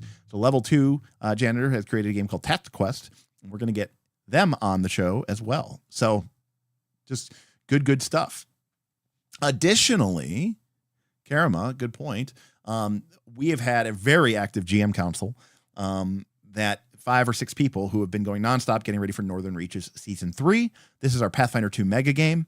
And if there's ever a time that you want to get started with Northern Reaches, it's at the beginning of the season. I think it's awesome to come in at any time, but so much Northern Reaches is organic and natural because it's events that sort of emerge over time. And it's so cool to be there from the beginning. It's designed so that people could come in and play even if it's later in the season. We want to make sure it's accessible, but it's a lot of fun if you were there at the beginning. And each season has its own tone, its own unique, I don't know, its own in-jokes, its own lexicon. Each season kind of has its own fun little spin to it. So it's fun to be there from the beginning. And last year with Sobe, Southern Beaches, we didn't get started until like June or something. So we're really hoping to get started by the end of March. So we're going to, be given, we're going to have a really cool season here. So I'm looking forward to it. In the meantime, I'm still working on Dragontide. I've had some crazy ideas. Actually, we're here at the end of chat. Let me ask you all this. Okay, so this is like a complete side tangent. So if you need to leave, thanks so much. I don't actually. Let me see if anybody responded. If someone responded, I'll pass, and then I'll just read what they said. Okay, great. No one responded. That's just what I wanted to see. Okay, so imagine a world. Okay, when I've talked about Dragontide is a Dragonbane mega game, and the idea of Dragonbane is that you play an RPG. What I wanted to do with Dragontide was create a multiplayer mega game experience that would give people things to do that would allow them to have fun and play games, even if they couldn't get into a 4 or 5 hour session with 4 or 5 people once or twice a week. Not everybody can interact with that. And the idea was that we could have a really cool and thriving town phase. Blaze in the Dark calls them downtime actions or whatever, town actions. The idea that there's things that your adventurer, your character could do even when they're not off adventuring. Now, a lot of RPGs have these, but let's be honest with ourselves. Those downtime actions are usually very boring and very uneventful and very uninteractive. It's usually make a skill check. And we have a Discord. It's usually our game is done through our private Discord. And we have a Discord. We can have a bot, like a dice rolling bot. And we've used this to a certain extent in previous seasons of Northern Reaches. But with Dragontide, I've been struggling because for some people, they have really indicated that the only way that they are going to be able to participate in this game is primarily and principally through the town game. They won't have the time to play. They'd love to play Dragonbane and play RPGs, but they just don't have the time and they don't really see it happening, or their schedule is really bad, or they live. So I wanted to create a legitimately fun, cool, interesting, engaging gaming experience that they could do through the downtime actions that would still let them have a little bit of fun of making choices and having feedback and having consequences and have it tie into the wider range of the game.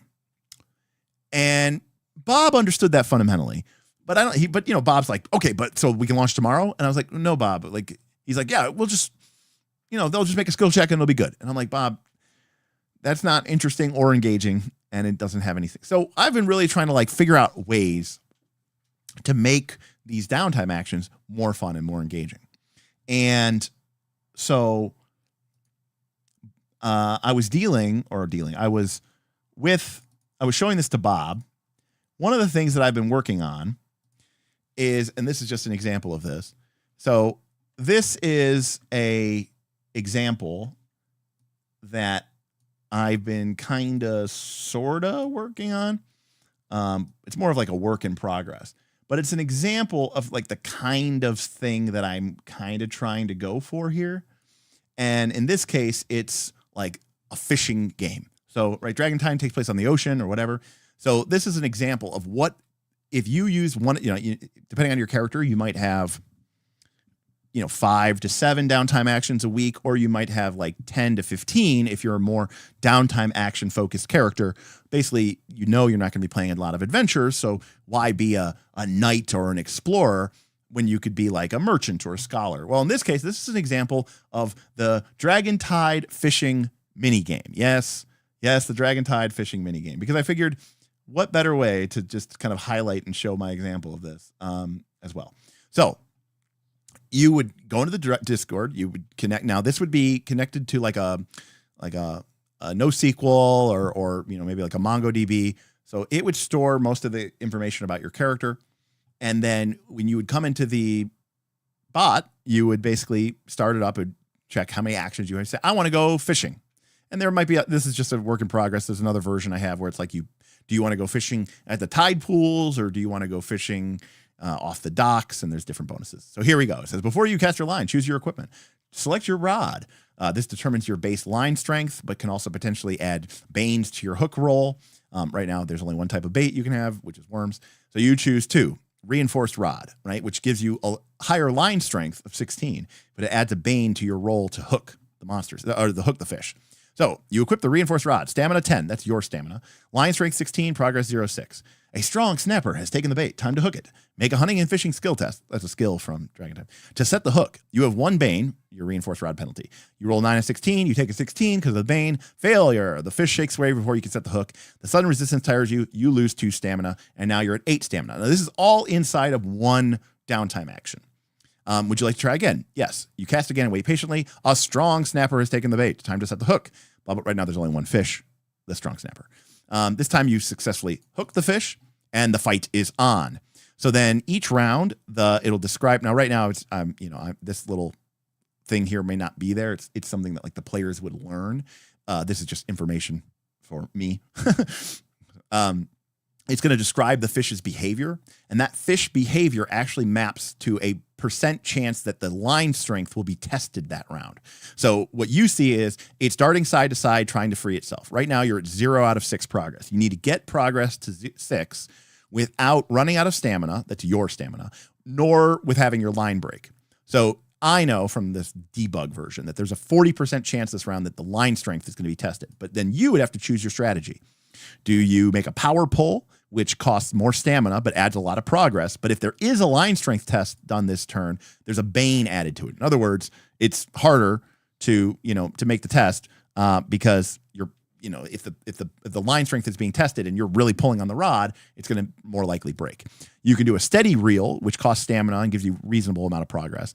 You can tire it out, and I haven't, to be fair, I'm designing this. I haven't developed this, so like some of these numbers probably need to be tweaked. You could tire it out, which could potentially not add much progress at all, but it gives you a boon to this round's line strength test. And then there's a defensive hold, which doesn't really give you any progress, but it completely mitigates the line test. So you decide to power pull. So we roll randomly. It costs you 2 stamina. And then the fish fights harder. You make a check to stay in control. And then we test for line strength. So we roll. It's a 22%. The line strength was triggered. So it was a 40% chance, and we rolled a 22%. So the line strength is triggered. And then because of that, we have to make a line strength test. Now, because we're using a rod, our line strength is 16. We're using a reinforced rod, so our line strength is 16. But we used a power pull, remember? So we have a bane on this. So we roll a 12 and an 18, and so we get an 18, which is higher than our line strength. And then it snaps, and the snapper got away, and the game is over, and we could try again. Anyways, you could keep fishing until you run out of stamina. And when you run out of stamina, that your downtime action is done. My goal with this is that each of these little mini games or interactions should take between 5 to 10 minutes. That way, if you're a character who can't play in RPGs on a set time per week, if you make a character who's going to have maybe 12 downtime actions a week, that you would be able to get 1 to 2 hours of gameplay time through your actions, through these little mini games, each of which will be a little different. But you'd also have time to talk to people and make plans as a community, because some of the things that you're going to want to do are going to shape and affect other people in the community. Like if everybody's working on a project to build a new seawall or to make the harbor deeper so that you can bring in bigger ships with more money or something, or bigger holds of treasure or whatever for the town. That might require multiple people working together. So you want to coordinate. It's going to be talking with people. But the key is you could do this 1 action at a time. If you have 10, 20 minutes, you can sit down and do 1 or 2 actions and then be done. If you have a couple hours, you could do all of your actions in 1 or 2 hours. It's asynchronous. You can do it at your time. The only caveat is that you have the week to take them. So you could do them all on Saturday, or you could do a couple on Monday, a couple on Wednesday, all the rest of them on Friday. It doesn't matter. But I wanted it to be more involved than just make a check, which is kind of what, Bob wants. That's not what Bob wants. It's just Bob's like, well, they'll be happy with that. And we'll just go. Because he just wants to play Dragon Bane. Go, go, go. Let's fucking go. Anyways. And this is obviously just sort of an example of how the bot would interact and how it would work. But the idea is that we can kind of give people. Now, is this role playing? I mean, according to Beowulf, no. But I mean, I kind of think it is to a certain extent. You're a fisher. You're trying to get fish. There might be a fun little, fishing scoreboard or something like that. And you're ultimately interacting with other people in the town on the basis of this action. You're not just doing this because the fish that you catch might be a rare fish that's used in a rare material so that someone can do something, or maybe you find or capture something that can make a difference. So I mean, it's not just to have for shits and giggles and for lulz, but that is kind of what we're doing. So yes. Kind of like a farm simulator, Keith. Alex, yeah. So one of the things that the game has is what are called challenge events, and so each month, I should say each season, which is 3 weeks. Each season, which maybe we'll just make a month. I don't know. I was gonna make it 3 weeks because it makes sense. Anyways, each season, there's a series of challenges that the town has to face, and they have to work, towards that. So EQ2 crafting, that is 100% one of the biggest inspirations. Again, when I played EverQuest 2, I basically didn't even play as a rogue or a scoundrel or bard. I mostly just made furniture. I was really a carpenter, and I loved the EQ2 crafting system, the original EQ2 crafting system. I thought it was awesome and amazing. And while I don't want every mini game to be exactly the same, that is a big part of how I wanted to feel like and play like. So, get to make choices, use your character, have strategic decisions, blah, blah, blah, blah, blah. Certainly, Alex, the crafting system is going to feel very similar to the EQ2 crafting system for sure. Anyways, so that's it. That's Dragon Tide. We got Northern Reaches season 3. We've got Torchbearer games. We've got new independent people who are we got new independent authors and game designers who are going to be coming back onto the show or on the show for the first time to talk about their game and talk about their passion projects, and you get yelled at by me. No, I'm just kidding. But in addition, we've got,